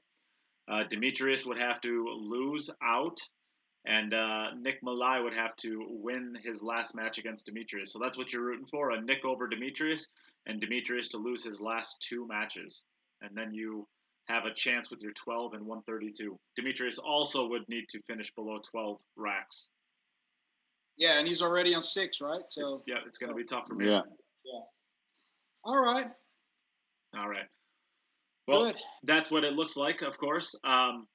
Thank you for playing regardless. If it doesn't go your way, it was an absolute pleasure getting to watch you. I know that you ran 12 out of 13 racks. You broke dry, what was it, by the end of it, 11 times? You broke dry 11 times. You had 13 opportunities. You ran 12 of them. I mean, you're playing great. You're playing good, but if you're not getting the opportunities, I'm running out every time. Yeah, but, and I'm talking. That's it. I mean, your run average is incredible, but your break average is terrible. Your run average is great. Yeah. And on top of it, it's not like you were getting easy. Yeah. You weren't getting easy runouts. I mean, you made some really spectacular runouts along the way. Runouts that when you were getting to the table and starting on them, I'm like, the chances of them making this out is not very good. And next thing you know, you're just making every single shot, every single transition you need to, and you got out of all of them. I don't remember the shot I don't remember the rack that you didn't get out of, but. There was a beautiful one in. I remember. But I mean, mostly it's all about the break. Just make a ball at least, and then if you get the ball on the side down, you can vary more with speed. And if it's really laying well, then you can take off the speed, and then the racks just open up like candy. But if those balls aren't going in, you gotta sometimes hit them harder or from more angle, and then things get a little bit more clustered up. So that's just how it is. I got to work on it. So thanks a lot, guys. It was a pleasure. And it's great having you. I wish you all the best with the event, and keep me posted. In case I qualify, we're going to the casino tomorrow. Hey! Online. Online. Online. We'll play some virtual craps. All right. Well, thank you, Niels. Our next match is going to come up right after a small break to be able to set up the streams. It is going to be a matchup between Mieszko Fortuński and Demetrius Jelatis. So this one will go a long way towards deciding who is going to be the number 1 and number 2 seeds. We will take just a small break to set up the streams. Please use this as an opportunity to share the stream. And if you would like to get a donation into the stream, all of the donations go into a drawing tomorrow for a $230 Poison Jump Break Queue, as well as they all go into a drawing for a $1,500 Jacoby Custom Queue. On top of that, we are doing some drawings today for packages. The packages tomorrow, or the current package we're on is a $50 package. So with a $50 donation, you are going to get yourself a Kamui tip, a Poison glove, a Cue It Up t-shirt, a Cue It Up patch, and a jar of McConaughey's Gourmet Irish Pickles, who is the sponsor to today's event. So at $50 gets you over $70 worth of gear, as well as the entries into those drawings. So that is a pretty good opportunity to get yourself some great gear for even better than what market price is, and potentially win some great prizes as well. So you can use this opportunity as a chance to do that. And other than that, we'll be right back with our next match, which will be Demetrius Jelatis versus Mieszko Fortuński. Share, donate.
Okay. All right, we are back for our next match. It is going to be a matchup between Demetrius Jelatis and Mieszko Fortuński, as you can see on the scoreboard here. Demetrius, you wanted the coin flip. Would you like to call heads or tails? Tails. Hey Siri. Should have gone heads. Flip a coin. It's heads this time. It's heads this time. Told you, it's always heads. It's been heads all day. So, Mieszko, Niels went tails 3 times. Mieszko, would you like to go first or second? Me first. All right. So, Mieszko is up first. Okay, play well, guys. Good game. Did well. You. So, this is going to go a long way to deciding the group, to decide who goes through in first place. Yes. Mieszko's on a 2-0 record, and Demetrius only played 1 match, but he did win it, so he's on a 1-0. Both players have been playing very well. In fact, the 3 sets have been played, 2 from Mieszko and 1 from Demetrius, were all 6s, which is a pretty good score. And he's been nailing this breeze. Goodness gracious. That's the second time he's made. He's made that 2-ball in that middle pocket quite a few times. You've got to be hitting them really solid to get the 2-ball tracking like that. Yeah, but I think that's the second time he's made 4 on the break. Yeah, no. Look at the 5. Five's in a bit of a tough spot, but Demetrius, on the 3. Demetrius, your other camera went off. Make sure that is on Do Not Disturb, please. And I'm sure that's messed up all of Nate's cue. Yeah, that has messed up everything again. Yes, yep. So Demetrius causing work for Nate like he does generally at the podcast. So what do you think, Jim? Do you play position for the 4 in the right middle, so that way you can just track down for the 5 in the bottom left? Well, if you had ball in hand, you'd play it in the middle and track down. So I think that's what he's going to do. I think he's got a decent enough angle here. No, I think he's okay. He's going to have to play it quite softly. He won't be taking any rails here, I don't think.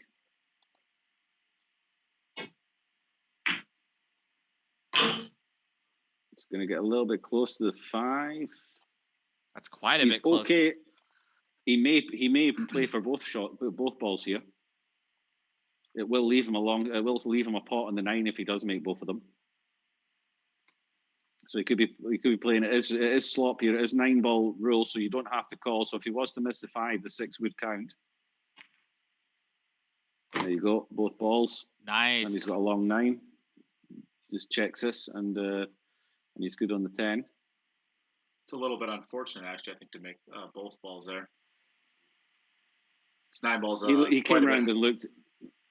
Yeah, he came around and looked at the 9. I think he was comfortable to be playing this shot the way. Yeah. Oh, but he overcut it. I'm gonna say you never want to have to shoot that. You're never gonna have that hard of a shot if you're able to play position off of one of those balls.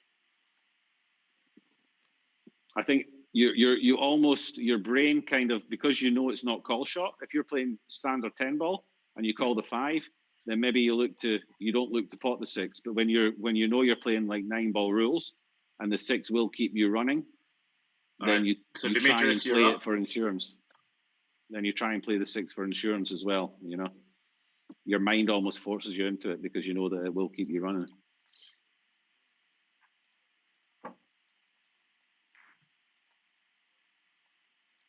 So Demetrius just looking for his spot again.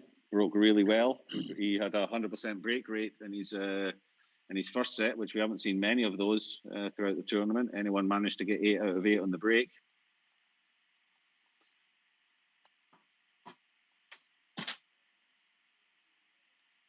Oh, his balls have gone high, but he's back to 3-ball. Yeah, he's planning for that 8 to go in the right middle, and then for the 3 to bank up to the top right, and he got the 3. Yeah, it's been working for him nicely. 5-ball's looking a little bit tricky there. The rest of them don't look too bad. The 1-ball, I think he's going to have to play into the right center, I think, the 1-ball, and float down for the 2. It's all going to be about position from 4 to 5, I think. What he may choose to do is, if he gets position on the 2 where he can disturb the 5 slightly, then he's still going to be on the 4. But he could also just play the 5-6 combination. He's looking at that now as well, I think.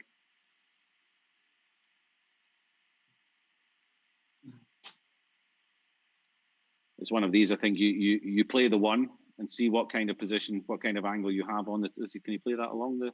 He's playing it past the 4. Okay.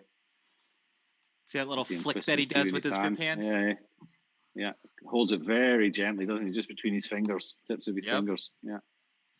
Very loose grip. So now you have a look at it and see what kind of angle you can get on the 4, where you can get on the 4, and then what your options are for the 5. He could decide to come to the rail above the 7 ball and play the 4 ball in and come around 2 rails, just north side of the 10 to float around for the 5 into the same pocket that he's just played the 2. He's gonna have a lot of outside spin still making it on the cue ball on that second off that second rail though. Yeah. He has to get quite deep into this. Yeah. He has to get deep. He has to get deep to avoid the 10 ball, but the deeper he gets into it, the more outside spin he's going to need to lengthen it out off the rail. So if he gets closer to the 10 ball, he needs less outside spin, but then you run into potentially running into that 10 ball. Yeah. I don't mind overrunning this one slightly because you're always going to have some sort of combination on the 8 ball. And if you really overrun it, you could have a long 5 into the top right-hand corner.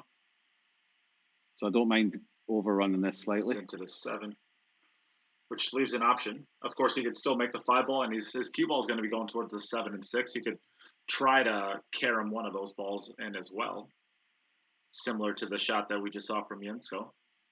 Yeah. It's possible that he could make this ball and the 7, or if he, maybe he misses the 7. I think it's more like the 6. I think it's more like the 6 he would make. Yeah, he'd have to draw to the 7. Thin. I think. Yeah. I think if he draws a little bit, he can get to the 7. I think naturally he's kind of splitting them.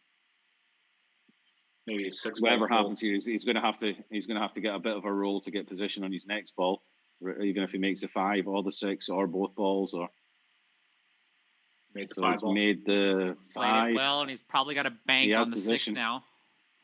Yeah, he called the bank. You don't need to call it, mate, but thanks for letting us know. We know which shot to call now. So I think he'll play the bank on the 6.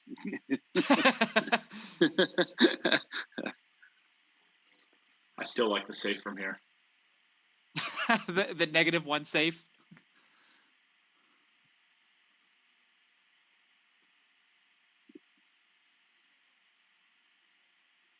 I think he's cutting it. Nobody likes it.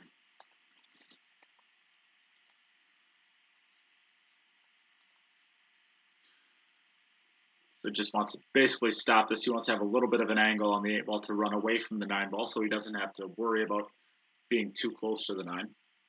Yeah. 9 will go to the bottom right. Looks like he could always go forward. Forward 2 rails, back out towards it. I think he's got a little bit of an angle. Stretching a little bit. I think just coming off the rail would. Well, he's okay. He's just roll it in, but now he's gonna be a little bit further away from the 9, which I guess really isn't that big of a deal as long as you're not up by the 10 ball or anything. If you're at that 3rd diamond, there's nothing wrong with it. See how straight his table is. Slow rolling.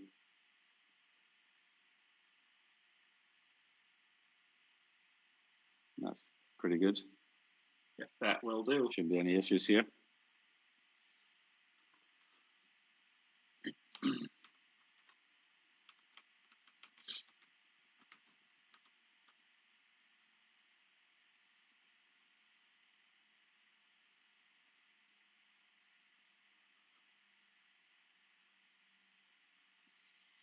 So Demetrius continuing where he left off in his first match. It's now 7 out of 9 that he's run in total. It's pretty strong.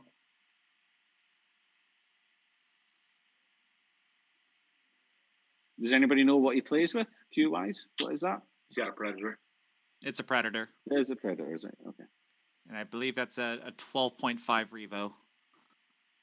12.5? They don't exist. It'll be a 12.4 then. Is it 12.4? Okay, I'm sorry. Yeah, 12.4. Yeah, 12.4. Yeah, okay. Special edition 12.5.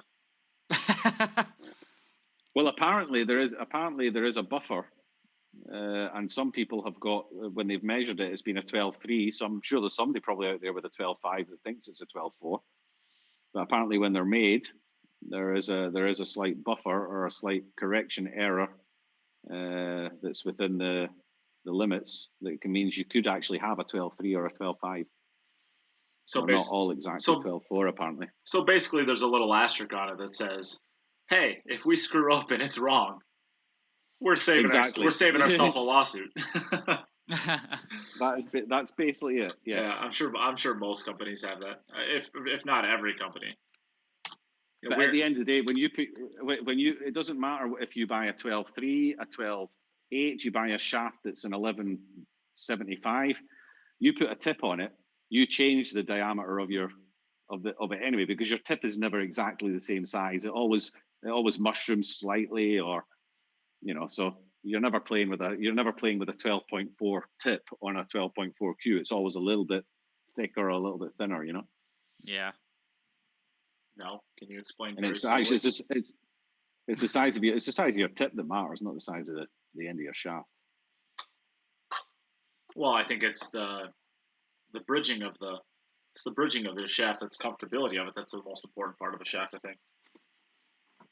Yeah, exactly. If you've got bigger hands, then you probably want a thicker shaft. If you've got little chubby hands, you probably don't want a big thick shaft in there. I have expected an insult coming from you. But when I talked about big chubby hands. Yeah, I figured you'd say like little Nate hands or something. Little Nate hands, little sausage finger Nate hands. Have you got little hands, Nate? I've never really noticed. I don't have small hands. I don't have big hands either. I just got average 6'2" standard hands, I suppose.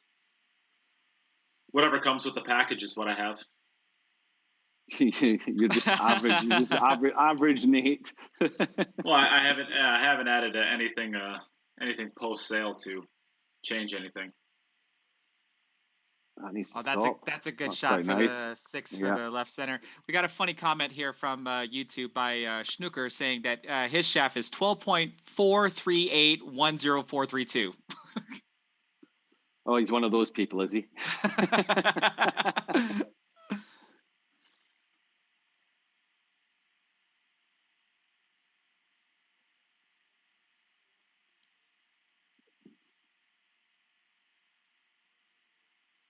Okay, so this will take a little bit of a stroke.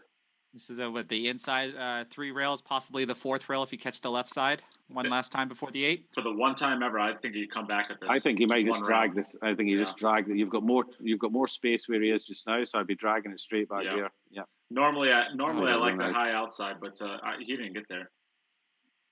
He did not. Looks okay. He got there. Did he? $1? No. $1? Not if he's already on it. Are we even right now, or do I owe you $1 still? Let's just say you owe me $1. Well, that seems unfair. You asked me. You asked for my honest opinion, and I'm giving it. All right, I have no idea.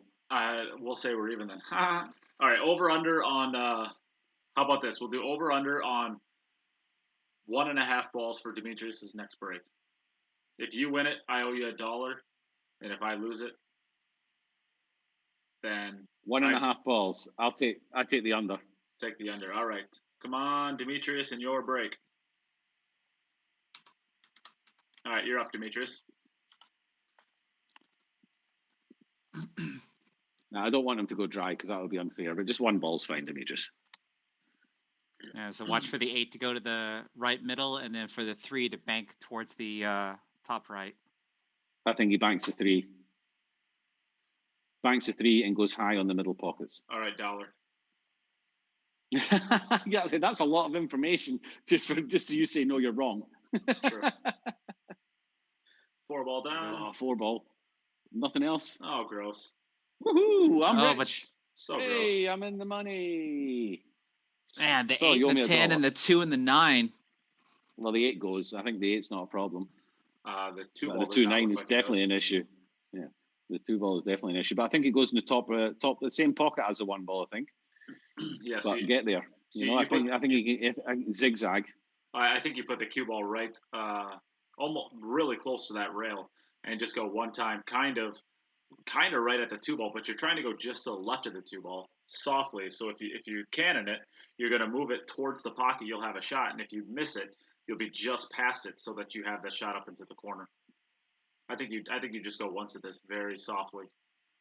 I would be trying. I would certainly trying to be contacting the balls. I wouldn't be trying to get round them. I'd be trying to contact them, and just playing at a pace that if you float past, then you still have a shot. He went too hard. Yeah. He sold out 100% for the cannon.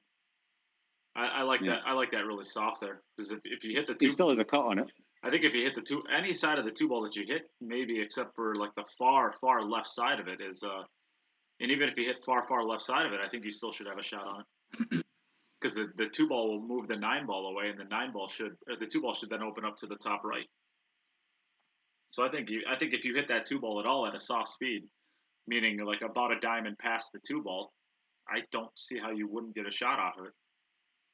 I would have been playing on that line he was playing. I'd be playing for pace to reach the 6 ball. I would have. Where the 6 ball was, because where it contacted the 6 was still a shot up into the top left hand corner. Well, so he's going for the cut here, and the only reason I would say not cut this. I would go about half that speed. Only it's not going to get there. I was going to say the only reason I'd go half that speed is if you do get past it. If you do sneak past it, you don't want to be frozen to the top side of the 6 ball. And yeah, okay, but look, you're playing such a tough shot with such small margins that if you start thinking about getting stuck on the 6, then I mean you're never going to play a shot, you know. Well, you've got to give you one that's yourself the shot that's going to give you the best opportunity to have a shot. Whether it's always going to be a difficult shot anyway, because you're still going to get up table for the 3 that was on the top rail, you know. No, we just disagree. There was no whether or not it's a hard you shot. Owe me $1. You owe me $1. Over under 1.5 balls. Take it. On Fortuński, more, definitely more. Oh, after he already had 2 down. I haven't seen it yet. Where is it? I'm still on Demetrius. 1, 2, 3, 4, 3 balls down on the break. Yeah. $2. No, you didn't take it. He already had 2 balls down when you said it. I wasn't even watching the stream. How do I know that? I was still. Oh God, I'm an honest guy. Believe me. You finally learned how to play pool, and now I trust you even less. That must mean you consider me to be a pool player. Well, that's what I just said. Yeah. Which means I trust you even less. Playing pool doesn't make you a pool player. Just because you play the game, it doesn't make you a pool player. Well, I did say you learned how to play the game. I learned how to break. I learned how to break in this format. I learned how to break in this format. Yeah, this is an entirely different break than in. Yes, I wouldn't be using that break at a tournament. Yeah, I wouldn't be using that break at a tournament. I'd probably get beaten up for it. Depends on who you're playing. I think if you break outside the box, you can outside of the kitchen, I should say, you can break any way you want. Yeah. I need the extension to break. If the Luna gets any further down the table, he'll need to put an extension on his cue to break. Oh, savage.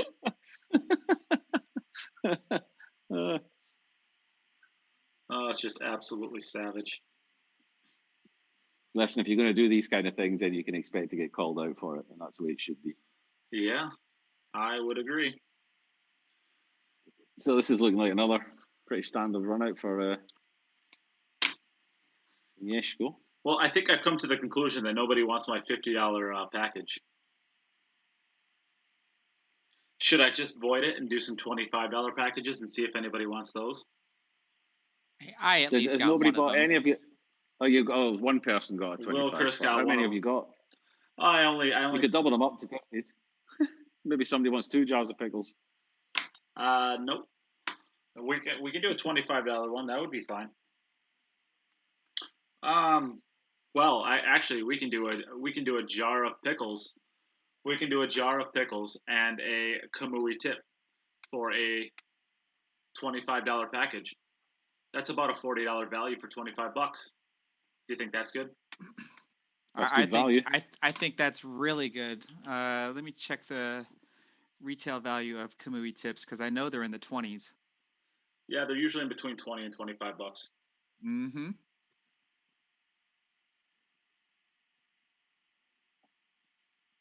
And if they're good enough for tossing home in. Yeah, you nailed it. They average between $20 and $25. And his sweet biceps. Retail.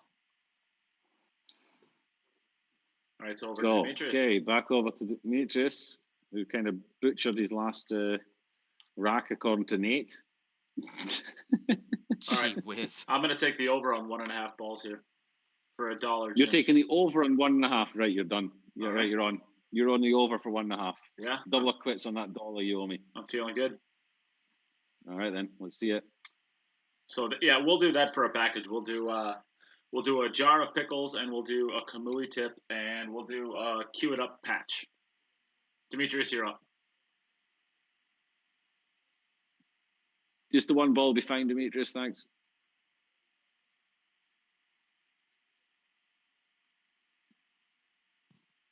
So we'll do how many can we do here? We can do 3 of them. We can only do 3 of them because that's how many jars of pickles we have left. That's 2 balls, baby. What's up? He got it. He got it. Oh,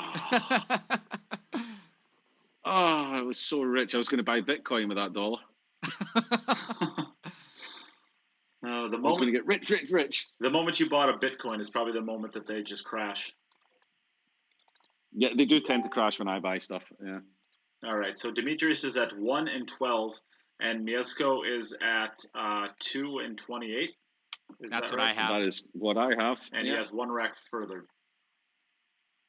So a chance for Demetrius to level up here.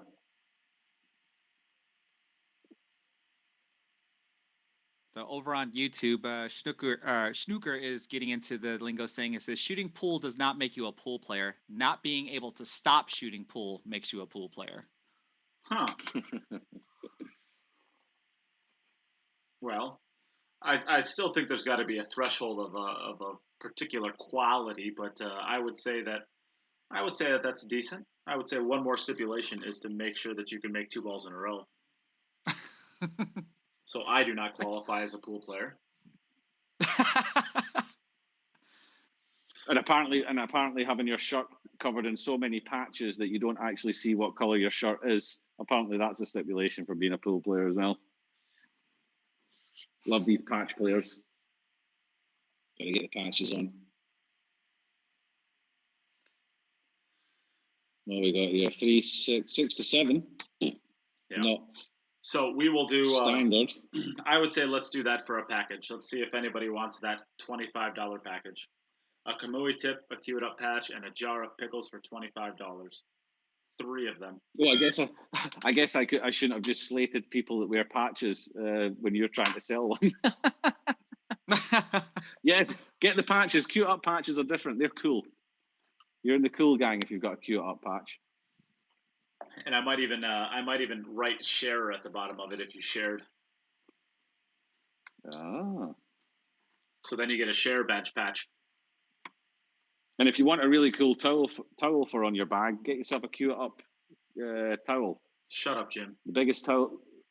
I'm being nice. It's a great towel, nice and big. You've got enough room on the it's towel. It's like when you talking about Teom Chalk. Like you're just so different in private than you are in public. Listen, listen. Regardless of whether it's nice or not, I will still rib you for it because it came from you. But I'm telling everybody else that it's. I like my cue up cup, my cue up podcast towel. I think it's a good towel. I don't think I have any more left. But that's okay. If you want me to be nasty about your stuff again, I can do that. Oh, that was a great shot. Still going to take one more. This 7 to the 8, he's going to have to wrap that top left corner really tight to get back to the center of the table. Or you can I personally quite like these shots. Yeah, dragging it in. Or you can hit it with pace, and or not, I shouldn't say pace, the right pace, and wrap it a little less tight and just take a little bit further distance, about where the cue ball is now, but down table a little bit further. I like screwing this in and coming around to out of the corner, back to between the 8 and the 9. It's one of my favorite shots. That's what it looks like he's doing. That's nicely done. Sarah Schmidt asked the question, what is the current bid for tomorrow's cue? We are not doing that. Is just going to be a straight raffle, so that one is not going to be a highest donation. That is just going to be a straight raffle for tomorrow's Poison Jump Break Queue. We will probably do tomorrow. We'll do the highest bid for another Poison Jump Break Queue. Those seem to be pretty popular. People like to get a Poison Jump Break Queue for a decent amount less than, or potentially decently less.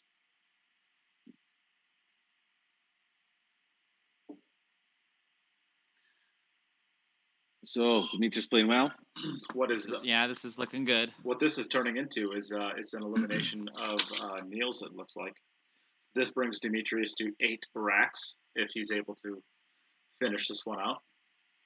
Which doesn't eliminate Niels, of course, but what it makes is it allows him to basically be taking. Well, he'd have 13 racks left, and he would need to get 5. 4 really is what he would need because he'll win an overall ball count. Yeah, something would have to go pretty wrong for Demetrius not to get above the score of Niels, and Mieszko is already above. So if he's second in the group, then it's looking like these two are going to be the number 1 and 2 in the group. It's who's going to be in what position.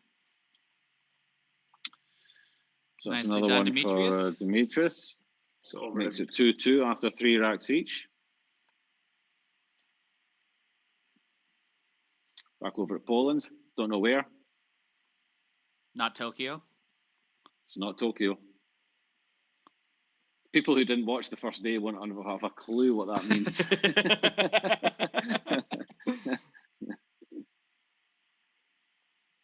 No, that wasn't. For those of you watching, yeah, that wasn't the first day. That was, I think, the third day, right? It wasn't Naoki. No, it was the first day. It was Naoki. It was Naoki. No, it wasn't Naoki. It was Hideki Arita. It was a Hidaka. Hideki Arita. Oh, it was my day, was it? No. Well, it wasn't on my day. It wasn't Naoki. It was Hideki Arita that said it. Because he was in my group and I was commentating when it happened because I asked. Did I? Oh, maybe. Yeah. I don't remember. I'm not telling you what I think, Jim. I'm telling you what I know. It was Hideki Arita.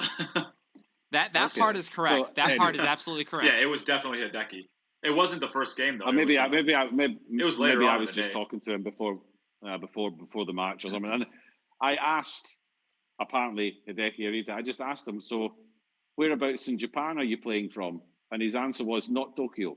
Well, if I that's like, okay, thanks for that. But yeah, Mark White. After you asked that, Mark White said, "Is it Tokyo?" And that was when he responded with "It's not Tokyo." But then he never answered your question. Okay, I didn't hear Mark's question. All I heard was the answer. It's Yeah. not Tokyo. I thought, well, thanks for that. So, Jim, where are you playing from? Not South Africa. You should finish that with saying, instead of that, you should say not Ireland. Not Ireland. Not Ireland for all you people that think I'm the Irish Darren Appleton. J.R. Carter, yes. Look, you are a sharer. Well done. It must be past work hours now. Yes. That's it. Yeah, he's off work officially. That's the only person that if you take off work so that you can watch more pool during the day, we will allow you to not share to get yourself in trouble. That is the only time it's going to be okay. It took this long, but we found an excuse that we'll accept, or at least I'll accept. Yeah.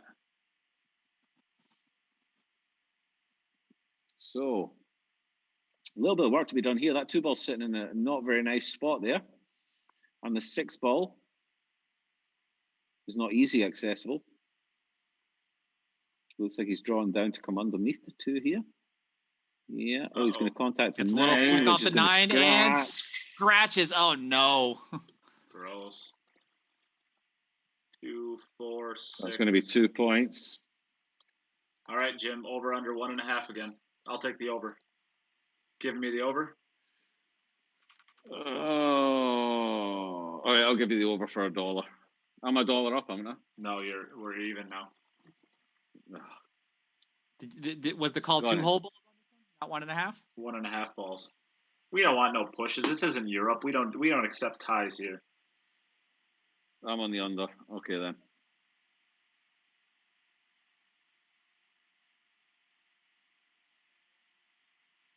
So I'm saying 1 ball. Do you double it if I tell you which ball it is? No. God, you're weak. You're rude.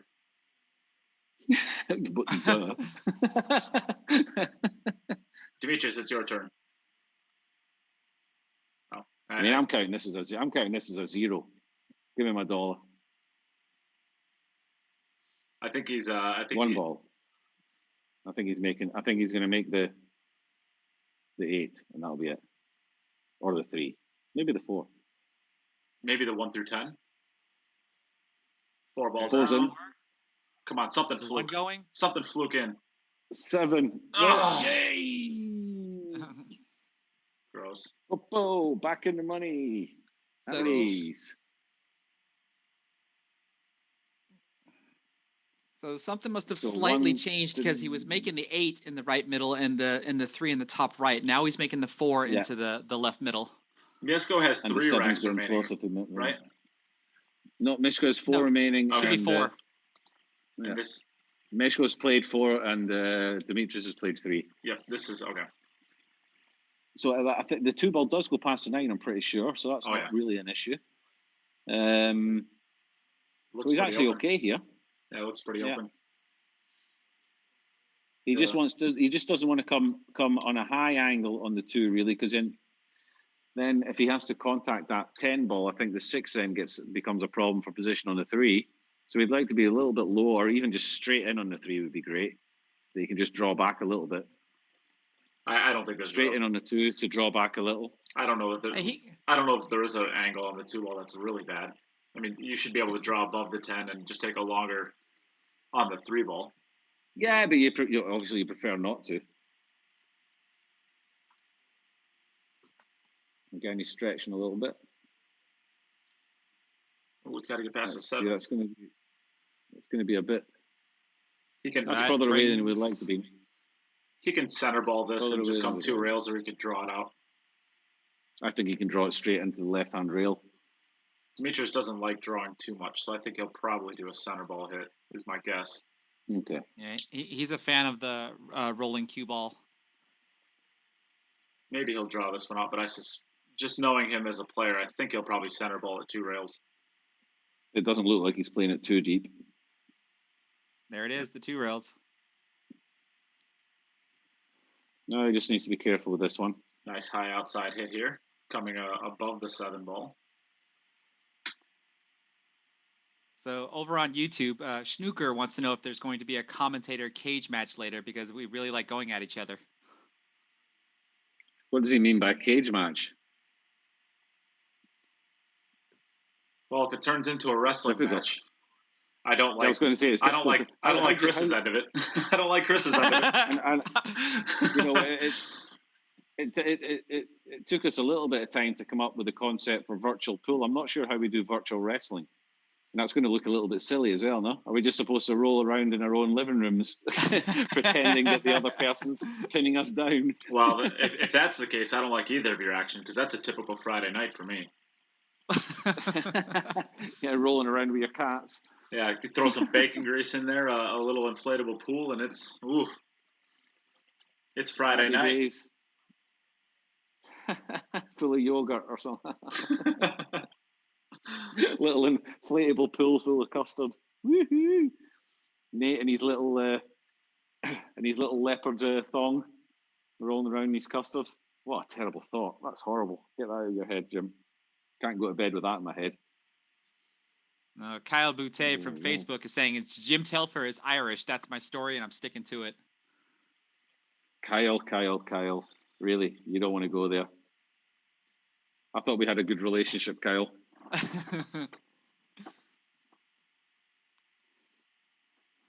So he's a bit in between here. I think he underhit that. I think he wanted to go a little bit farther to play the 6 in the left center. Yeah, I think he was trying to go a little bit further through the 8 ball. Just didn't quite judge the cannon properly or the speed. I think he's okay. I'm not sure if he can cut it in the center. Do you think he can go in the center pocket and avoid the 10 and catch the bottom rail? No, he's going. That looks like he's going to the corner. That looks more like the corner. I think it's a corner in between the rail and the 7, 3 rails back around. Just like, he's going behind the 7. Yeah.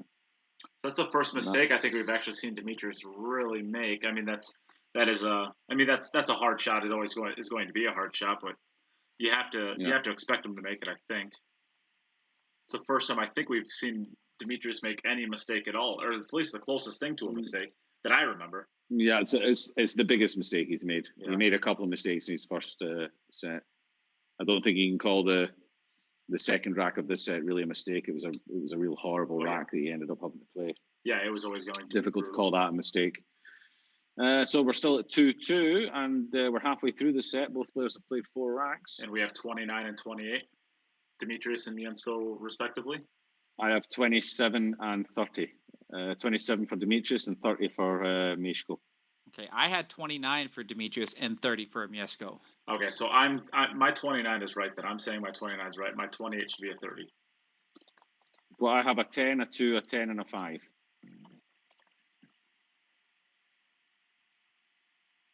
For who? Demetrius.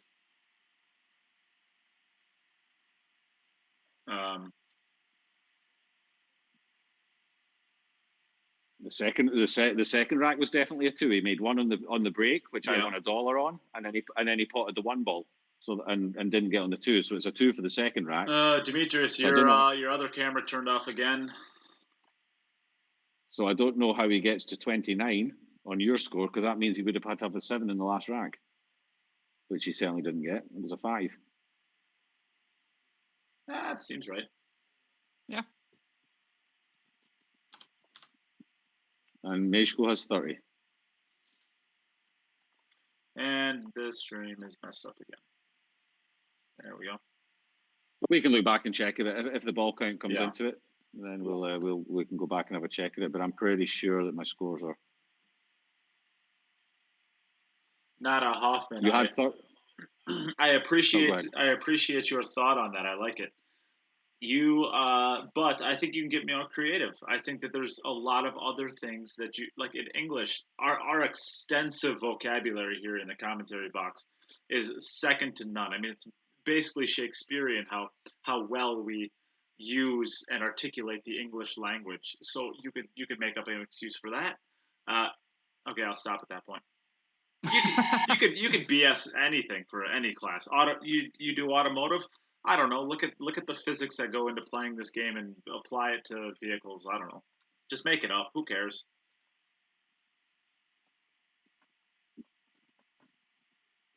I wonder how many people are watching this and decided to mute us.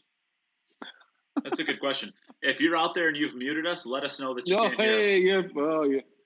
You're a funny guy. I see what you did there. All right, Jim. I'm taking the over on 1.5 again. Demetrius, I just feeling good about his break. You're good to go, Demetrius. Okay. I'm $1 ahead anyway, so I'll go for it. I'll take the under again.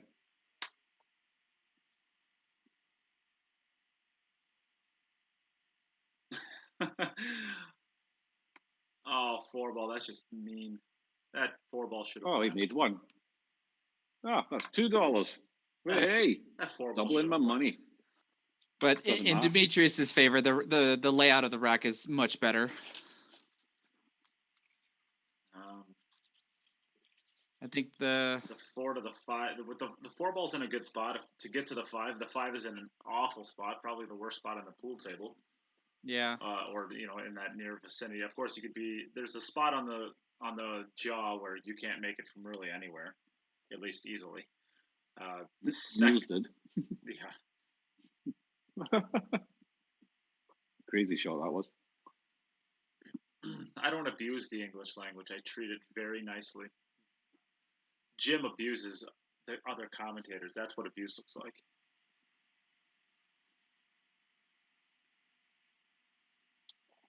I'm saying nothing.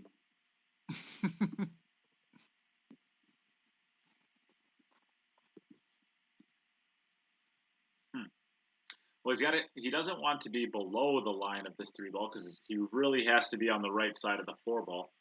So if he can, he's going to probably try to draw this back as far as he possibly can to make sure he doesn't have to run up table away from the 4. Well, that's not going to get there. I think he's accepting that he's running the 4 rail 3 times. If he's not trying to get back, any further than this, then he must be accepting the fact that he's going 3 rails. Yeah, he's gonna play the 3 and then play the 4 on the opposite side and go 3 or more rails to get to the 5. Yeah, so it's probably going to be 5 rails. It's going to be the bottom 3 and then the left top cushion and then probably the end rail. He might not connect the 5th rail. If he gets straight on that 5, he's dead. Oh, that's Just why doesn't want to get straight on the 5. I was gonna say that's why I actually like the connecting the 5th rail is so you don't get straight in on it. I mean the 5th rail with a little bit of pace. I like playing for just. I like playing for level with the 7. That's Going not between going to the 6 and the 10. quite be hard enough. This works, right? Yeah, that works. Yeah, he's got to go. Just comes right up the middle of the table. Forward 2, 3 rails. Yeah, I think he's probably just, it's a straight high ball hit. Tries to get to that left cushion. He also could go 2 times at it to the right of the 10 ball if he can. But I think just a really juiced up high ball hit here. Maybe just a tiny twist of inside spin. Just like that. Nicely done. That's perfect there, I think.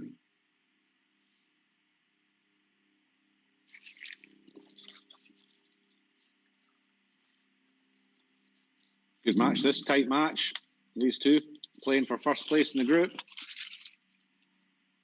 While Jim shoves his mouth full of chocolate, apparently. Yep.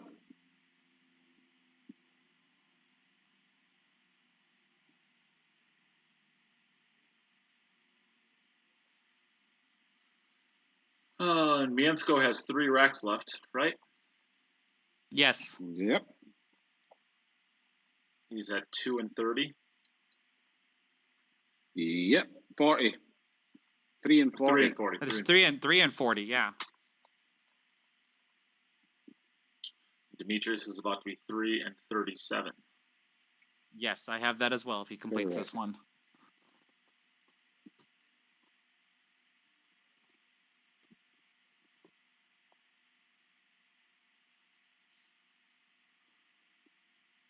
Nice angle here to just drift naturally off the side cushion in line with the 10 with about a center ball hit.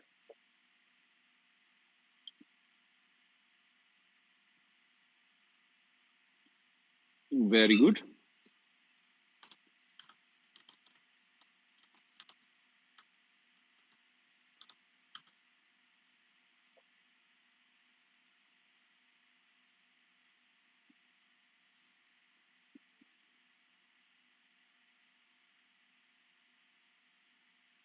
Nicely done, Awesome. Demetrius. Mieszko is still racking the balls. Mieszko gets the prize for the longest racker of the tournament.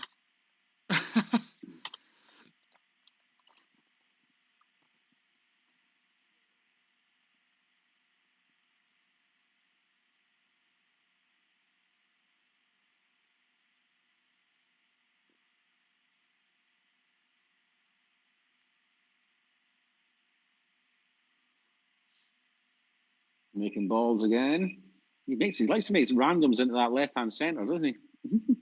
Oh, the 7 ball turned out to be really nice to him there.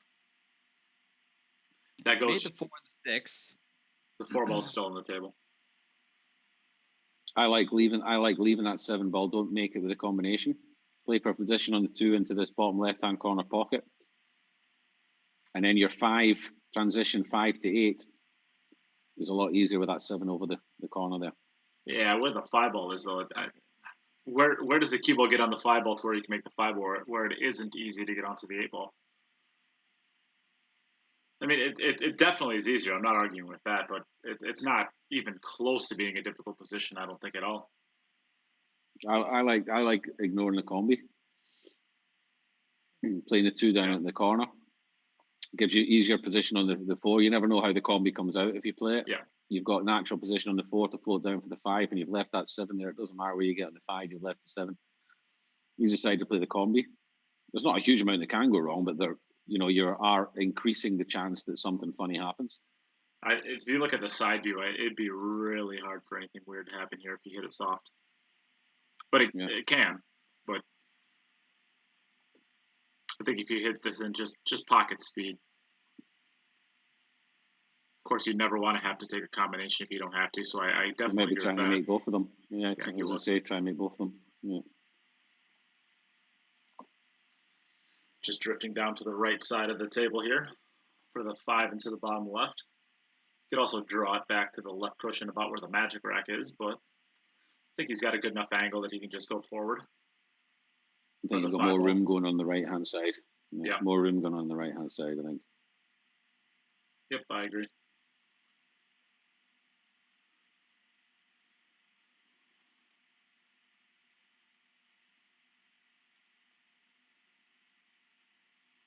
It's a little bit straight on this. I think the only thing he really has available for wouldn't it be ironic if he didn't get good on the 8 now? I mean, he's probably found the hardest spot to make the shot from, but you can just draw it off this back rail and have the 8 to the top right. You can follow it out one time. If he doesn't make this, if he doesn't get position on the 8 here, the thud you hear is my mic drop. Oh, he got there. So shame. Can we hear the sound of you picking the mic off from the floor? His little baby AirPod just.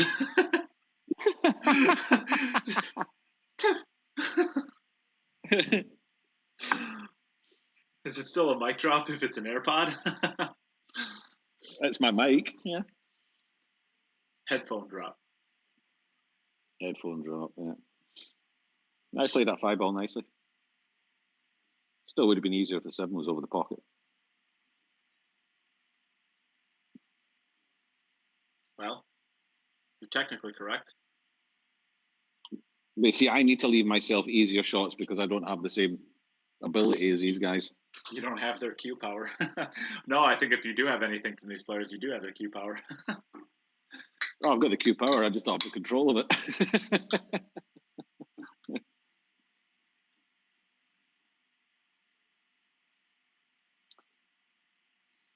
Okay, that's going to be pretty simple. Top shot. Yep, perfectly done there. Just a little bit of pressure on Demetrius.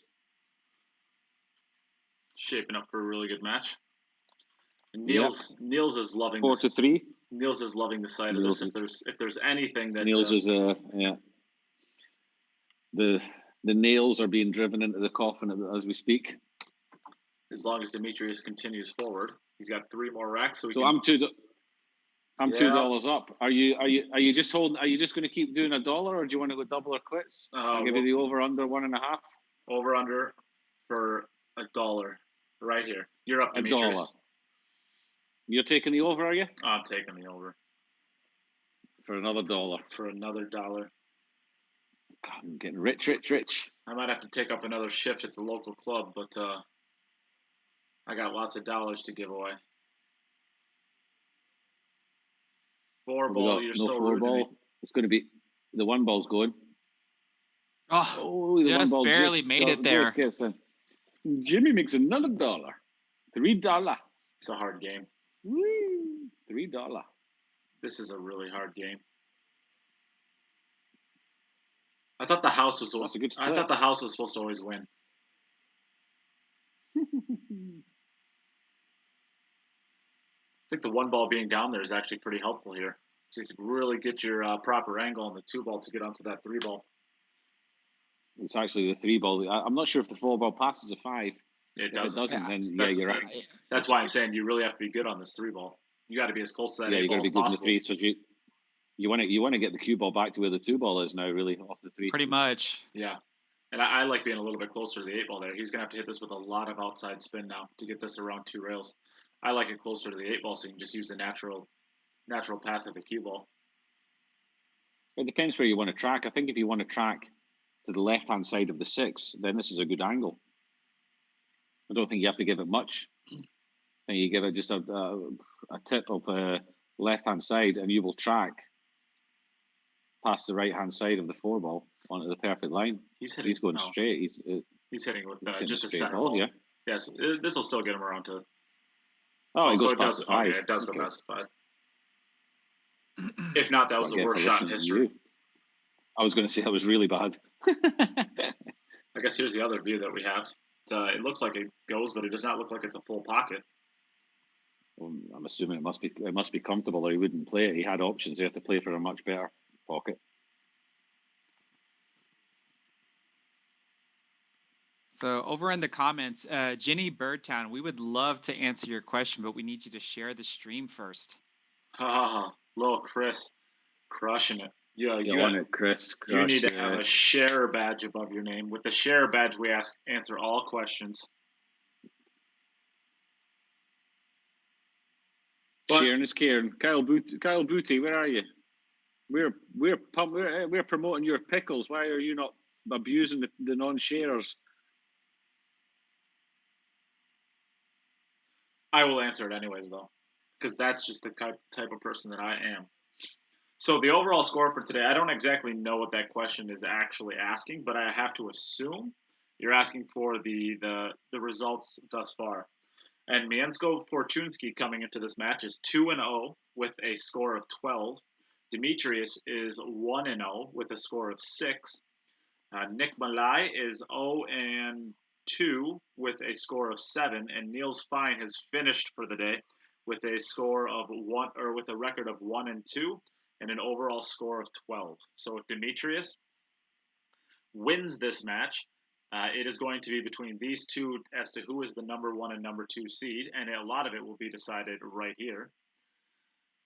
And if Demetrius loses this match, he will then be 1-1. And if Nick Malaj beats him in the final match of the day, then it will come down between Demetrius, Nick, and Niels, all with a 1-2 record as to who is going to get the number 2 seed.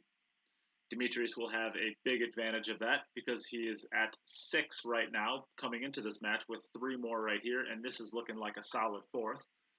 So he would then have 10 overall racks, meaning if he got 3 in his last 10 opportunities, he would be your number 2 seed.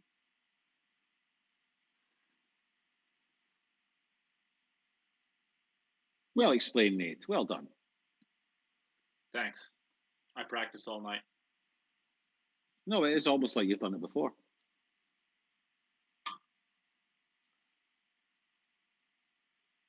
So this is going to square it up again. You would assume, if Demetrius decided not to play it, did somebody give him it? You can have that one, Demetrius. Oh, thanks.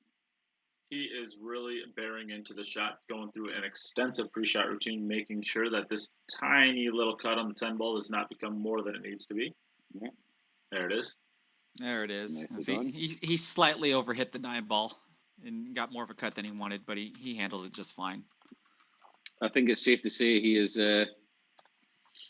he's definitely enjoying his VG10 this time more than he did last time. Absolutely. Thanks for explaining. I will be a share now. Well, we appreciate the share. Okay. 8 ball, 4 ball down. 2 balls. Ooh, 2 just gets bumped out in the middle of the table. The other 7 looked like they might have tied up. The 3 ball, 2 to the 3. The right rail. That's an issue. I think it's absolutely an issue because I think the 1 to the 2 is not exactly easy either. If the 2 ball went to the side pocket, it wouldn't be. Well, it does go to the side pocket, but if it went to the side pocket easily, it wouldn't be bad. But I think he's going to have to. I think he should draw straight the back 1-3 combo. That's a good shot. The 10 ball helps 1-3 combo. Leave the 1 where it is. Yeah. Yeah, the 10 ball helps it. Yeah, it's a big pocket. Oh, I think you drop right the way back. Try to get in between the 2 and the 9. Yeah. Which means you can then play between the 3 and the 9, and then you can play the 2 in the center, go up table with a little bit of right effect, spin off back down to the line on the 3. It's tough still. It is tough, but you could draw. You could take your line to draw towards the 9, and you should be okay.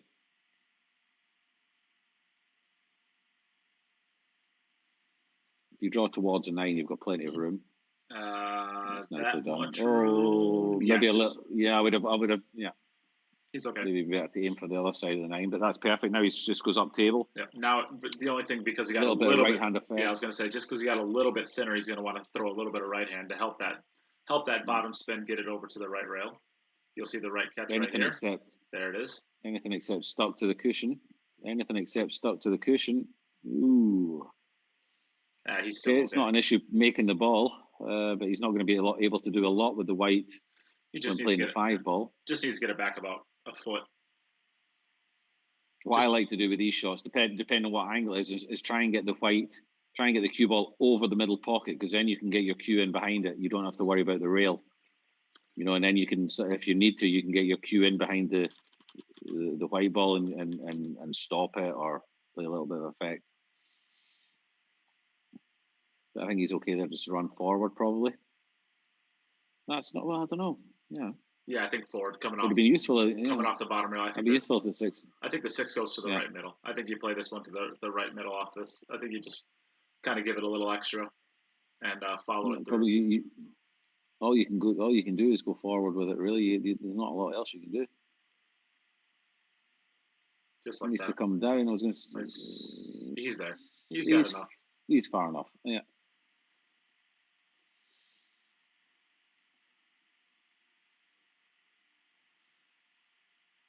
Just a nice little touch of outside spin, just to help kill the spin. Actually, on this one, I might do a low and inside on this, so that you kind of draw it towards the pocket, but then you get that inside spin to kind of throw it back to the right. It helps kill the cue ball a little bit.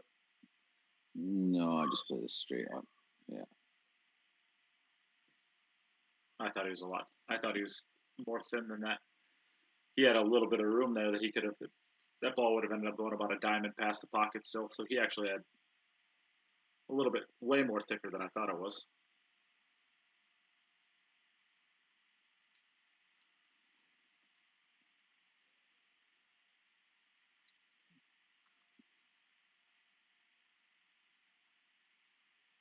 That's pretty perfect on the 9. So Mieszko doing what he needs to do. Keeps running racks.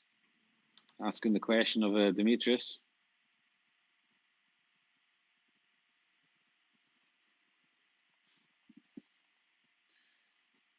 Nicely That's 5 done. out of 7. Yeah, very nicely done.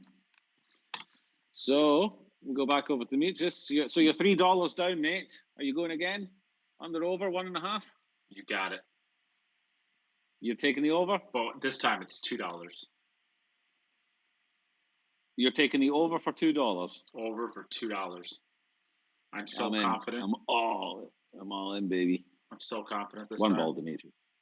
You're making 1 ball regular. It's good. 3 ball. 3 ball. It's going to be the under. Oh, look at that 1 ball. This is torture. $5, buddy. Woo. I'm into paper money now. Yeah, baby. 5. See if you ever get loaded.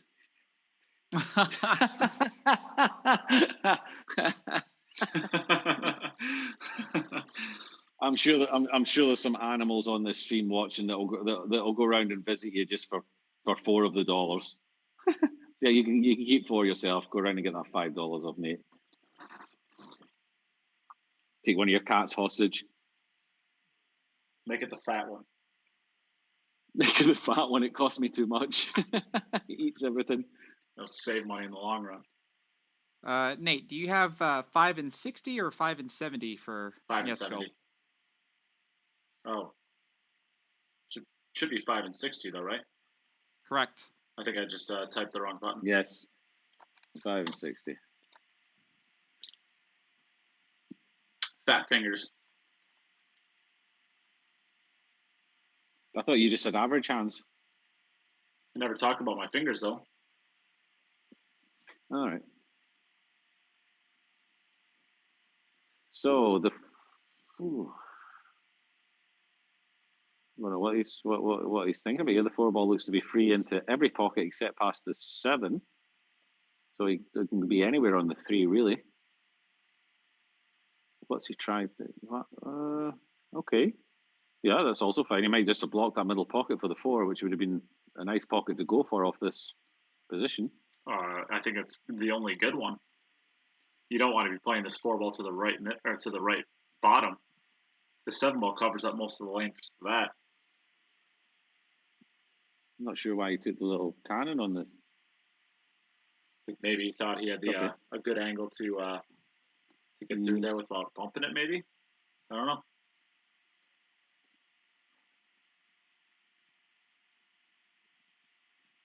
Ooh, a little twisting of the cue there. The 7. That's no good. And he's going to be hooked. That's no good. I don't think he felt good with that one right it's away. One of the few. It's one of the few kind of the errors that he's made. That was yeah. I think it came from. Oh yeah, I think for me that came from the shot deciding the can in the 8. He still shouldn't have ended up there from the position he was in. Well, I don't think he felt good about the shot right away because if you look at if you go back and watch it, I mean his hit right when he hit it, his cue ball twist he put on it. His cue flew to the left. I mean, he does that a lot on a lot of his shots, especially when he hits inside or outside. He really likes to steer it with the inside, and I do the same thing. I'm not like saying it's like a big defect. It's a lot of players actually. Oh, how'd he hit that though? He saved it. Oh, don't get hooked behind the 7 now again. Remember earlier when I told you guys? Taught that guy. I helped this guy. I take claim for all of this. No, I'm just kidding. I'm just kidding, of course. Yeah, I mean, I do the same thing when I put inside and outside spin. I kind of throw the cue ball in the direction of it. And I don't know why I do it. I don't know. I guess it's figuratively speaking. If you kind of feel like you throw your cue into it, it helps get more extreme on the cue ball or something. I have no idea, but he did it there, and he didn't. He kind of did that really bad right there. Oh, 2 in a row was asking too much of him. That's 3 in a row technically because he made the first one he shot at too. So that puts Mieszko 5-4 ahead. They both got 1 rack left. 4 and 52. So and guaranteed. 5 and 60. Yes. Mieszko has the opportunity to close 52, this out. Yeah. He has the opportunity to win, close to this qualify. out. Yeah. And if he is able to run this rack, that puts him with I believe that gets him a first round bye as well. I think 18 that will put him on 18. I'm not entirely sure. I think it'll be close. Yes, 18 is at the moment. I'm not sure it's guaranteed. But as of right now, that would get him a first round bye. Yeah. All right, over under 2.5 for $2. You got it, Jim. Go over under. Which? What do you want? I'll do over. Okay. Over. And what did you say? Over under 2.5. 2.5. Go make it. What's Mieszko? 1, 2, 3, 4, 5, 6. I win. It's only made 1. He made 2. He made 2 balls. He made 2 at least. I saw 2 go in. Oh, he did it? No, yeah. He did only make 1. I thought I saw 2 balls fly in. So did I. I'm sure I did. I swear I saw 2. What the heck happened? I did as well. I'm going to Facebook. What? I swear to God, I saw 2 balls fly in there. What in the heck happened? That was very strange. That was very strange. Okay, you won. We're back to you owe me $3. Not for long. Oh, the 8 ball looked like it went right into the heart of the side pocket, but it hit off 3 jaws and came back out. Yeah.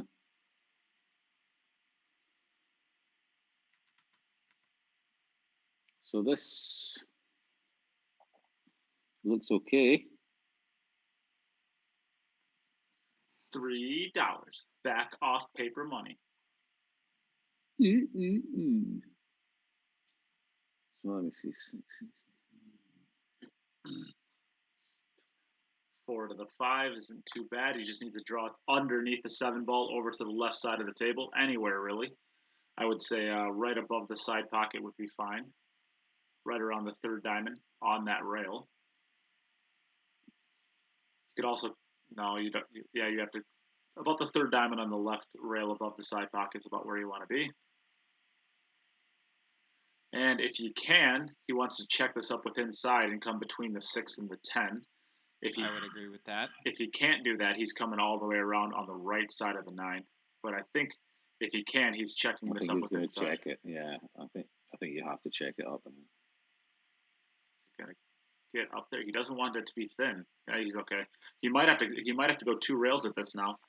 He could zigzag it, yeah. or he could just really pinch it. No, yeah, he's good. And leave himself a thin. That's what he'll do. He can get really deep into this with a low right spin, and he'll be able to come just drag straight up table. I think he's taking the zigzag. Oh, he's, and it's not going to turn out connect. great. You don't want to connect. Oh, it's turned out perfect. Oh yeah, not bad. I thought he was going to go into that full.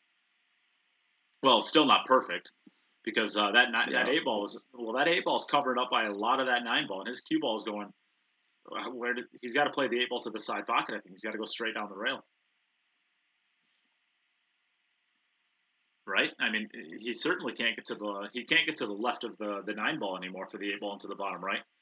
I think he has to actually drag draw this straight down table, straight down this right rail, and try to play a good enough speed shot to play the 8 ball to the side pocket. You can contact on like the third diamond on the right hand rail with a bit of outside effect, and you'll come around 3 rails into the middle of the table. But it's different. It's like that. There you go, boom. It's right here. Yeah. Boom. That's nicely done. It's a little bit short. All right, if you got any, if you're not entirely sure, just ask me. Man, Jim, you sure are on a roll today, aren't you? I've got a feeling I'm gonna get in trouble later on when myself and Nate have our private chat. I got a feeling you are too. When we have our private chat at the end of the matches, that Nate's going to tell me I was too rude to him today. I got a feeling you're going to hear that too.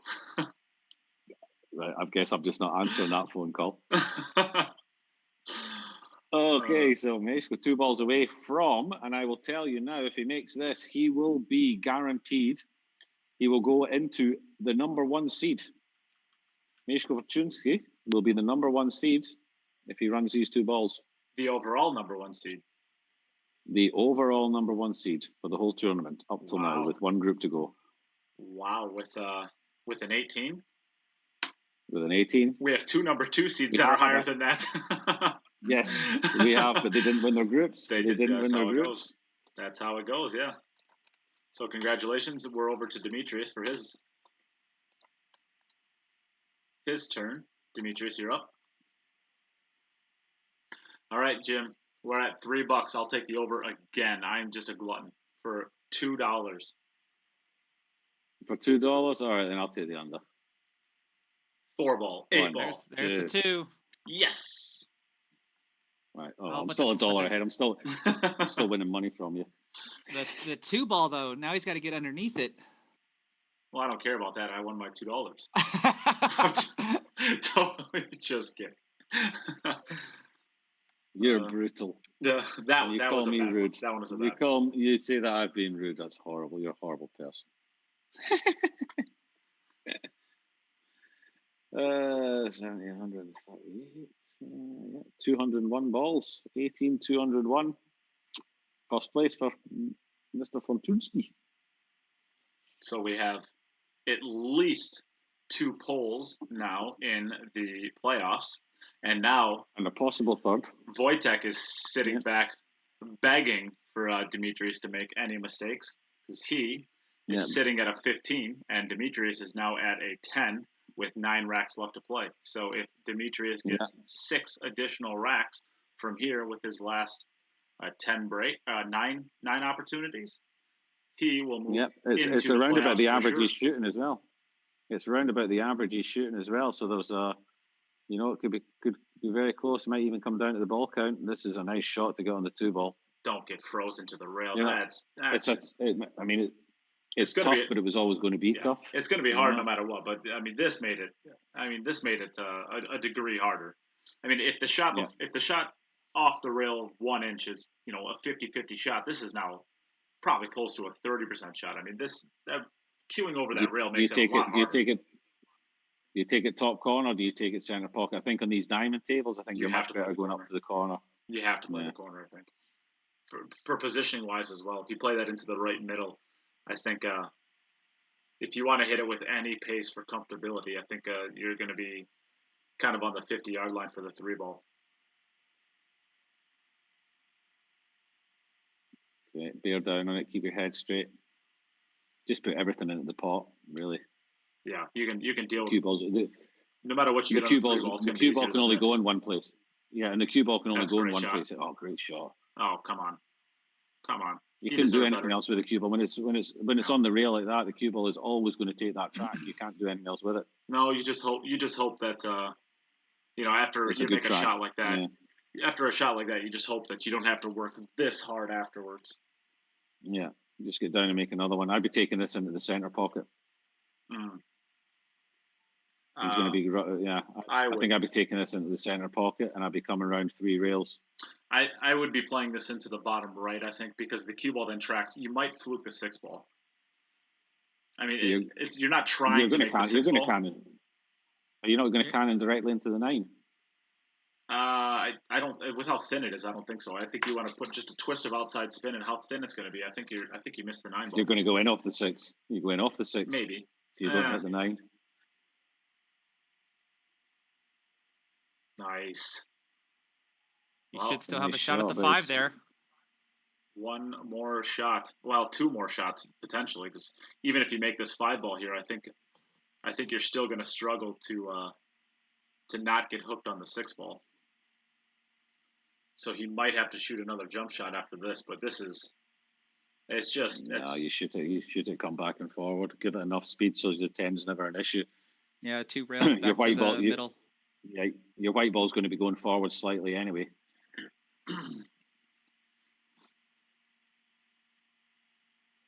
Well, there's a lot of room on that right rail over there that is in trouble.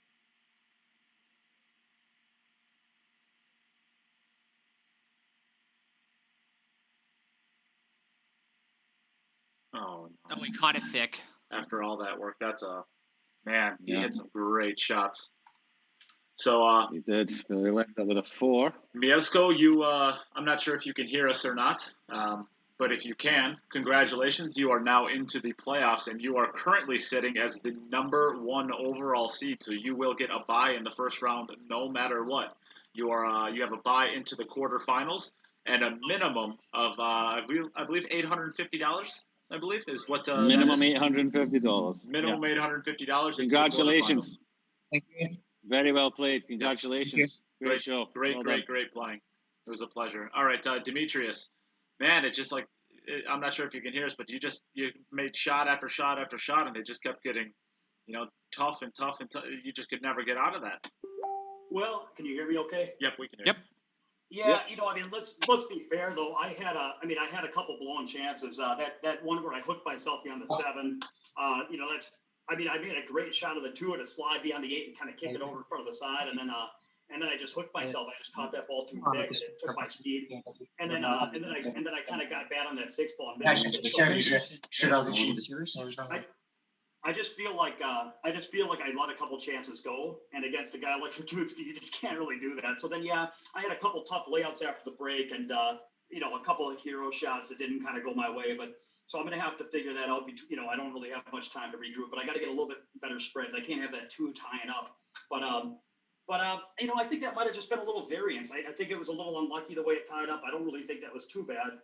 And I was hitting him pretty good. So in the end, he figures to win. He's a better player. I gave it my best.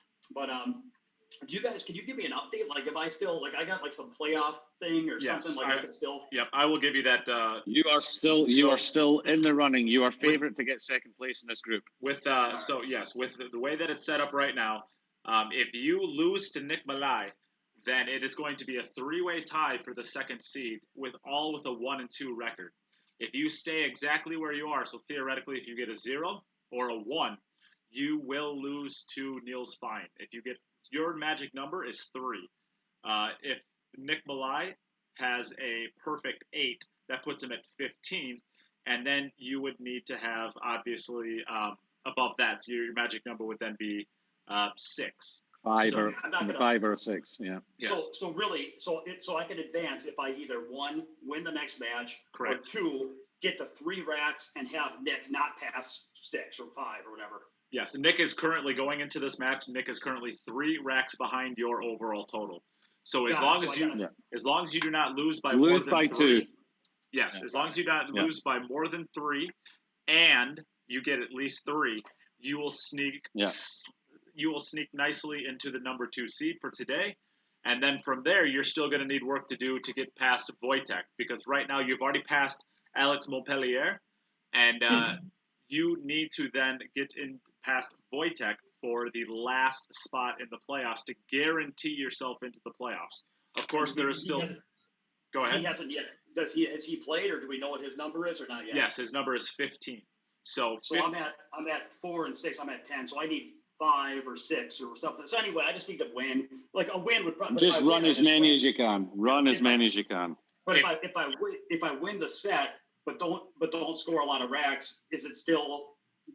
Yeah, I still lose on rack total then, right? Well, no. Yes, you're still in trouble then. You would still. Yeah, so I need racks. Okay. Well, Demetrius, this is important. You might want to listen to this. Okay. I'm listening. Yeah. So the trick is even if you don't pass Wojtek, you still have an opportunity to get into the playoffs. You would need tomorrow the overall total to go down. So it's not like you have to get 6 or you're eliminated from the tournament. You still have tomorrow as a potential player below you. Are we still live, by the way? Yes. Well, I'll tell you what. Don't underestimate my ability. Don't underestimate my ability to shark players tomorrow from my home. I can tell you what, man. I can wheel balls into the rail from like up to 4,000 miles away. Having some good fun with it. All right. So we now know everything that has to happen. So everybody out there, that is exactly what needs to happen. That's exactly what the playoff push looks like. We still have the one more match, and as you heard, it's very, very important for the not only who gets the number 2 seed today, but also who makes it into the playoffs. So very, very important this last match. We will be back in just a second with the last match of the day, Demetrius Jelatis versus Nick Malaj. Use this as an opportunity to share the stream if you would like, or if you have, or if you would like to make a donation to the stream. We have a poison jump breakthrough valued at $230 that we are going to be raffling off tomorrow, as well as a $1,500 Jacoby Custom Cue we are going to be raffling off on Wednesday. And in addition to that, we have a $25 package, a special package that we put together, where $25 donation to the stream gets you a Kamui tip and a jar of McConaughey's Gourmet Irish Pickles. He is the sponsor for today, as well as a Cue It Up patch. It's about a $35 value. No, it's about a $45 value that you get for a $25 donation, and that is just basically a thank you. But on top of that, with that $25 donation, you get 5 entries into the drawing for that Poison Jump Break Cue, and 5 entries into the $1,500 Jacoby Custom Cue. So use this as an opportunity to either share the stream or please get a donation in if you have the ability to and would like to. Other than that, we'll be right back with our last match of the day. Share, donate.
All right, we are back for the last match of the day. We have Demetrius Jelatis versus Nick Malaj. This is going to go. This has so many playoff ramifications. We'll go over it one more time here very quickly, right once we get the match started. So Demetrius wants to break one more rack. Let's not have that one in the match. Let's get that one out of the way right away. Demetrius, would you like to call the coin flip? Let's do tails. Hey Siri, flip a coin. It's heads. It's been heads, I think. All right. So Nick, would you like to go first or second? So Nick will have the option. He can either go first or second. I will send him a message here because I think that's the only way he was. I don't think he has the. Okay, you send him a message. Shall I go through the playoff ramifications? Sure, go ahead. Okay. What we can tell you is from this group, Mieszko Fortuński has won the group and will be seeded as it stands number 1 for the entire tournament for the playoffs and is guaranteed a spot in the quarterfinals. The situation we have is all the other 3 players can still qualify. Niels Feijen is finished for the day with a score of 12 racks and 132. Currently, Demetrius is on 10 racks total with this match to go. He has enough balls that if he gets 2 racks, he goes above Niels into second place.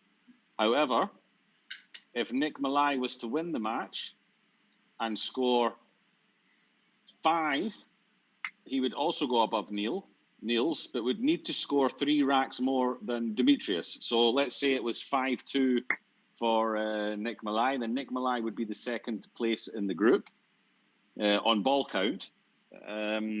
However, as far as the playoffs go, in order to guarantee your spot in the playoff, you need to be second place and beat the current total of Wojtek Szewczak, which is 15 racks and 186 balls. If Demetrius was to win the match against Nick, he is guaranteed second place. And all right, 1 second, Demetrius, you are up. Whenever you're ready. All right. And then he'll be looking to score 5 or more racks in doing that to get himself into the playoffs. So lots of things as the match goes on, we'll keep you updated with where the stand is. But as it stands, everybody still has the possibility of qualifying. The only one that's guaranteed at the moment is Mieszko, and he didn't just guarantee it, he gets the number 1 seed at the moment with 1 group left to play tomorrow. So this is going to be pretty exciting. We'll see how they get on. Well, it's going to be exciting, hopefully, if we don't see a lot of dry breaks. Unfortunately, it starts off bad for Nick, who did not have any problems breaking the ball the first time. We had the VG10. In fact, he was breaking like a monster. So does Nick know that he has to start? He already broke? Yeah, he already broke dry. Oh. And I believe Demetrius has the 8 ball down. So he contacted those very badly. He completely cut the rack, but the 8 ball still goes. He wouldn't care because this is as good a spread as he's had in the last. He had some pretty tough spreads in the last set. He could have got out a few more times. I would say I can tell you 2 to the 3 and the 4 to the 5 is about it. I can tell you that Demetrius, last time he played here, in the first VG10, he had 27 breaks. 22 of them were dry. At this point, he has now had 17 breaks, and he has made a ball on every single one of them. So he has definitely been working on his break. Yeah, do you think he's tried? But look at the difference it's made. Look at the difference. He's put himself in a situation to get to stage 2 here, just because he's been working on his break. And we never really got to see him play in the first VG10 because he just wasn't making a ball. And then when he did make a ball, it's like you have 7 dry breaks in between, and how can you possibly get your arm loose when? No, never. You haven't hit a ball. You just don't get anything going. No, and it puts so much more pressure on you to take the opportunities that you get when they're so few and far between. And then you can make mistakes. Ooh, he's playing very well here today. Plenty good. So that's plenty good. So he just needs to make sure he gets good enough on this 4 ball that he's able to get onto the 5 ball. I think drawing this back would be the best option, and then playing the 4 ball with high inside spin to come between the 6 and the 9. Correct. Yeah.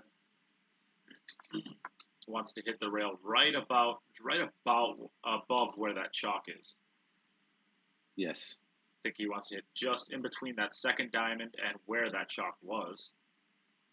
Apparently, Demetrius didn't like what I said, so he moved it.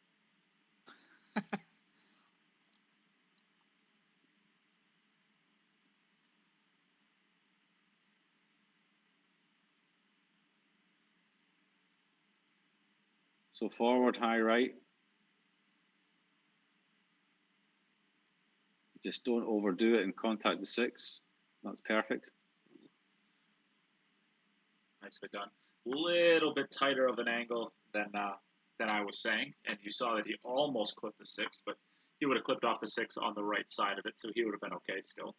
Just be a little bit further away from where he is now. I think he's got a little bit of angle here that he could come off the bottom rail. He might actually just drag it back just a little bit and leave himself straight on the 6. Yeah, I think that's the right shot. You could go forward. You can go forward with his playing the 6 in the side, but I don't think it's a good shot. I think either stop it or high outside to straighten back out. That's perfect. Just a little stop shot here. Yep.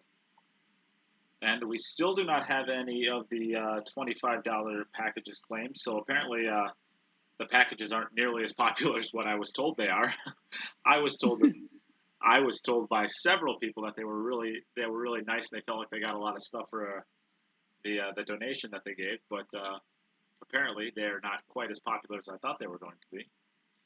They're okay. If you don't want one of the packages, you're still free to donate to get into the draw for the monster prize at the end that will be drawn day after tomorrow, I guess. Yeah, for the $1,500 Jacob. Ooh, and it's pretty. It is pretty. And on top of that, we are still giving away a $230 jump break cube tomorrow morning as well before the stream starts. So if you would like your entries in for that, even if you don't want the packages, which I don't know, I thought they were pretty good.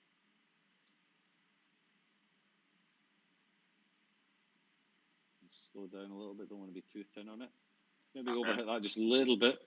I think you can either kind of roll this in, and I think you can hold for the 10 into the bottom left, or you can give it a little bit extra and come over to the left side.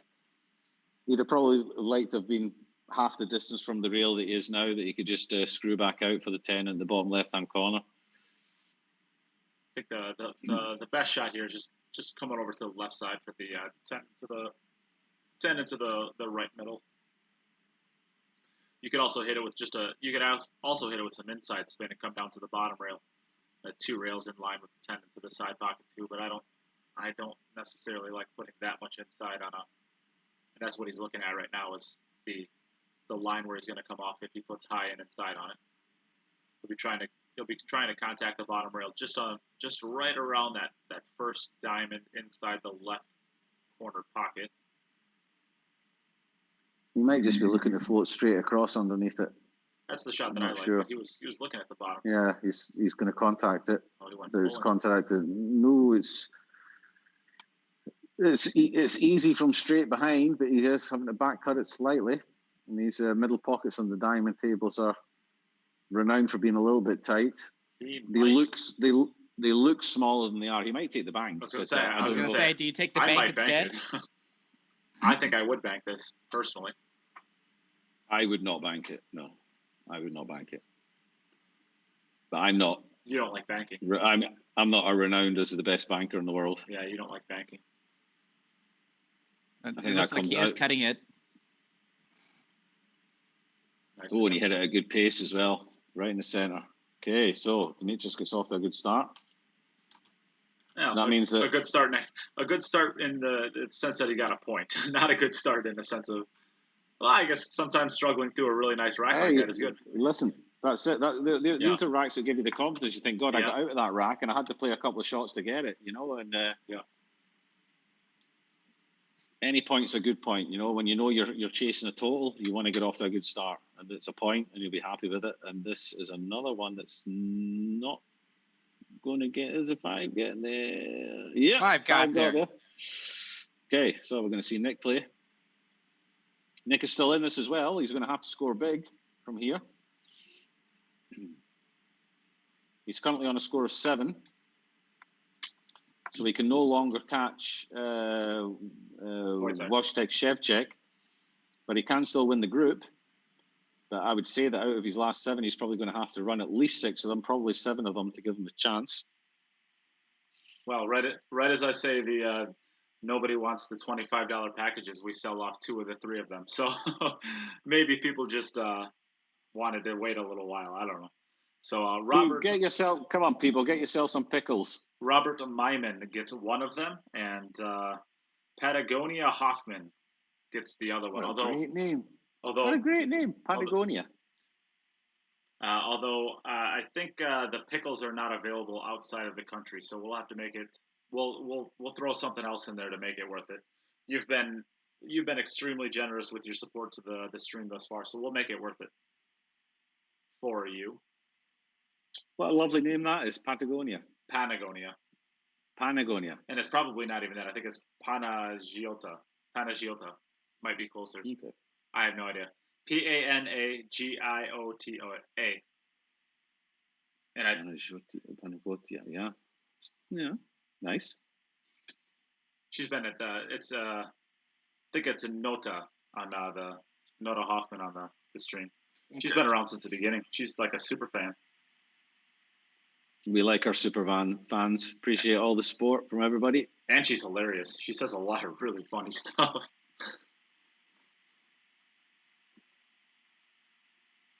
So Nick not wasting his time with this one.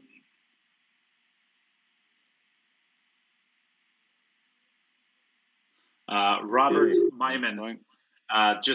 You can reach out to me personally on Facebook, or you can reach out to the podcast page and get us your address. We'll have it. Just send it to myself or to the Facebook page.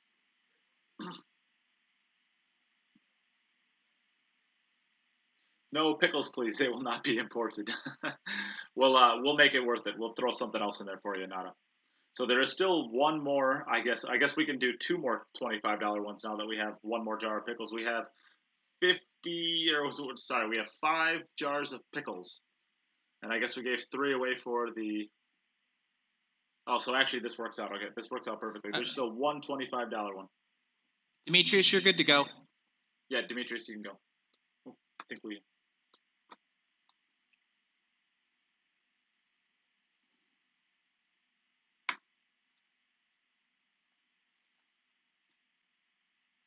Eight ball's going to get there. I think he's taking a little bit off his break now, and I think the 3 ball is covered up on all sides. So the 1 to the 2 is not bad, but that 2 to the 3 is going to be really tough. You almost got to get right exactly where the 1 ball is to have a chance at it. Yeah. Unless maybe if he freezes the cue ball dead on the 2 ball, maybe he's got the window between the 4 and the 6. There's a window between the 4 and the 6 and the 4 and the 7. The 4 and the 7, I don't think you could ever play that window, just because. I think just where the 2 is, you would just be looking to get straight in on the 2, and like you say, just play a stop shot there. Well, I think it's either you want to get basically straight in. If you can get dead straight into the heart of the pocket, that'd be perfect, because then you could cheat it just a little bit either to the left or to the right of the pocket and get you that just tiny little bit of stop shot to the left or to the right to perfect that angle between the 4 and 6. That's what I'd be trying to do here. He's gonna have it. He's not gonna have it.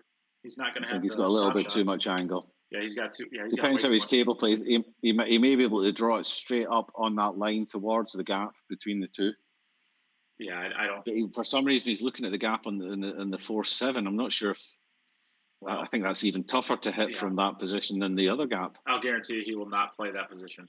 I mean, unless somehow that gap is way bigger than it looks like on camera, he will never be playing that gap. That's just way too tough to hit.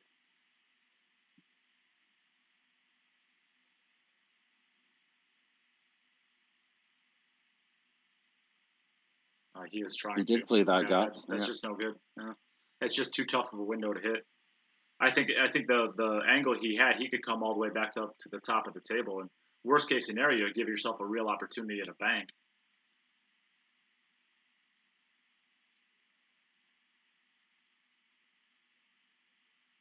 So I guess he's going to try and kick. He's going to try and kick this and catch it really, really thin and still make it into that top right-hand corner. I'd like to see a bridge jump shot personally, but I was just going to mention that.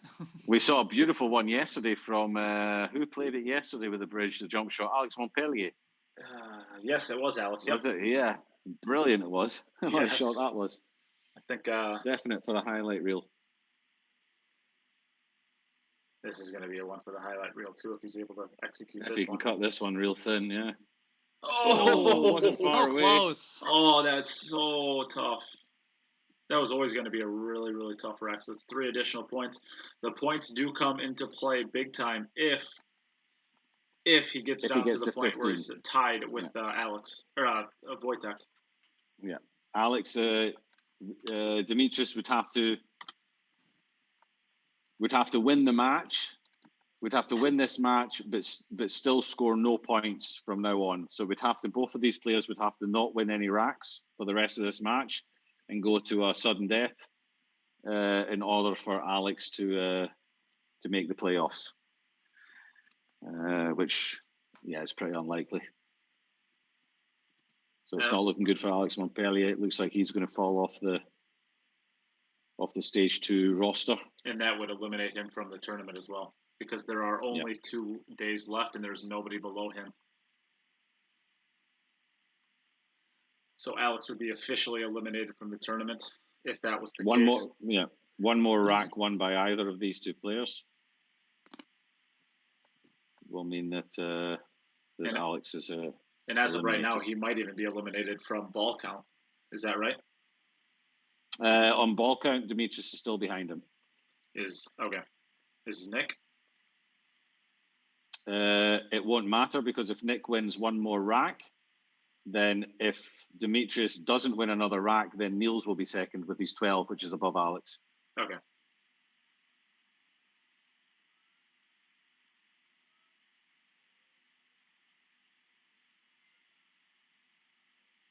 So I think what we're seeing here is Nick is going to need to run out of basically all 6 of his remaining racks to give him a chance, because he's got to beat Demetrius by 3 racks to get himself into this. He has to score a minimum of 5 and win by 3 racks in order to get above Niels and to get the second space. Yeah. Weirder things have happened. I believe I know why that this camera's no good now. Why is that then? Is it dirty? I think there's a little light that's just barely in the focus of the camera. So it's actually the focus is perfect. It's just focusing on the thing that's right in front of it. So we'll after the shot. Oh, it might be that little blue light that's just there. It's not there by much. I think that's exactly what it is. We'll show this to the fans here at home. That little thing right up here, I think, is exactly why this camera is autofocusing in such a poor way. So, all right, back to Demetrius. You're up. Okay, so that was another one for Nick. Nick got out there, which means, unfortunately for Alex Montpellier, his tournament has ended. He will not be able to get to stage 2 anymore.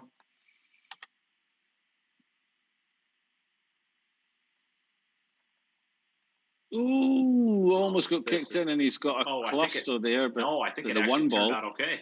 I think it actually turned out okay. The one ball is okay. The one ball gets out of the way. And I think the 5 ball goes too. Yep. And the 4 ball is right next. Well, I shouldn't say right next to it, but it's in a good spot to be able to get to that 5 ball. So I think it looks a little gross up there, but I don't think it's any issues. Yeah, it looked dirty while they were still rolling, but I think they've come out okay. Yeah, so there is still one $25 package left. I will give a shout out to Sam Robertson for donating to the stream. Thank you, Sam. There is still one $25. Oh, and Alex heard us, and I think he's going over and trying it out right now to see if that's actually the situation. I think that's exactly what it is, though.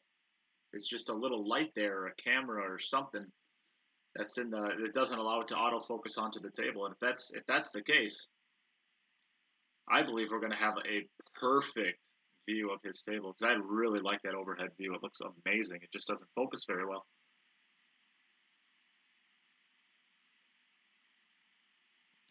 Well, if he can't move the light out of the frame of the camera, he might be able to zoom in past it and get a little closer to the table. Oh, you'd have to zoom a long ways.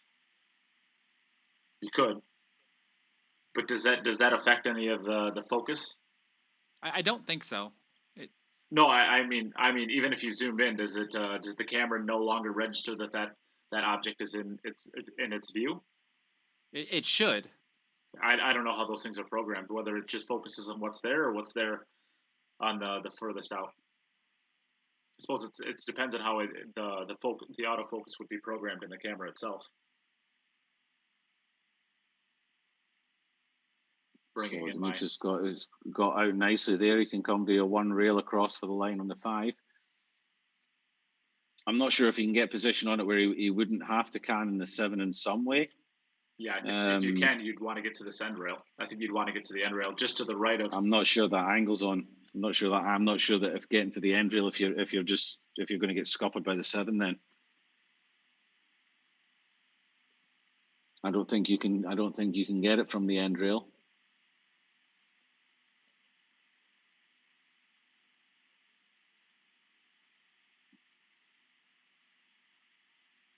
I think he's there. Nice little kick off this. Oh no, maybe it's not. That's not a nice kick. Yeah, I think that's It looks from back here. I mean, it's really tough to tell, but it looks from back here like he should not have an issue with it. Yeah, he should not have an issue with that at all. I don't think. I mean, if he can make it, it's come out perfect. Yeah, that's a perfect angle to go forward.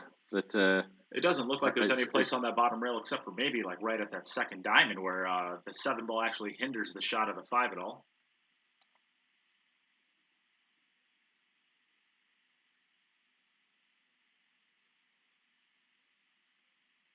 Yeah, that was pretty good. Oh, this is now it's a little tricky. To slow down.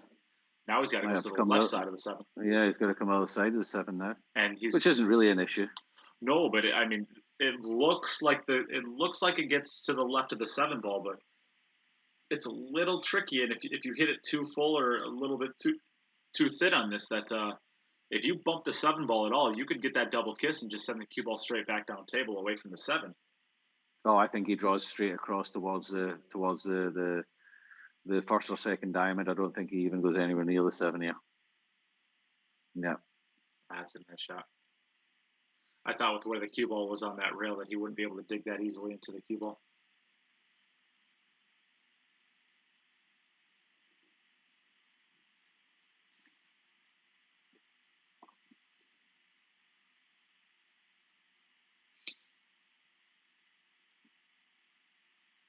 That is a good idea, Kyle. That's probably what I'll do. Is I will throw the T-shirt in for Nada.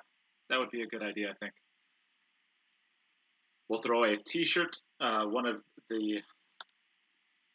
your pickle T-shirts, in with that one instead of the pickles, and I'll probably throw something else in there as well. Something else small.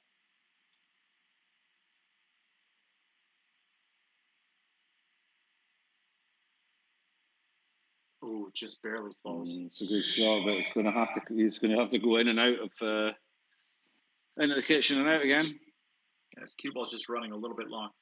What did you have for a ball total for Mieszko? Was that 70? Is that right? For the last one, yeah, 70. So he's got 201 total. I think that might be the highest amount of balls we've had potted too, right? No. I suppose Albin. Yeah, I suppose Albin had to have been higher. And I think Maluto as well got higher. The two guys that are in they were second in the group. Yeah, one of them has 19 and one of them has 20 wins. Yeah, and that's our 18. That's our number 8 and our number 9 seed. Really nice. And I can tell you, we're at the stage of the tournament now where people start falling by the wayside, and this 10 ball will be the elimination of Niels Feijen from the tournament.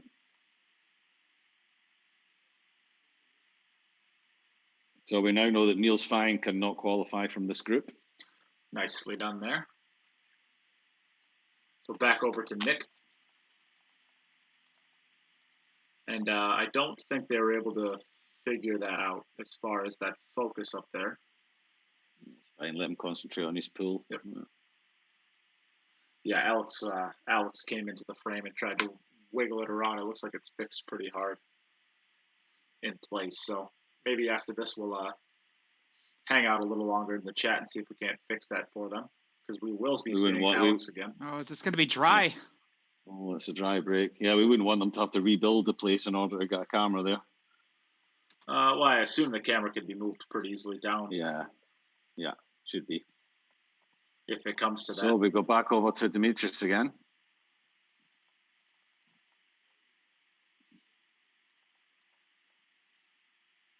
So Demetrius is firmly in control of his own playoff destiny here. That he is. He needs his total now is at 12. So he would like to get another three racks, and then we're going to have a look at the ball count and see if he's would get himself above Wojtek. He hasn't had any dry breaks, so I would assume his ball count is going to be pretty good.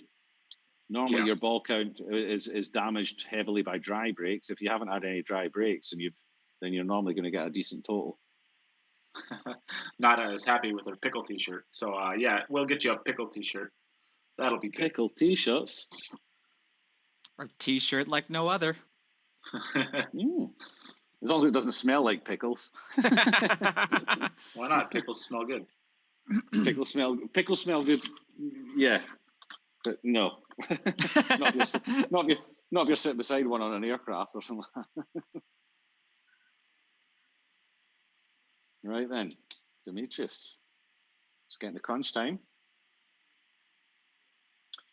Nick can get a maximum of 6 out of this set, which would mean that Demetrius is the maximum he would need would be 2 in order to come second in the group. From here, 2 more. But he wants that magic number of 15, which 16 would get him in 100% into the playoffs. Yeah, I think 15 would anyways. I think 15 with his ball count will probably be enough. I mean, Wojtek did have a couple of late misses, but I think Demetrius did as well. So I don't see a situation where Wojtek has more balls than Demetrius, probably even as of right now. But I am looking back right now to see what Wojtek is at. 186. That's what you have him at? Yeah, for Wojtek. Yep, that's what I have at too. 68.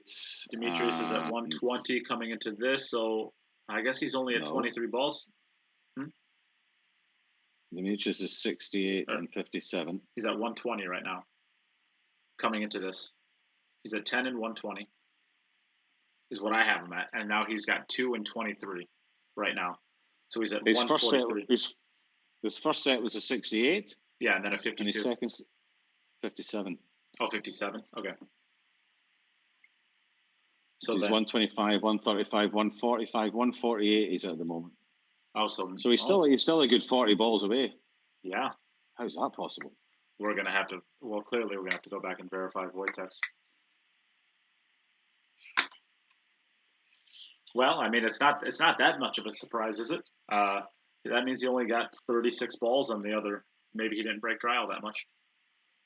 Of course, if it comes down to ball count, all of the counts will be verified 100% sure. Yeah. Usually, once they make it to the poster, we would say that they're official. But we did mess up Alex Kazakis's, so he actually did get a 15 as well. We need to update that eventually, but as a number 1 seed, it's not going to affect anything yet. I can confirm Wojtek was a 186. Yeah.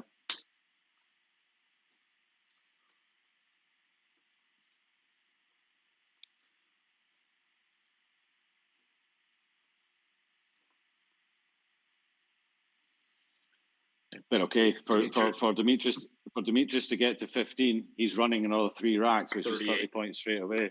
You know, he's currently coming into this rack. Demetrius is 38 balls short.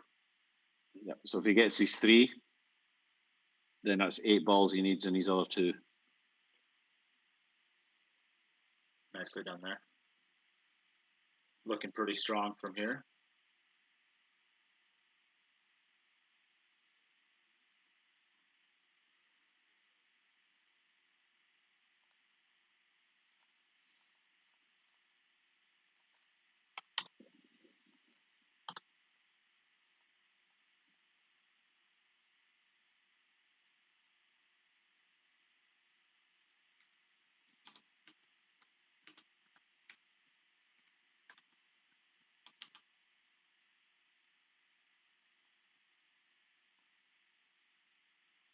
Nicely done.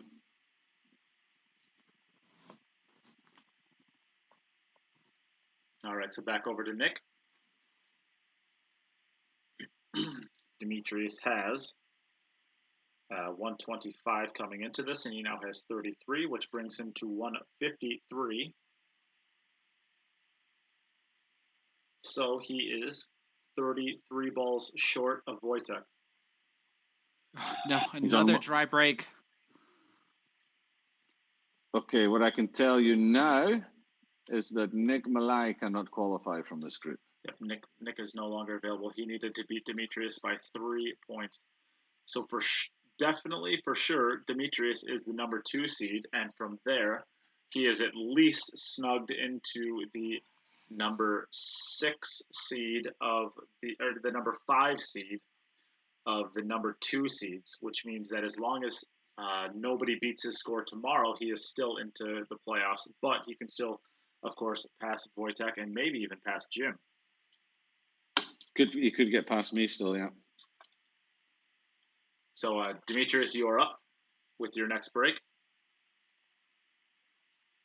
He is 33 balls short. He has 4 racks left. So as long as he gets, you've got your score a little bit wrong before you go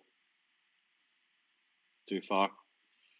He had 125 before he started. Correct. And he's got 33.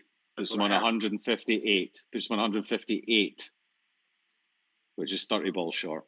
Oh, whoops. Yep, 158. 158. Wojtek was 186, I think. So 158 plus 133. He's current. Oh, never mind. He's at 120. Yeah, correct.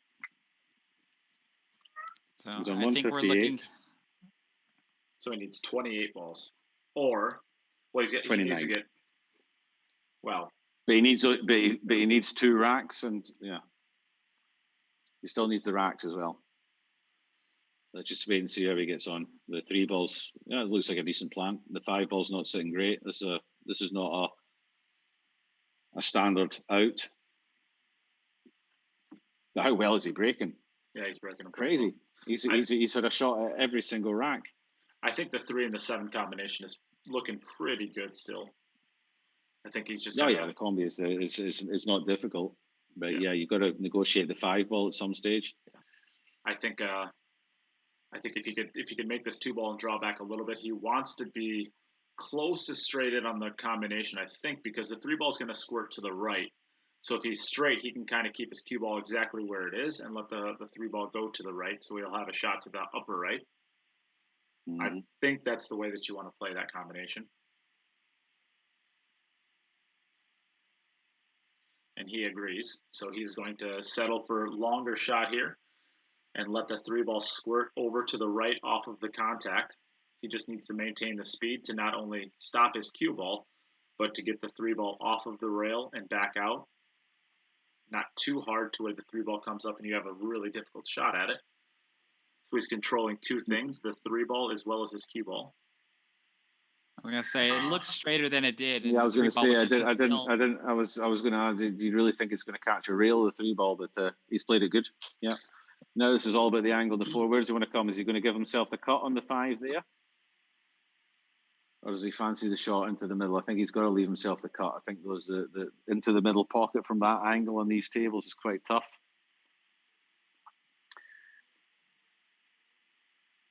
He's going to be playing with the what do you call that? The rest bridge. The antlers, or whatever was it? I think he's got his daughter's cue for that too. I think that may be a little bit much of an angle he's got there. I think he can hold it pretty easily though. If anything, he's coming down straight down table, so he'll never lose the angle on the 5 ball. It's just how thin is it going to be? I think he's too. I think he's thinner than he wanted to be on that 4 ball. Or maybe this is going to be tough. I think he's going to be down round underneath the 6 ball if he plays this into the middle. That could be because he was looking at getting the 5 to the side pocket and what it looked like. So worst case, it's tough to hold this above the 6. I think he's coming down to the bottom rail and back up. Then if that's the case, although it's really hard to navigate between the 6 and the 10 twice. Looks like he's trying to hold it with some bottom spin, maybe. No. He was stroking into it. It's something. Oh, no. Oh, he might be okay. That might be out Hold there. on a Did minute. he He get it, might- though? No, he's not good. Well, I don't think he gets that angle, does he? I bet it's really close. I bet Cross it's bang. really close. He's got the cross, definitely, but I think it's really close. Could he gear it in with some outside spin? Ooh. The thing is, the white's going to grip just at the point where you want it in that night. Oh, I don't know. Yeah. That's what he's got. So, yeah, he'd have to throw it. He'd have to throw it almost A a lot. diamond and a half, it looks like. Maybe about Yeah. a diamond. You can throw a ball that much with the proper speed. You absolutely can, but it's really tough.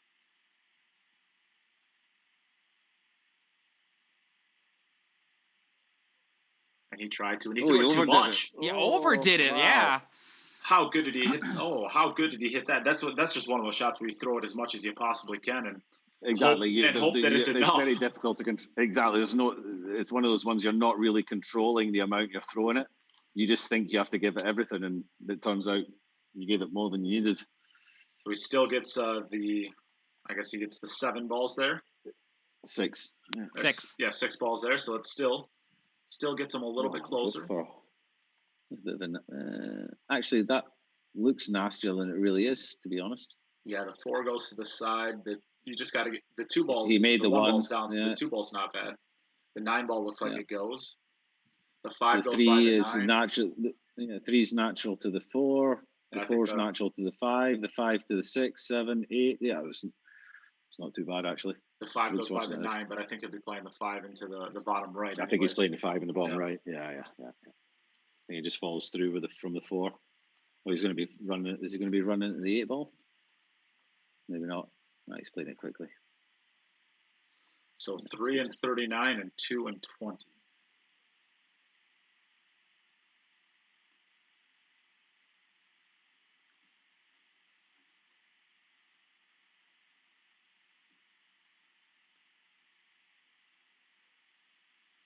So Demetrius needs 2 out of his next 3 to tie Wojtek, and as long as he doesn't break dry in his last one, he would only need 1 additional ball if he only makes 1.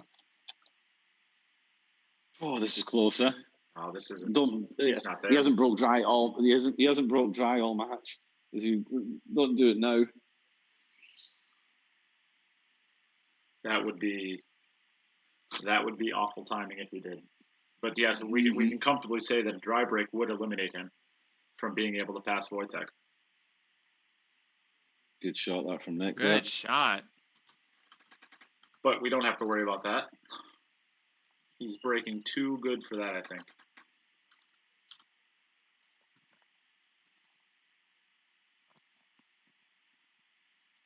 Okay, back over to Demetrius, who has secured second place in this group and will be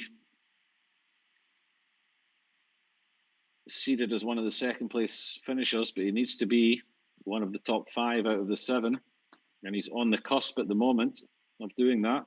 8 balls down. There he goes, makes again. 1 ball is The going one's to be safe, down. the one's going in. So he gets ball in hand on the Oh, this is 2. a great break. And these balls look open. Nice. This is a great break. I think the only trouble you can get into, really, I would say, is maybe the 5 to 6. the 5 You to could the put yourself 6, on the 10. and Yeah. the 3 to the 4. You have to get below the shot line or straight in. You don't want to be Mm. you don't want to be short. You don't want to bring that 7 ball into play.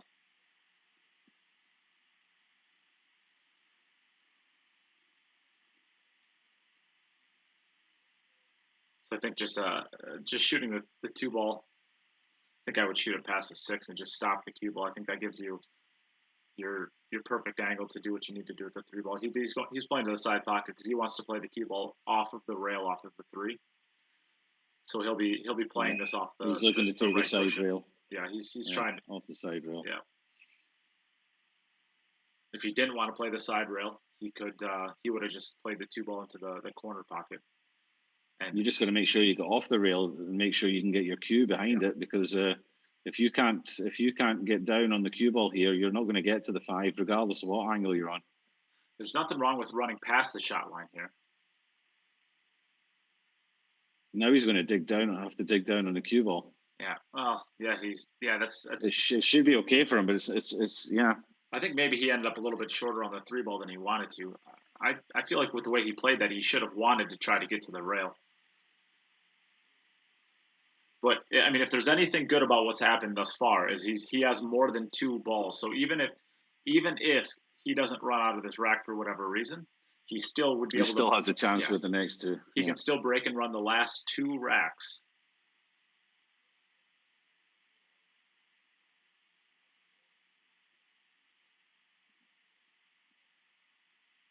Nicely done. It's a good shot.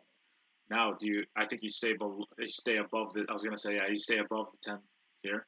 Come to the high inside. Maybe come to the center of the table. Yeah. Center table is all you need here.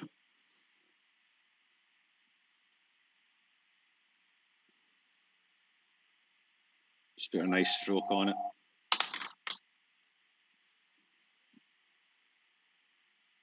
Nicely done there. Oh, he's going to be a little bit over the 7, is he? He's okay. Shouldn't be an issue.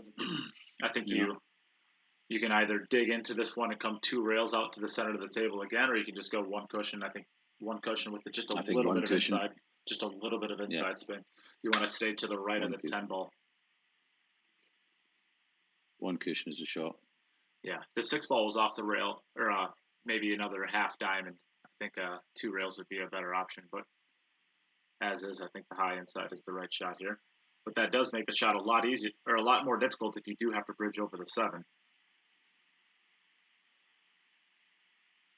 think it's plain ball, really. I don't think you really need much English. He had some inside on it. Oh, he got a little bit. It looked like he got a bit of a bounce there. That came off lively off the bottom rail. It's okay. This is just over. He's a little bit kind of, he's a little bit wrong side of the 7. Has to do something with the cue ball. Don't want to overdo this and leave yourself a cut back. You don't want to get close to that side rail. I think you actually probably connect the 2nd rail off of this. Depends on the angle on the 7, really. I think I would, and he is too. Yeah. He has too. He's played it well.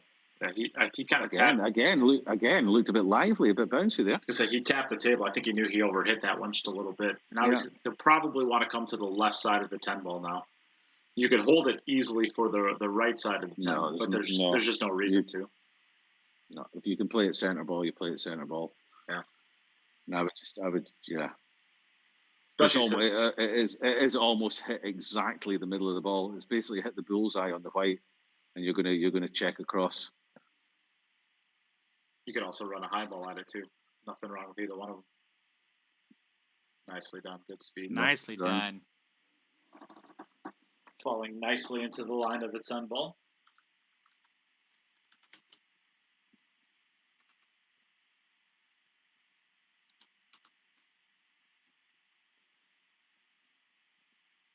Okay, that puts him on a total of 14 at the moment. Ooh, it's exciting. Well, he's definitely got to be pleased with this performance versus his first attempt in VG1. Oh, absolutely.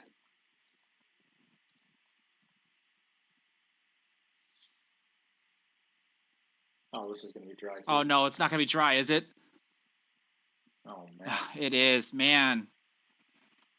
And I know that Alex played the first match yesterday. They're playing on the wrong side of the table here. And I know that Alex Kazakis started on the quote-unquote normal side of the table. And after his first match, he drove Demetrius, you're up, by the way. After he broke dry, I want to say 4 out of 8 times, he switched to the breaking side of the table. And he was doing pretty well from that side. But Nick Malaj just went straight to that side from the beginning. I'm assuming that's because he watched Alex play. And that side of the table has not done him any good. It is not. Yeah. He has been breaking dry like crazy from that side. 8 ball down. 5 ball. 5 ball. No. They're open again. Yep. So if he's able to navigate, of course, through at least the 2 ball, which it's not hard to get to the 2 ball and make it, I suppose. But that would at least make his last rack mean something. Meaning, I should say, if he runs this out, he can pass Wojtek. He is tied.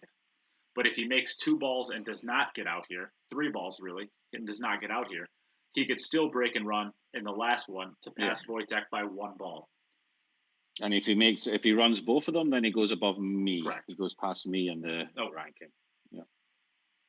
So these last 2 racks are very important.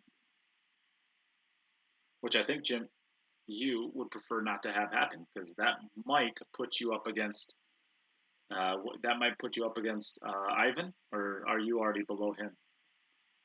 No, I would then play at the moment. I would then play like Kelly Fisher, I think. Okay.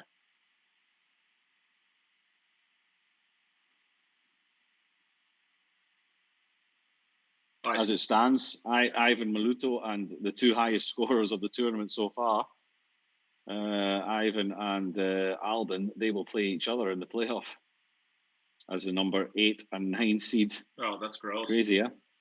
Yeah, crazy, yeah?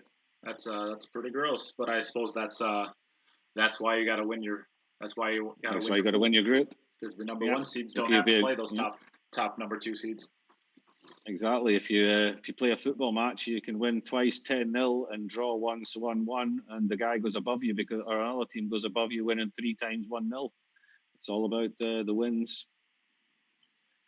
It's all about the wins. Nice speed here. I came up just a little bit short. Otherwise, we could just say to the players individually, play 24 racks and send your score to us. Yeah. Yeah. There's a reason we're playing matches. So he's good here. He needs to travel down.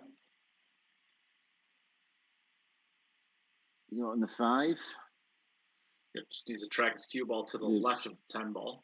But I think he has to. I think he has to go left. I don't think he can get it to the right. Yeah. Well, just don't leave yourself on the rail, because if you're on the rail, if you're coming left of the 10 ball and you're on the rail, you got a real thin one coming back. Well, you gotta maintain probably a little bit of outside spin so that you stay to the left of the 10 coming off the rail. This is going to be good. Doesn't want to be straight. Ooh. He'll just have to settle for a longer 6. Yeah, he can go forward, but I think he'll just have to settle for a longer 6.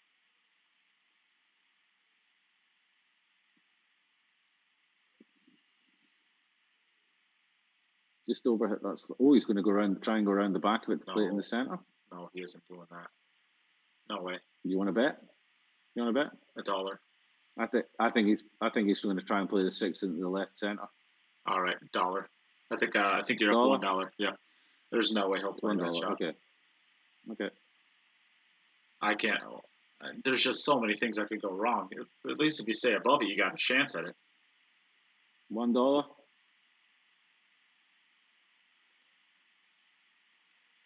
No, yeah, baby, $1. I just don't understand. That. I mean, he hit that so good, but I just don't understand that shot. If you just come off the rail. Oh, well. I think he just wanted to get. I think he just wanted to get closer to his work. Didn't want to leave himself alone. Listen, he's playing well. He's confident. When you're playing well and you're confident, you see these lines and you think, okay, I'm going to hit that line. And I can blame him. I get it. I mean, if you're feeling good, I mean, you feel like you can do anything at the table, but you can shoot that ball 10 more times and you're not going to hit it that good once, because I don't think. I mean, he hit that as perfect speed as you could possibly hit that. If that goes another 4 inches or stays 4 inches shorter, he's starting to. It's a really tough out from there. But what do I know? I'm in the booth. Yeah, he's doing well.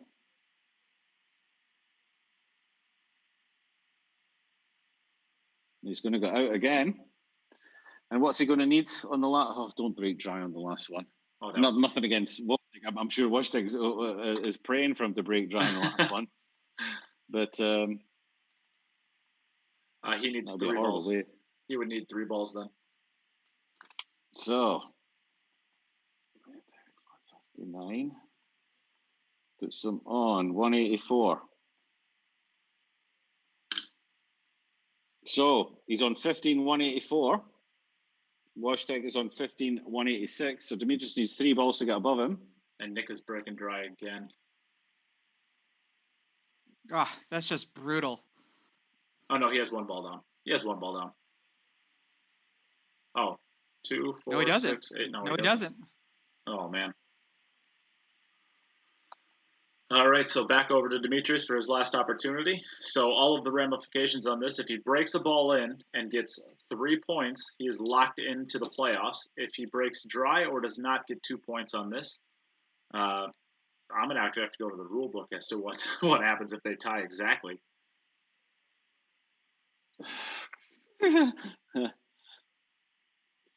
Just make a ball. Don't go dry now. 8 ball He's down. made the 8. So the 1's in the open, the 2's in the open. Well, the two's in the open, but he's got to make a pretty tough transition to get to it. I think the transition's not too bad. I think he just puts he plays it into the top right and comes around the back of the 7-6. He could also just play it. I'm pretty sure he's got the 1 railer past just underneath the 3 back across. If the 1 ball goes to the left middle, I'd be playing it there and fouling it between the 4 and 6 personally. No chance. Never. You got so many. There's so many things go wrong. You could clip the 4. You can clip the 6. You can. Well, if it goes comfortably into the side pocket, you don't do any of those things because you set the cue ball straight up. If you clip off one of those balls, you miss the entire shot, and it doesn't really matter where you put the cue ball. Right? I mean, if you miss the 1 ball going to the corner pocket, you're going to do things differently.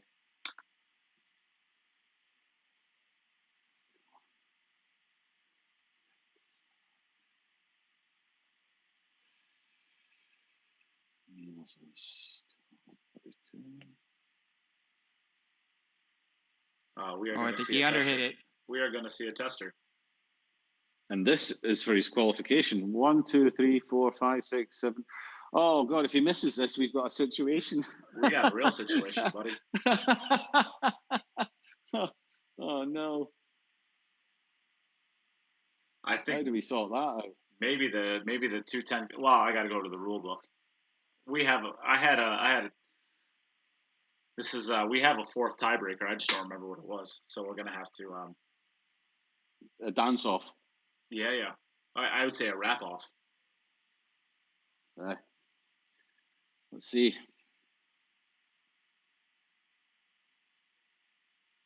Don't have to. Oh, he's made it. Well, he's got no position on the 3, but we will double check it.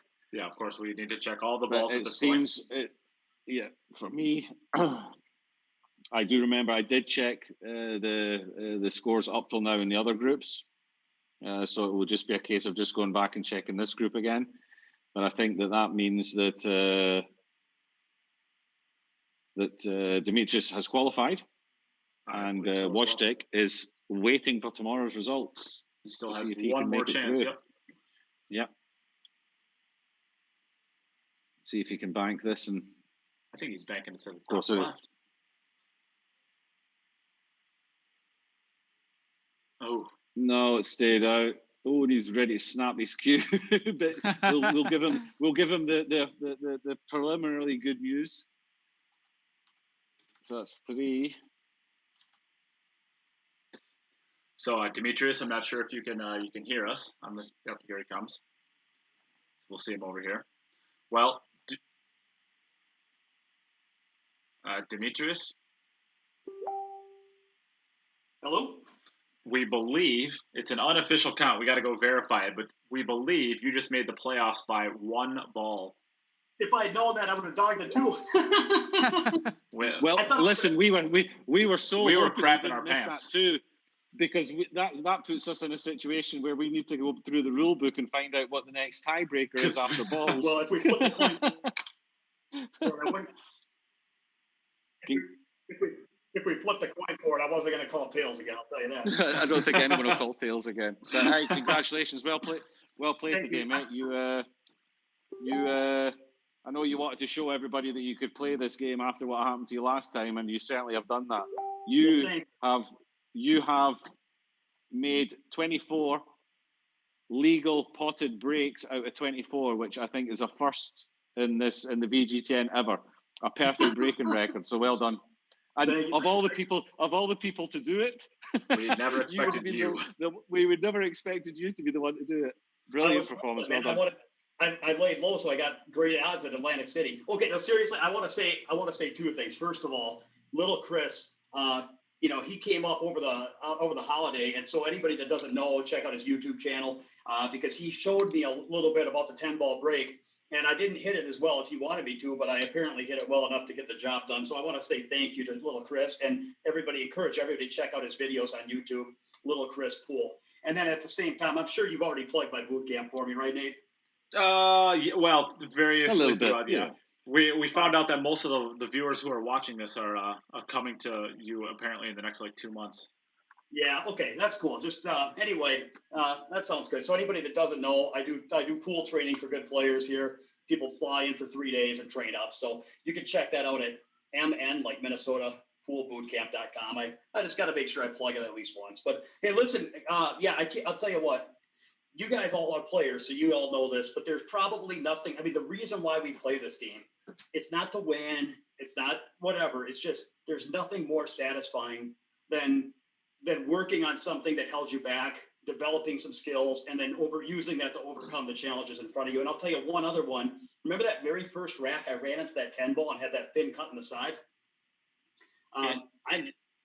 I missed that ball about a month ago in a match, and it really haunted me. So I've practiced that shot an awful lot. And when it came up and I made that ball, that first rack is so important. If you missed the 10, who knows how that set would have developed? I might not have ended up with the same results. You know what I mean? So that 10 ball was pretty big. And anyway, it just goes to show hard work and determination. I'm certainly not the most talented player in the field, but if you just kind of, work hard and put one foot in front of the other, things can work out.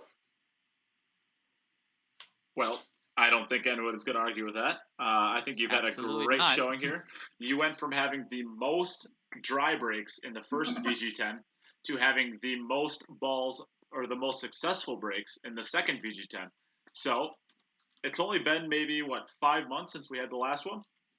A little bit of work on one area can go a long ways. I think we can already call, I reckon we can already call the most improved player. And give that award out, I think. At least, yeah, because I think you went through the last one. I don't want to embarrass you or put you on the spot, but I think you didn't run a rack in the first one. Well, I didn't run a rack the first 2 sets. I ended up I think out of 27 breaks, I think I came up dry 21 times, and I think I ran 1 or 2 of the third set, but it was you can't play this format without a good break. And we've seen plenty. I mean, listen, that actually worked out for me because this time I was able to catch a couple players off guard. Niels and Nick didn't have the best breaks against me, and they're both much stronger players on paper. And it just goes to show that if you're going to play this format, anybody, if you can break the balls right, anybody can be live. Yeah, I think that's a good way of looking at it. All right. Well, I know that. We already lost Nick, and Nick bowed out, but he did not want to do any interviews anyways. His English is not the best. So we thank Nick very, very much for playing in this event. We also thank Niels Feijen for jumping in and playing with us. It was kind of last second. We kind of put him on the spot, but he jumped in and had a pretty good performance besides his dry breaks. 12 out of 13 for his successful breaks. That's pretty strong. So thank you to all of those players, and congratulations to Mieszko Fortuński and you, Demetrius. You guys are both going to be moving into the playoffs, so congratulations. Well, thanks for running this event. I really appreciate everyone watching and tuning in. It's been awesome to have so much support, and I really want to thank Fortuński, Feijen, and Nick. Malaj. I'll tell you what an honor to play champions like that. It's good. You know what? With COVID, it's been a little while. It's really an honor to get back in the ring and get to mix it up again. So I look forward to next week. Yeah. All right. We will tune out for today then. Tomorrow is the last day. It is going to begin at the same time today. Is that right, Jim? Oh, you put me on the spot. Wait a minute. No, it's an hour later. It's 7 p.m. Central European time, as far as I'm aware. Let me just double check. I have it here. We will be going live at 7 p.m. Central European time, which is 1 p.m. Eastern USA. So we start with, we have Mika Immonen, Chris Alexander, Danny Olsen, and Mason Cook. Yeah, Mason Cook. Sorry. All right.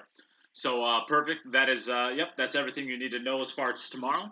That will be the last day of the qualifiers. So after tomorrow, we will have our 12 competitors for the playoffs, and we will be ready to go on February 1st through the 6th.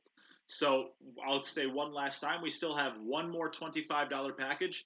If that is not claimed in the next 10 to 15 minutes, it will get washed, and that will no longer be available, because then if anything comes in past that, I will not know if it's for that or for just a donation to win the raffles. So one additional $25 package will be available for 15 minutes. That package has a kamui tip. It has a jar of